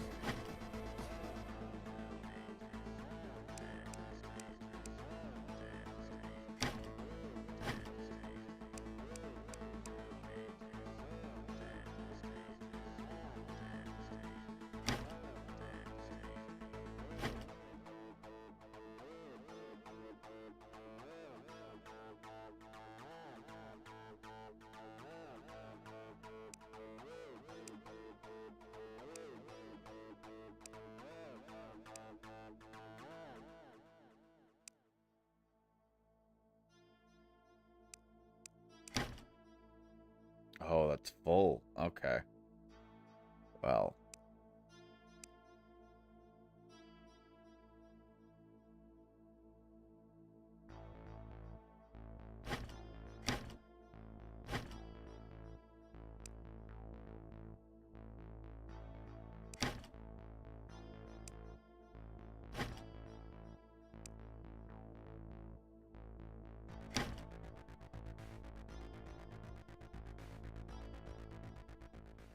So yeah, anyway, I love those. And there's usually like 1 per cave, which is really great. Now let's take this recall scroll. Let's go back to base.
Cool. So I've got these trees. I've got some banana trees here. I've got some, I think these are apple. I don't remember these. I don't remember what kind of trees these are.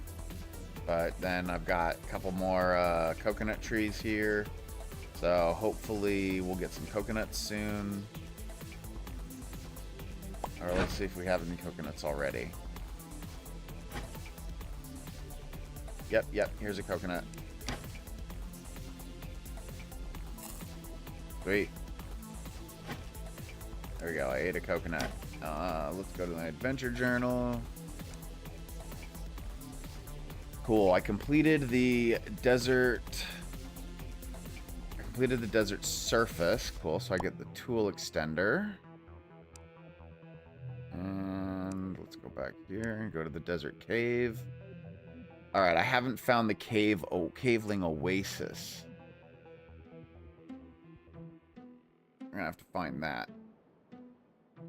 And then let's equip one of my settlers with full quartz armor.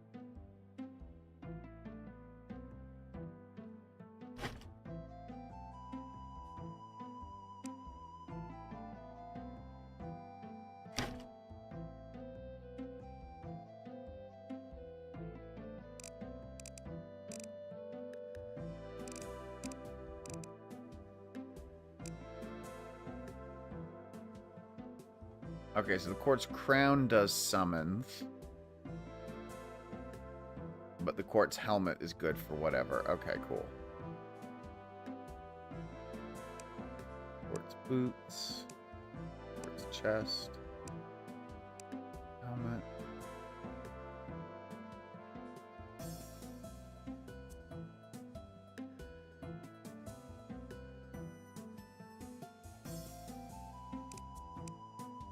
I don't remember which one's the best. I don't think any of these are actually the best. I think actually Ancient Fossil might be the best, but I don't have that.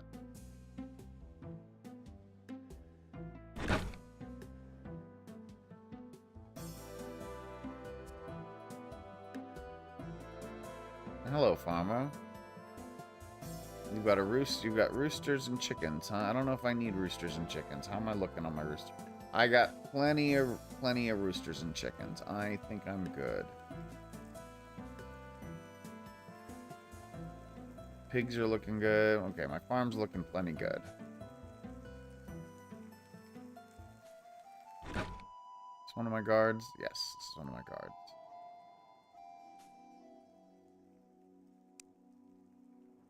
She's got the cutlass. Cool. There we go.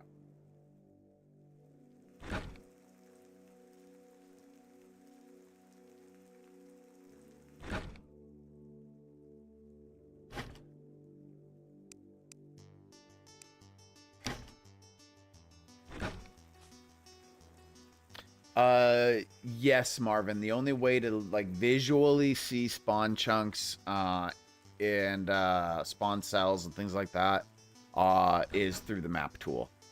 Fortunately, the map tool has been updated, so it is accurate again.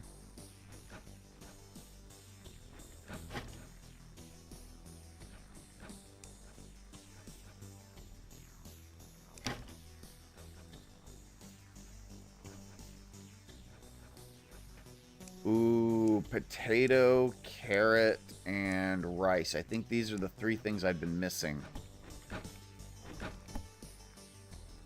That's onion.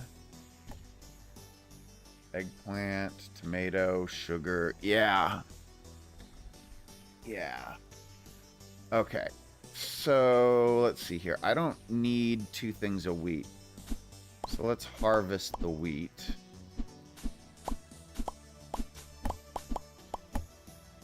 I was doing 2 things of wheat, just, you know, because.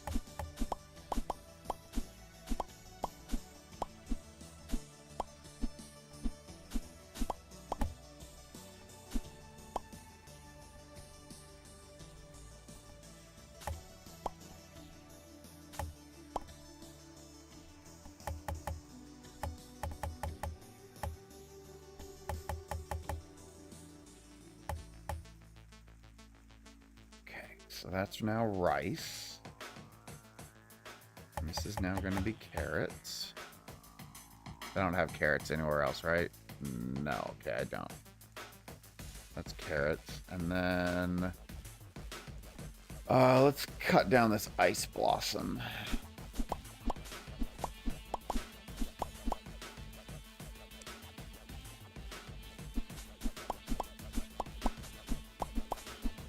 I got plenty of ice blossom now. I don't need to keep 2 going of it.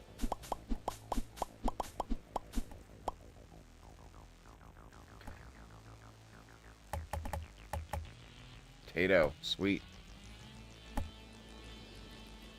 I think I now have every crop. I think. We'll see.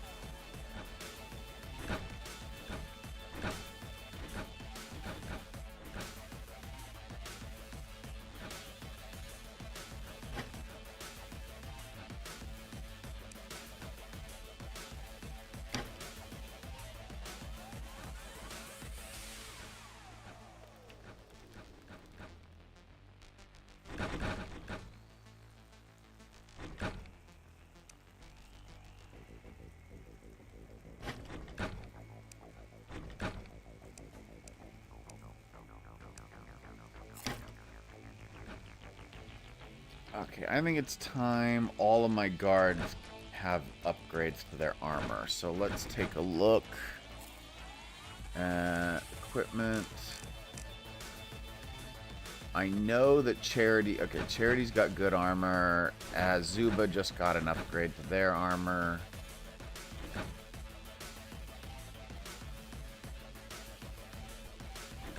Kind of. Oh, the settler bonus plus 200 max health. That's good. Oh, plus 375. Wow, actually, the demonic armor is better than the quartz armor.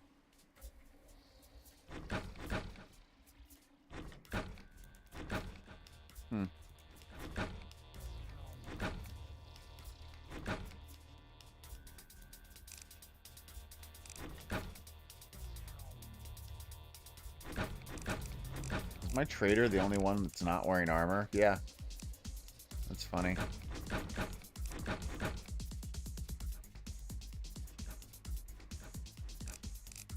Do I have any armor in the armor? Yeah, I've still got some armor that he could grab. I guess he doesn't want any. I mean, I could force him. I don't really feel like it. Okay, so...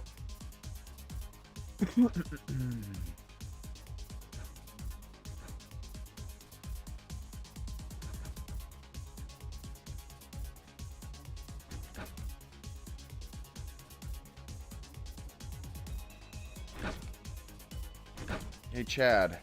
Hey, how's it going? Got a recall flask. What's that? I gotta defeat the Cryo Queen in the deep snow caves. Okay, so we're now in the deep bosses.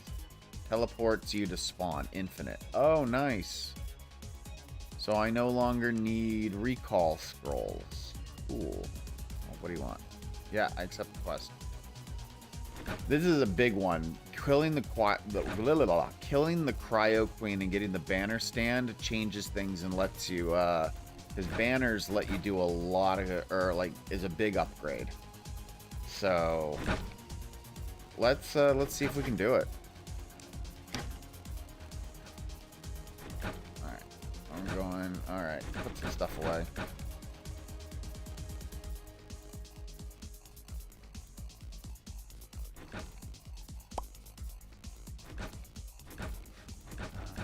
Buy something.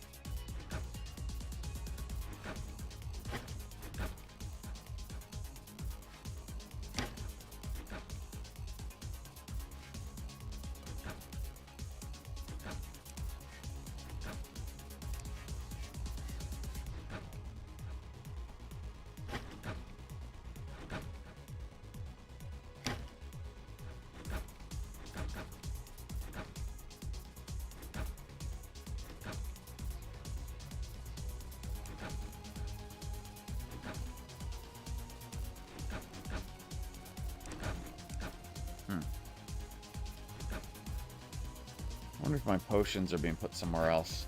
I'm just not noticing.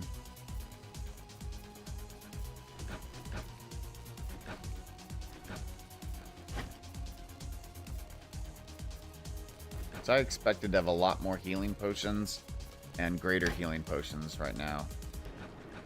Because I could make quite a few. Yeah. I can make quite a few. I don't know why it's not doing that.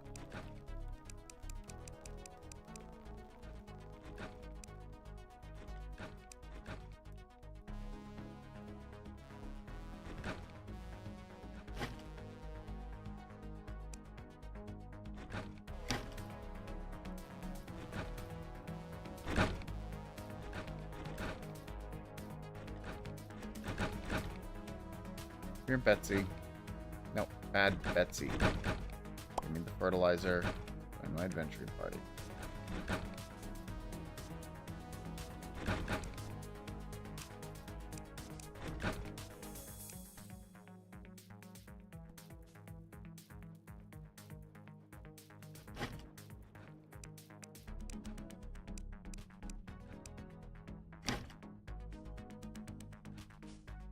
You're my other guard. Come here.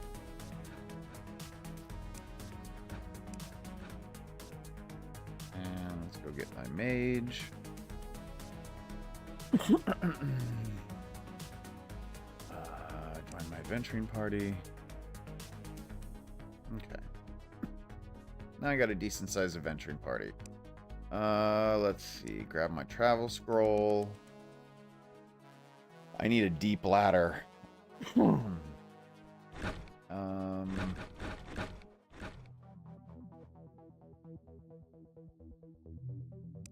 Okay, here's a deep ladder.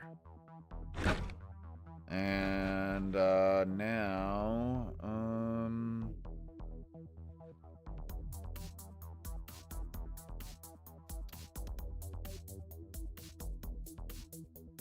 yeah, let's go to the Snow Village, I know.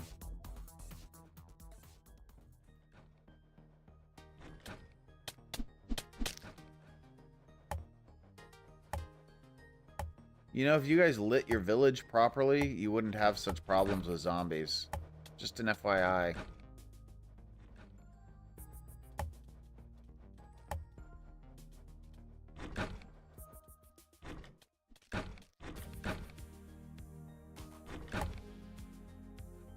Alright.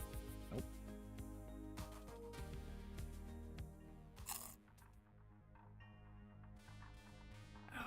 Okay, here we go. We are in the deep ice caves. Oh, wow. I cannot break this. I need better, wow, I need a better equipment. Okay, okay. Let's see what, let's see what I can do. Yikes.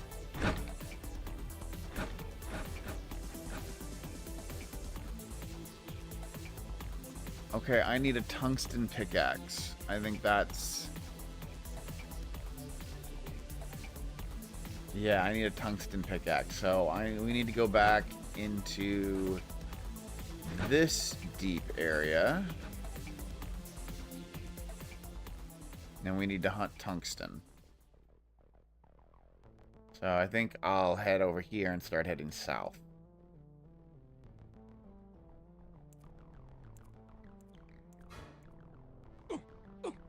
Ow, ow. That was almost smooth.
I do enjoy the way that dynamite works in this game. It explodes very, very nicely. I think it's honestly the most effective mining tool in Necesse.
Hey, Zero, welcome back, man.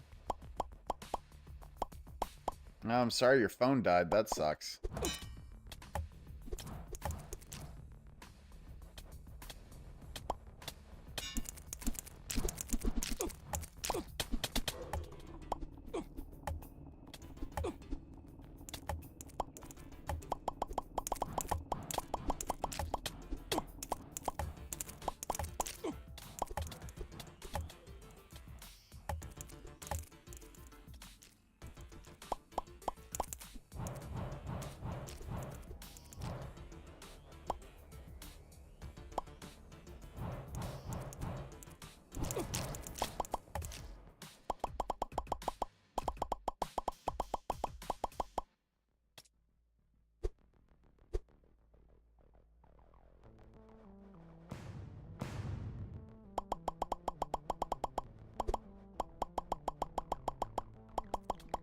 Alright, guys, we're almost done.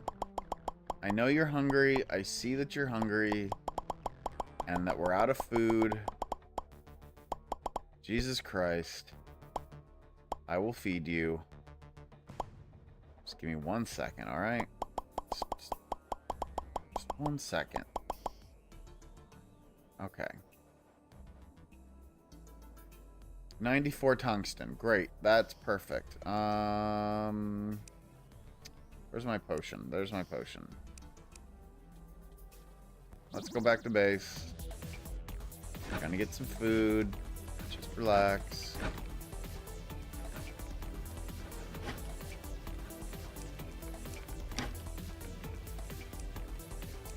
There you go. Eat away. Eat up. Eat up.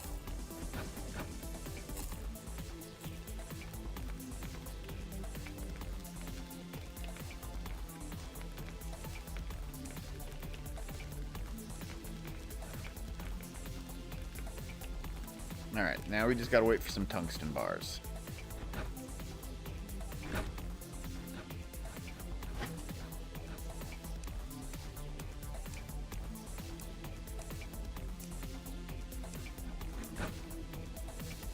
Ooh, lemon saplings.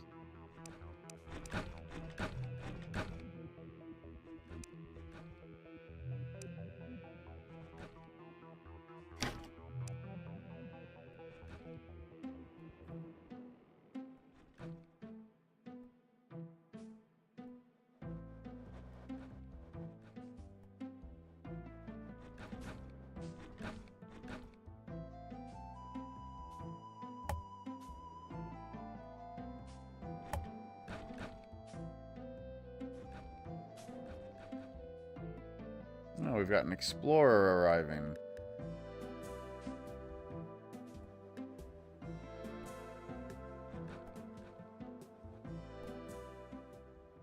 Come, explorer.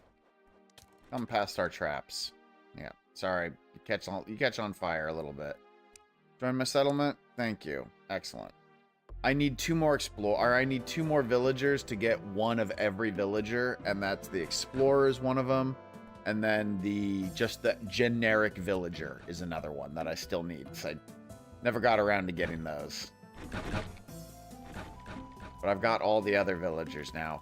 The next thing I need to do for all my villagers is I need to give every single one of them a home.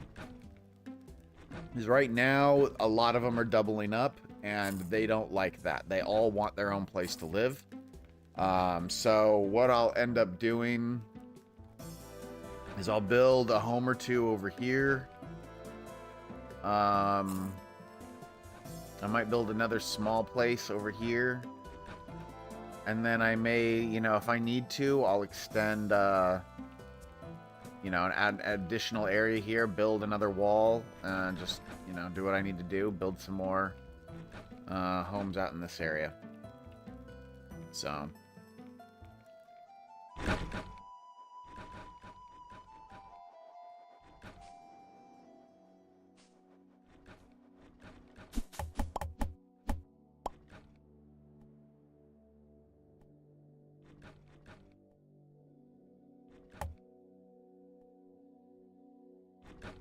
So we got some lemon trees planted here.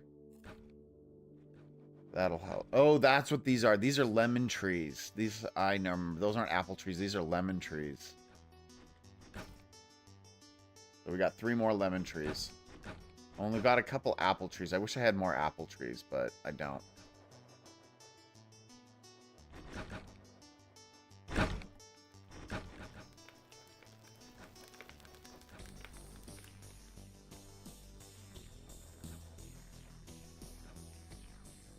Where'd all my tungsten go?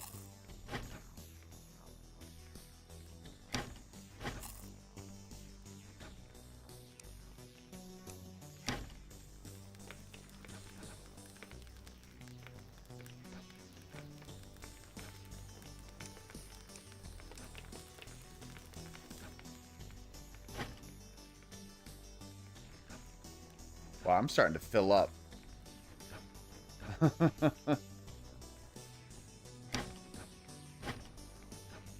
Wow, this is getting a bit nuts.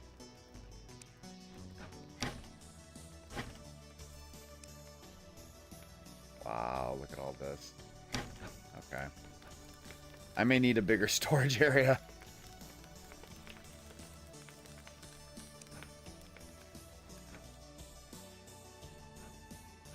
Wow, I actually did not get nearly as much tungsten as I thought I was going to. I had like 90 some tungsten ore, and all it got me was like 24 bars. It's enough that I can get a tungsten pickaxe. Hopefully I can get a tungsten axe too. Nope. 4 bars short. Ouch.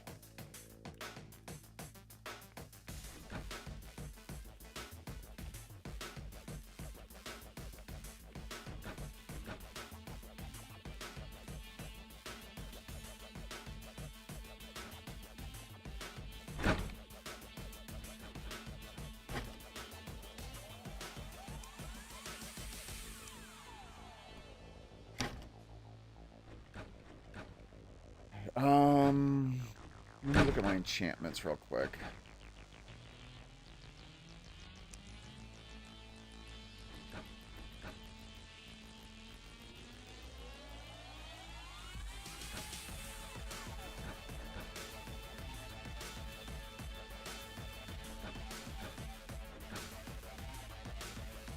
And then alchemy.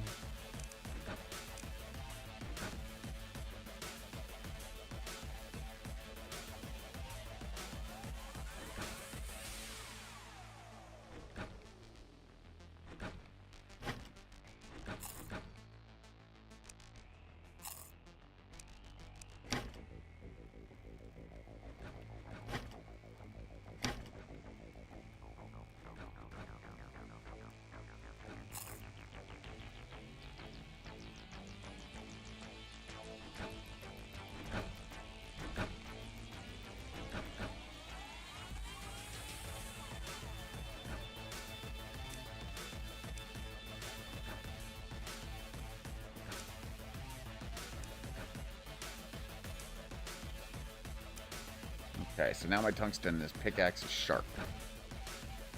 That'll help it out a bit. And now let's go to the snow village.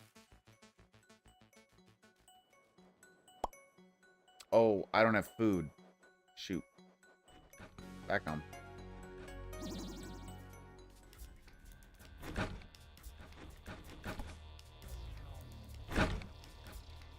Okay, I got some food for them, so they're okay for a little. They're okay right now. But I need some food for myself. Alright.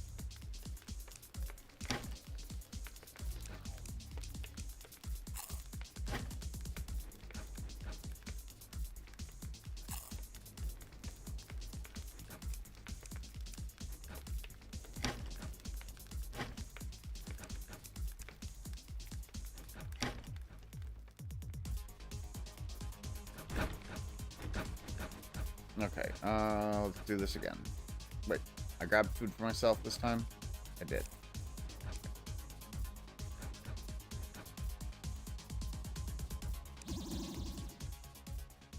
Snow village.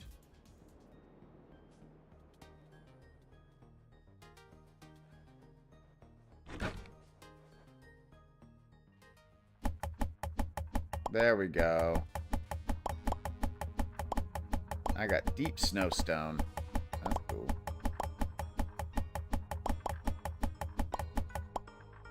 Although, you know one thing I should do before I get, you know, dead? Let's go into the normal snow area, and I'm just gonna blow up a little bit here, a little bit there. I just need a little snowstone.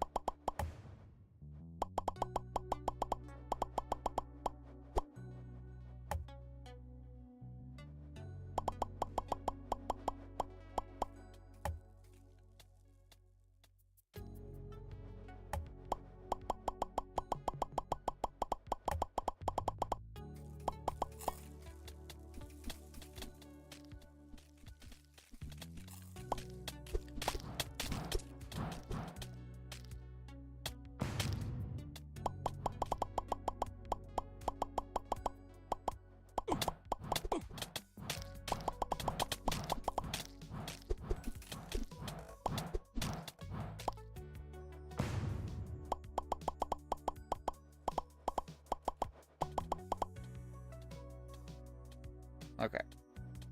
That's good.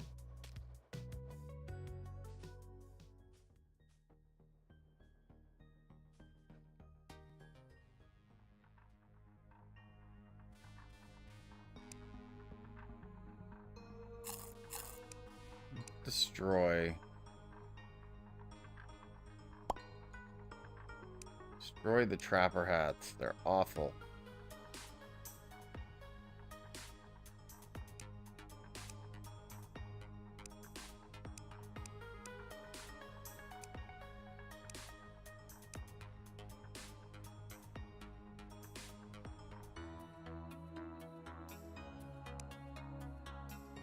Oh wow, look at this little cave-in.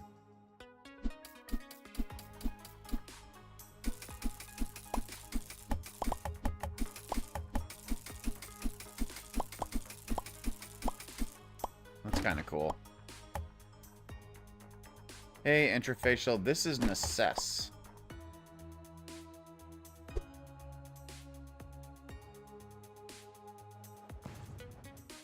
It's a new game I've been getting into.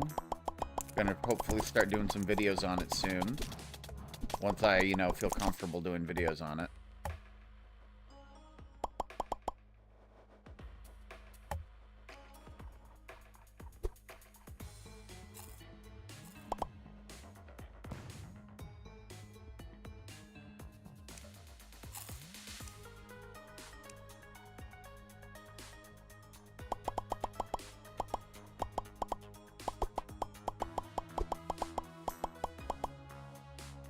It's a really fun game, especially since you can build like an adventuring party, and there's a lot to do. There's a lot to do. The game kind of like reminds me of a good mix between Terraria and Core Keeper in many ways.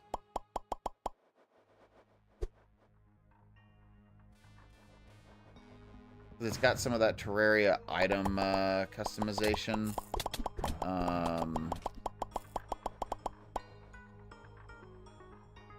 Yeah, no, this is not Core Keeper.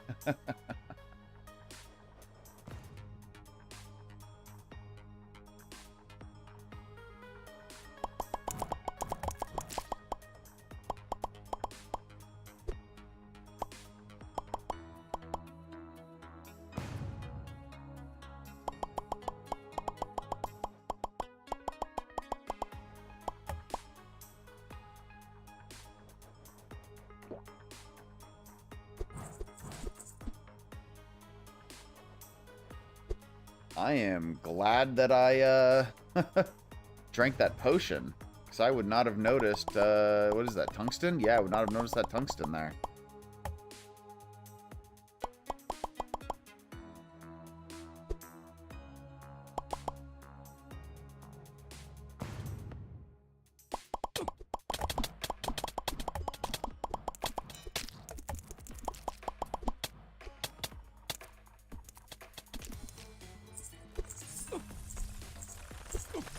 Whoa. Oh, I'm getting my butt kicked.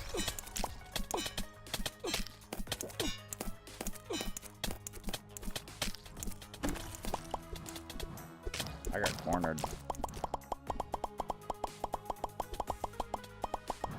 I'm out of bullets. Oh, great. Oh, boy.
Well, I found an area of the deep caves that's just not got a lot of passages, apparently.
See you, Sask.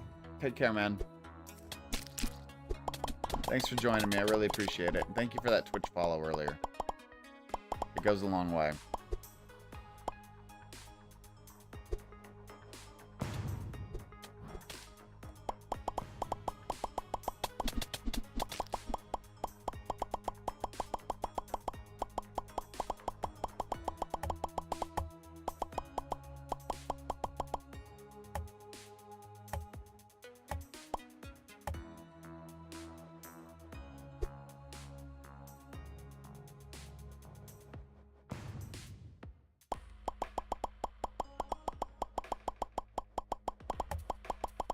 I'm actually on a hunt for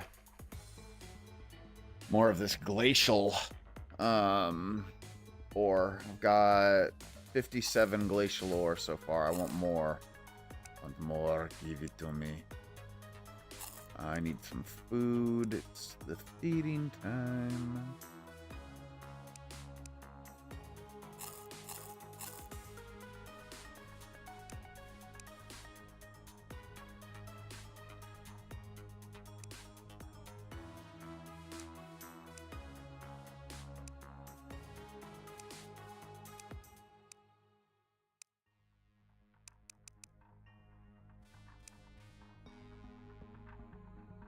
Oh, I'm out of money. All right.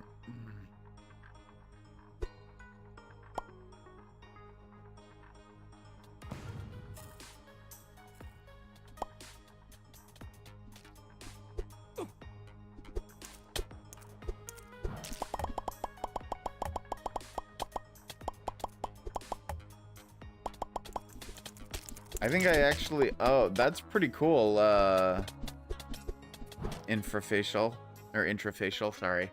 High attack speed knife build. I did a high attack speed build recently, but I did it with a ranged build.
There we go. Can you guys hear me again? Okay, great. Thank you. Yeah. Stupid mic. Got all busted.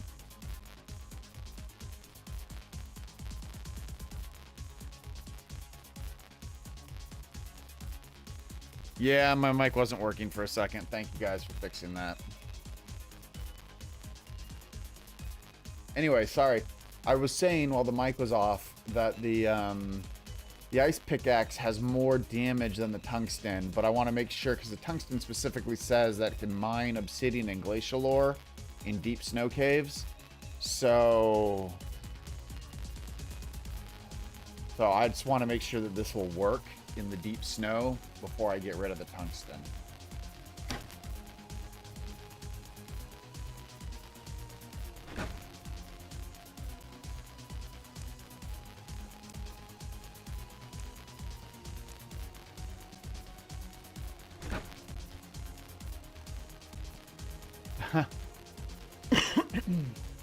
I'm glad you're not sick anymore, Eric. This game is called Necesse.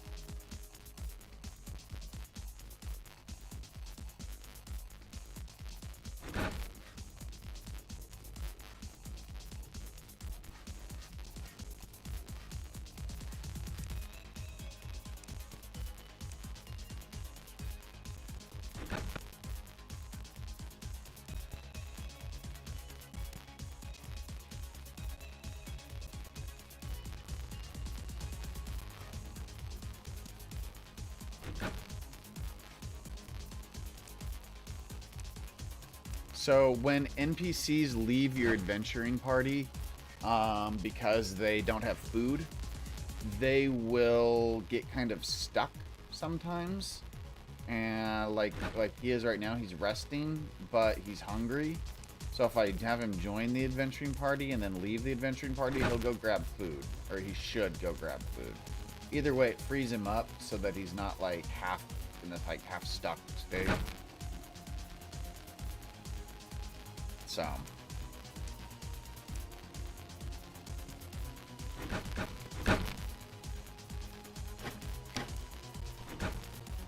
see you later, Interfacial. Have a good one.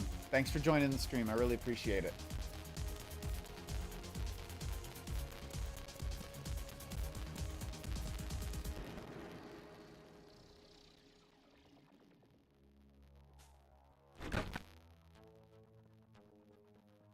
Okay.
Ninja robe. That's kind of cool. 18. It's really good too. Crit chance. Anyway.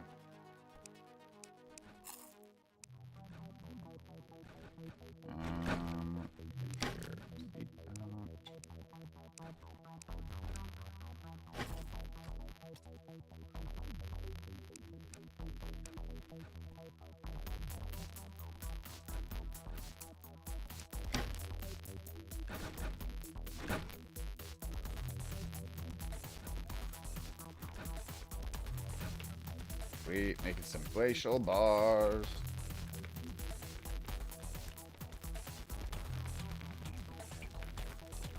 Takes 4 per bar. Okay, that's actually not as bad as I was worried it would be.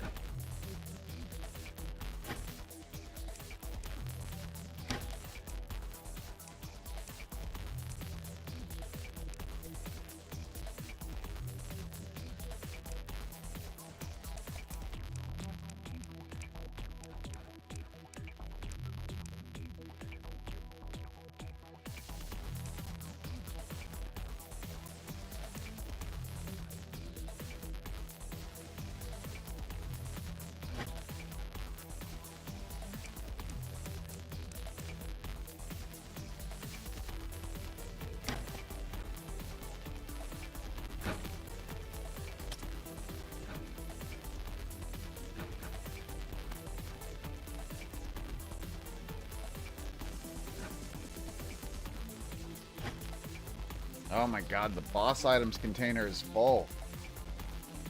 Alright. Let's clear out some of the boss items container.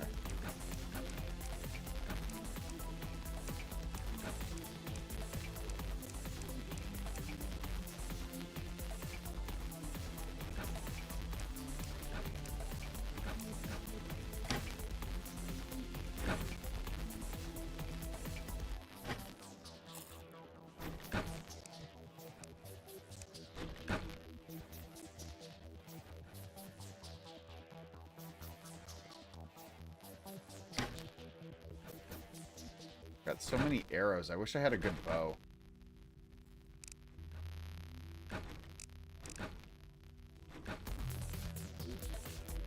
Make a tungsten bow. I think it's probably the best bow I can make right now is the tungsten one.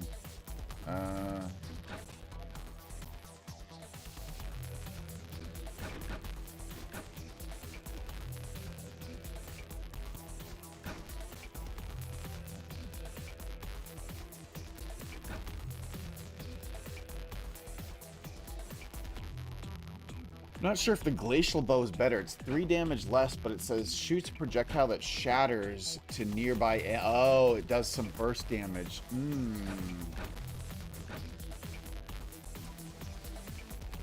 I think that might be worth it for me.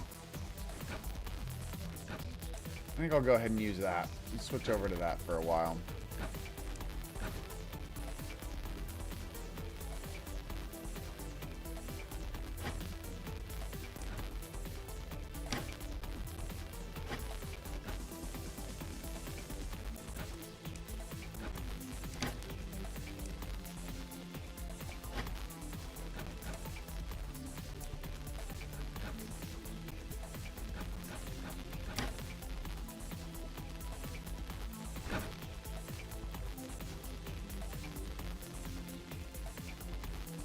Alright, so at nighttime, let's see what time of day it is. I mean, it's the middle of the day right now, but where's the clock? It is currently 1:30. Oof, God, it's the middle of the day.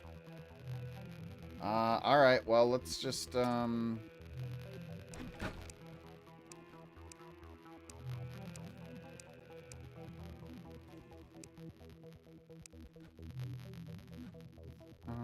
get a little bit of food for myself. What do I have? I have my tacos still. I'm good. I need dynamite.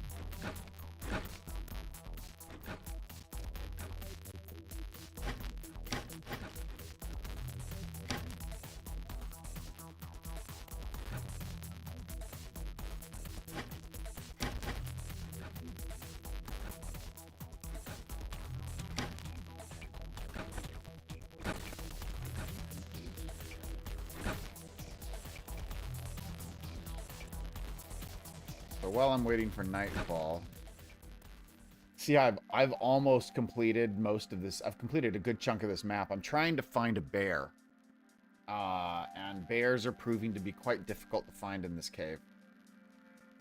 So let's go search this lower corner here.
Was it really 0? Oh my god, that's like right next to you.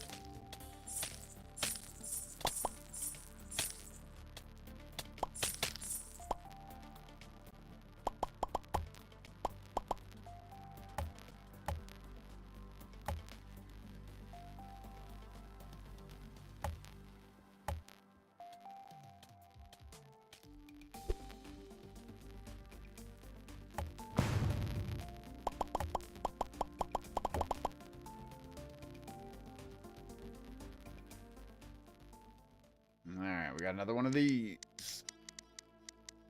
Another one of these. Ow, ow, ow, ow. Apparently I messed it all up. I messed it all up real quick. Real quick.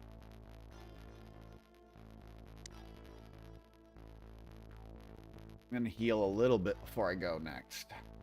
I don't like how the healing timer in this game is 30 seconds. That's a little long.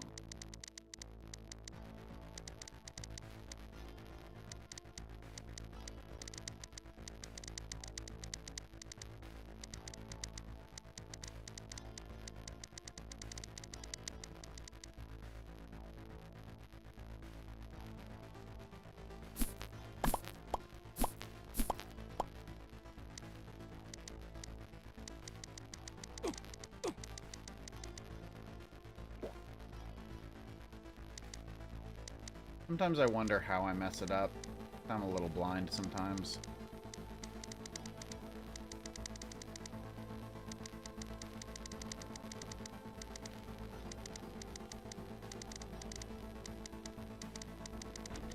Alright, there we go. Through.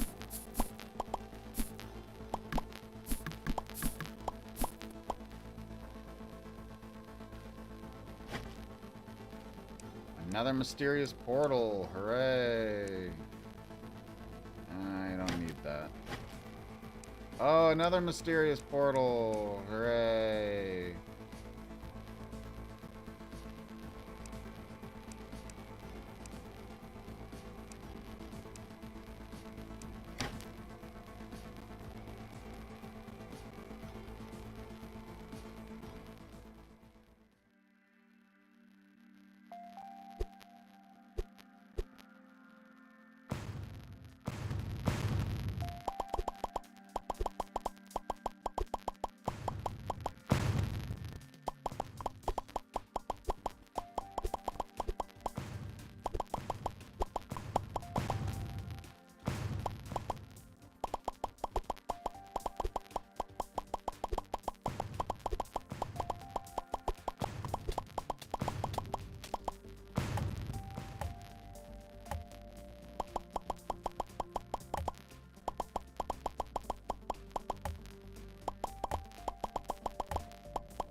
I was going to say, who's that guy? It's a vampire.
Ooh, a guard's arrived at the settlement. I could always use another guard.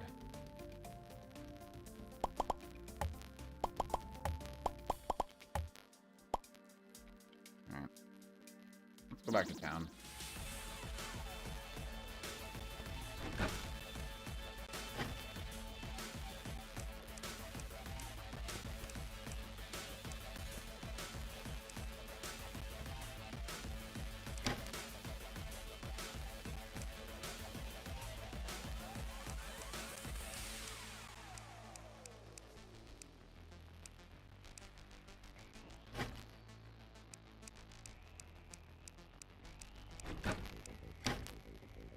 Hello, Ken the Guard. Come here, Ken the Guard. I would like you to join my settlement, please. 229? Sweet. You are a cheap date, Ken.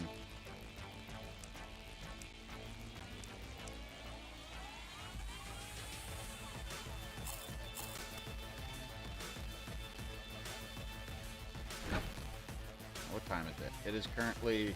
Wait, it's 4:15 in the morning. I lost the entire night. That frustrates me, actually.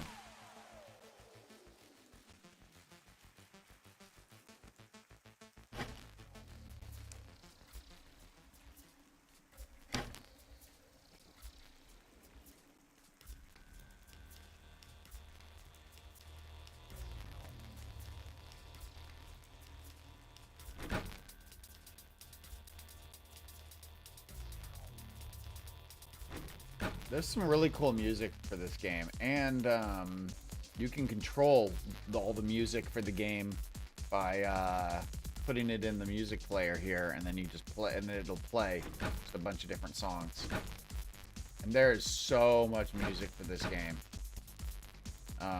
Where's my vinyl section? Like, my vinyl section is full.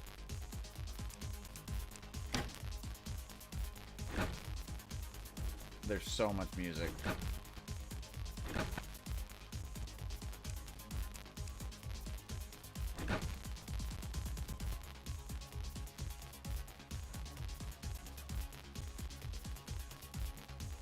Yeah, I want to sleep the day away.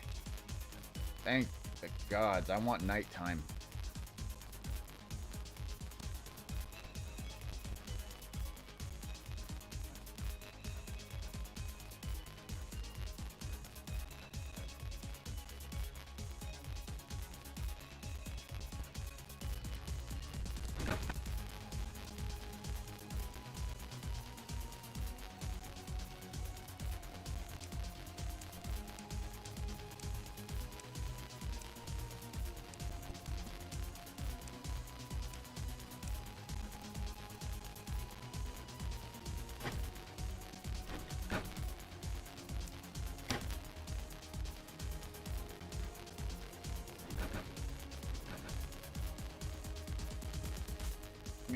Come here. Join my adventuring party. We're not doing much. Come on. I only need one of you. Oh my god, why did you go through there?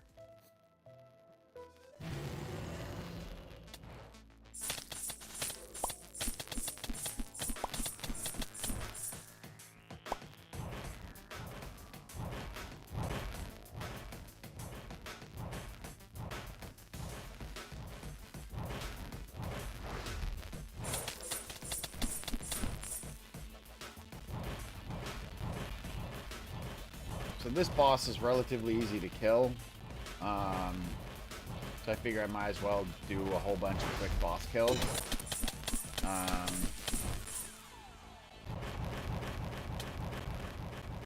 Yeah. This is the first boss for the game. And at this point, it's not a challenge for me. So, in fact, let's have two of them at once.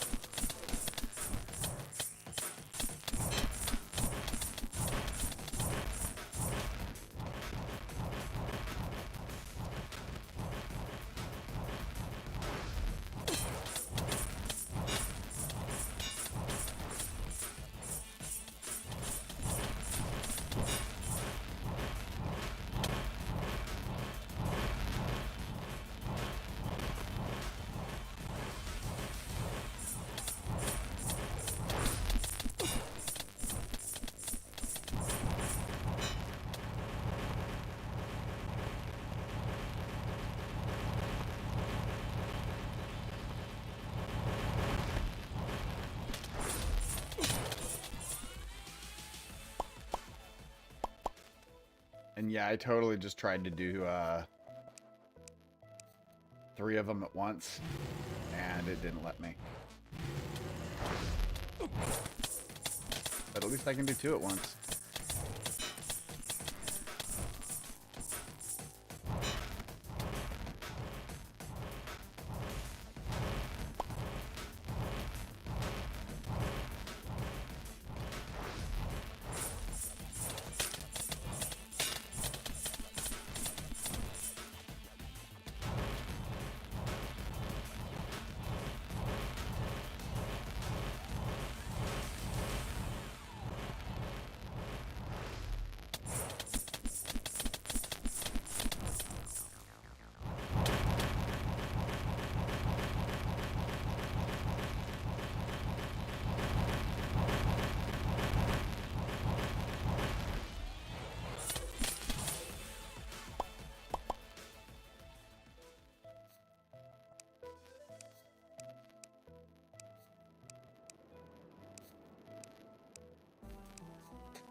I think I got a few of these boss fight items.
Burned him down pretty good on that first run there.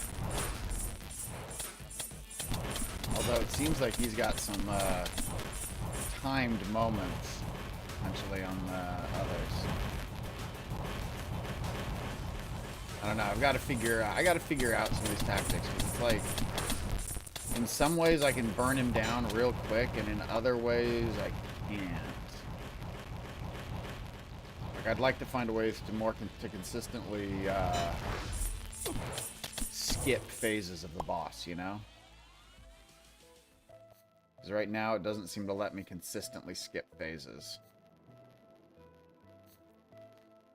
I think morning's coming.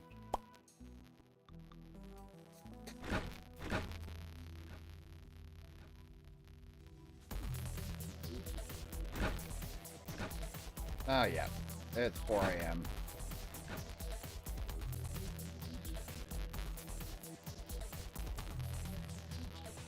Where is my trader? I'll send you on a trading mission, buddy. You can get rid of a whole bunch of items that I don't need.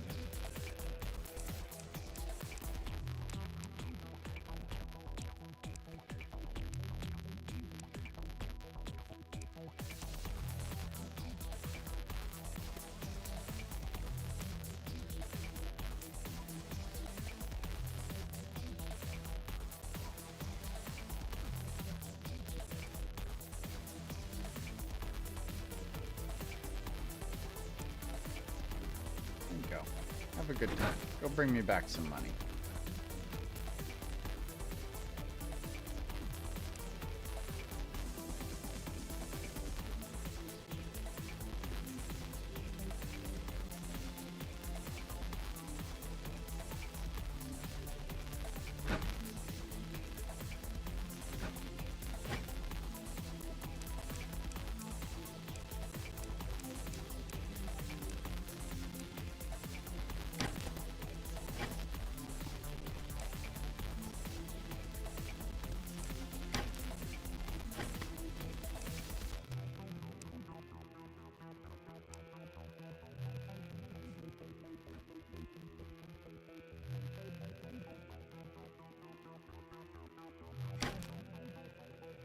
And I got 108 demonic bars off of that, so that's good. Demonic bars is definitely worthwhile.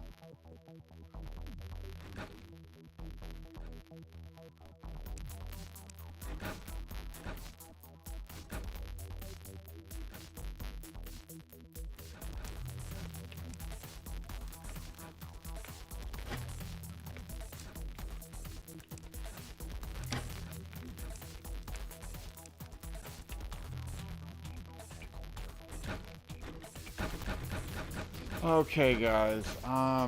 Let's see how far we've come.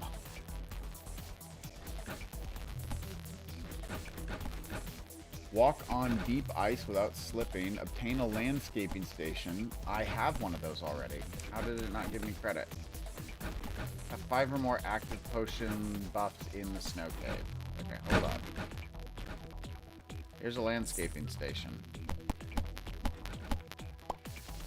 There we go.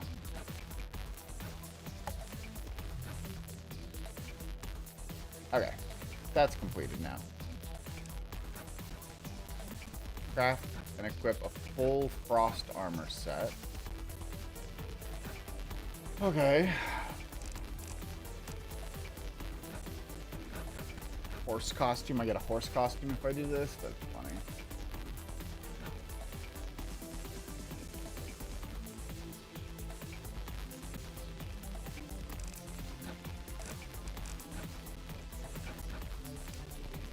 Oh, wow. Look at this. Look at all these vinyls just from the snow cave that I haven't found. There's so much music in this game.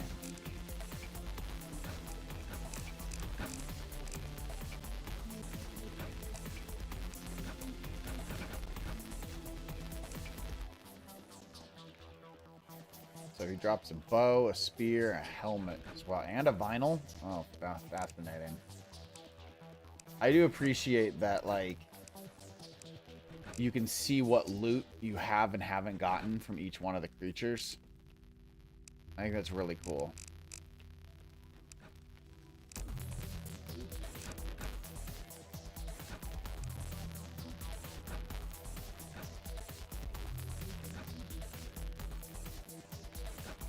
I have a full runic armor set, but I guess I have to equip it, maybe? Oh, yeah, hey. Sorry.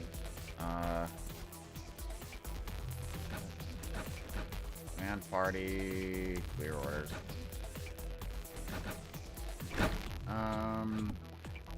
Where's my NPC that has the runic set? Oh wait, you've got frost, right? Yeah, she's got a full frost set, so let's equip that. Cool. And that gets us that one. So now equipment. There you go. Have your frost set back. How have you not picked up some gear yet, Ken?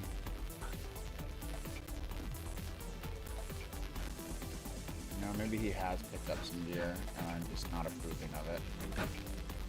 Charity, let's look at your equipment, because you've got a full runic set, don't you? Yeah, you do. Okay. So, equip, equip, equip. Cool.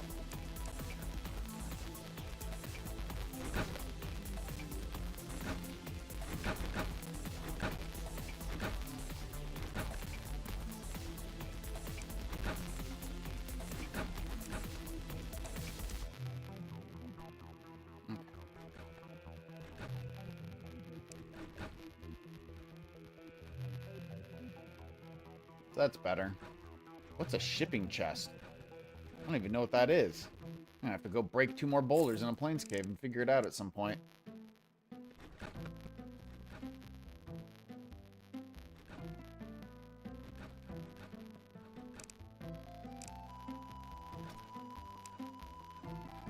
Man, I have done so much. I feel like I've done a lot in this game, and then at the same time, I also feel like I haven't done anything.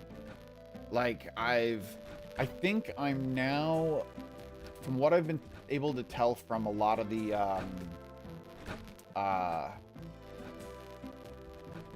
what few videos I found of Core Keeper, or not Core Keeper, what Necesse videos I have found, and from talking in the Discord for Necesse with the people there, the early game is the 5 biomes, the 5 outer biomes. So you've got the plains, the forest, the snow, the desert, and the swamp.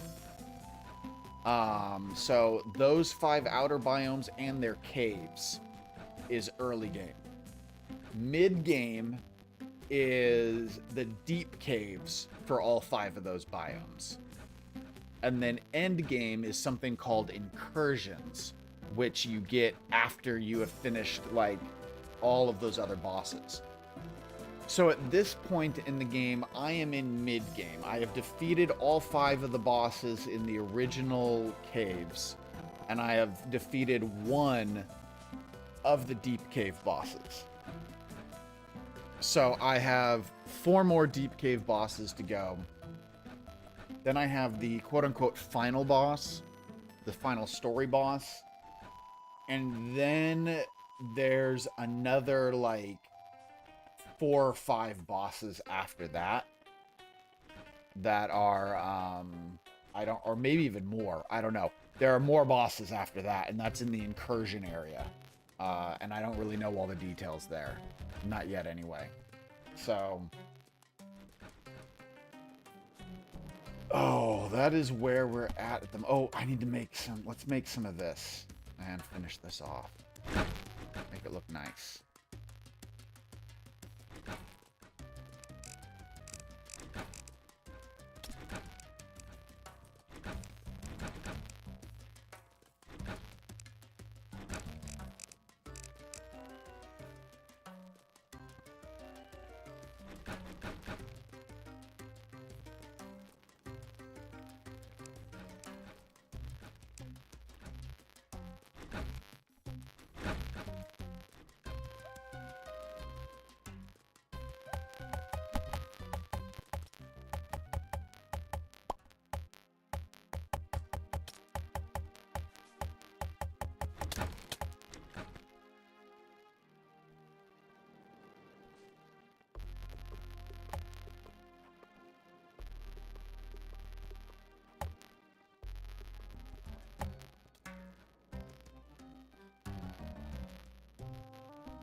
Wait, those look different.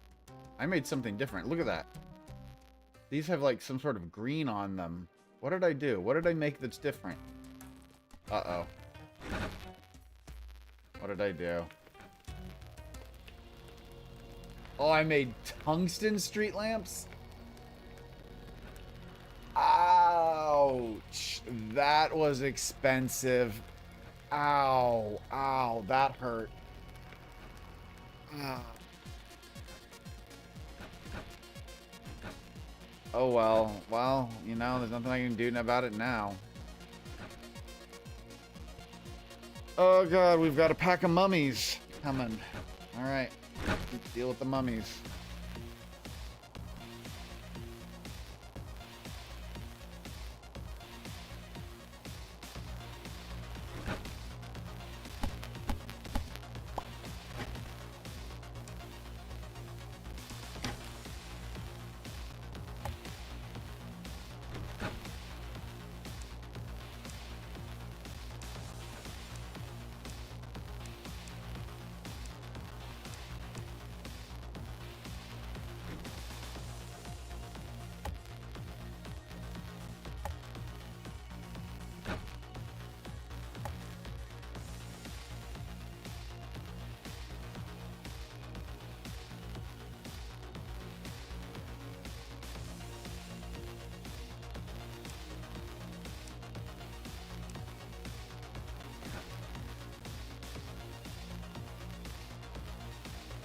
Okay, there are all of the mummies.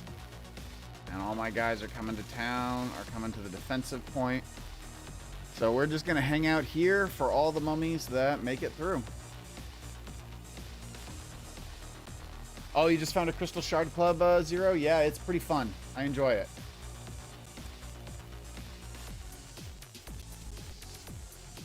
Alright, let's see where the mummies are.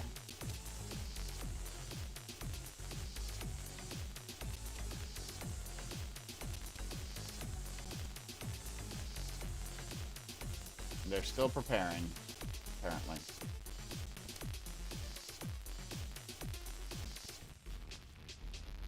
Come on, mummies.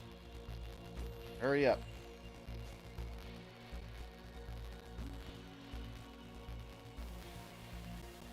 There we go. Mummies are attacking.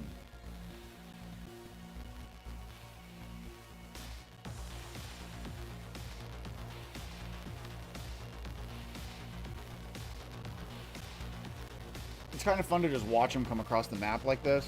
It's like, where are you guys going? Where do you think you're going anyway?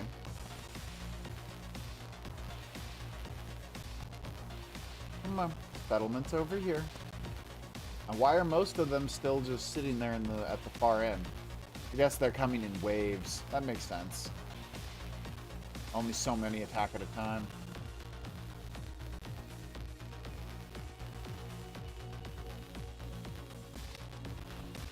Dylan, I don't think you're going anywhere, man. We're under attack at the moment. If you, Dylan, I swear to God, if you screw this up by leaving right as they're all trying to come in and disabling all the... You're such a dumbass. I hope you get killed, Dylan. Gonna let enemies in. Yeah, look at that.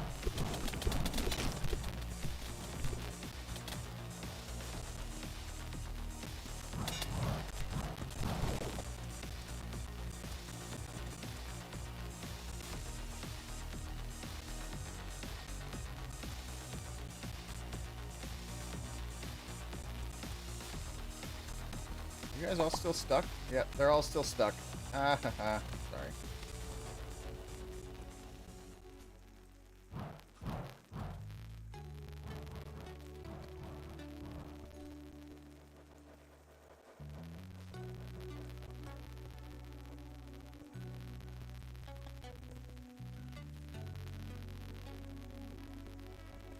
Nope, nope. Come on, guys. What the heck kind of weapon is Ken using?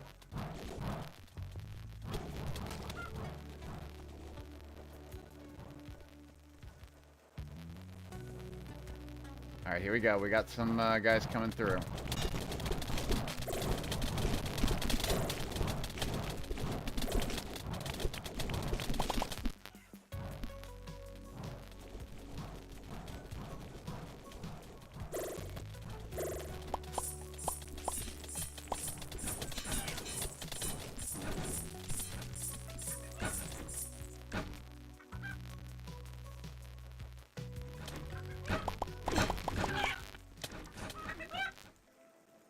Pack of mummies are leaving.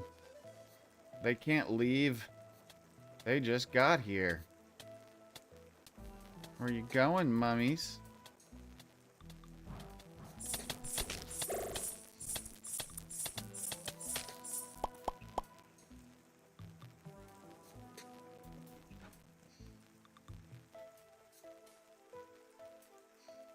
They're all dead. Good.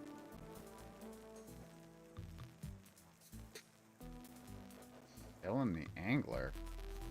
Who's this person?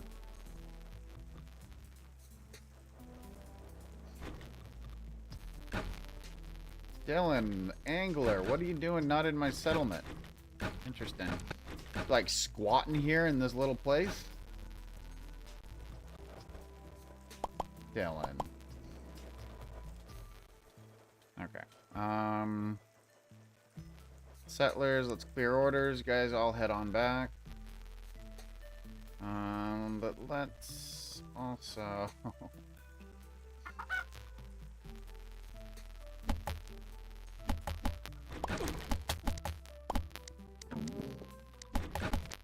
There.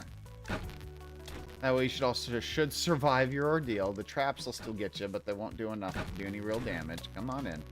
Come on in. Ken, what are you doing over there, Ken? Why?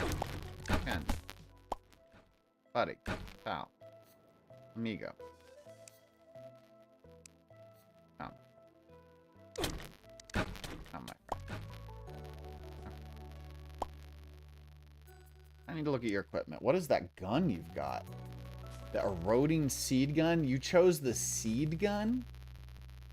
Why would you? No, no, no, no, no, no. Because it like uses up my freaking seeds. Are you insane? Freaking psychopath. Use a different weapon.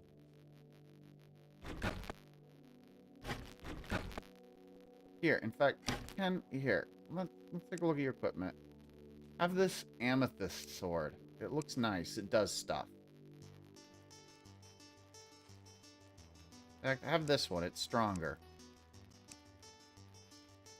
Or I guess it's not stronger on you. You're just disappointing, apparently.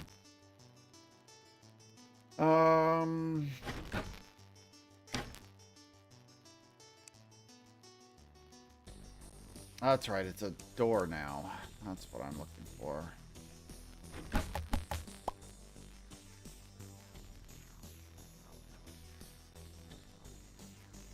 Swear to God, Ken.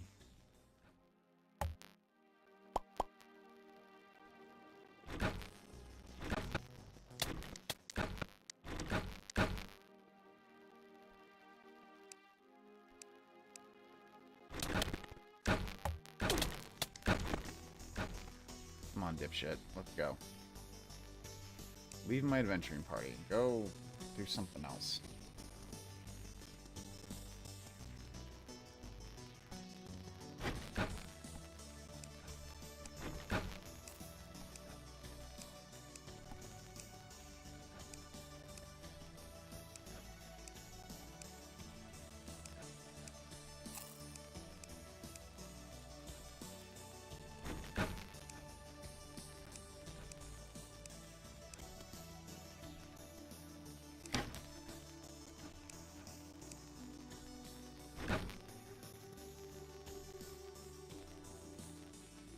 This off-limits gun over here in this bookshelf where no one will ever find it, including myself.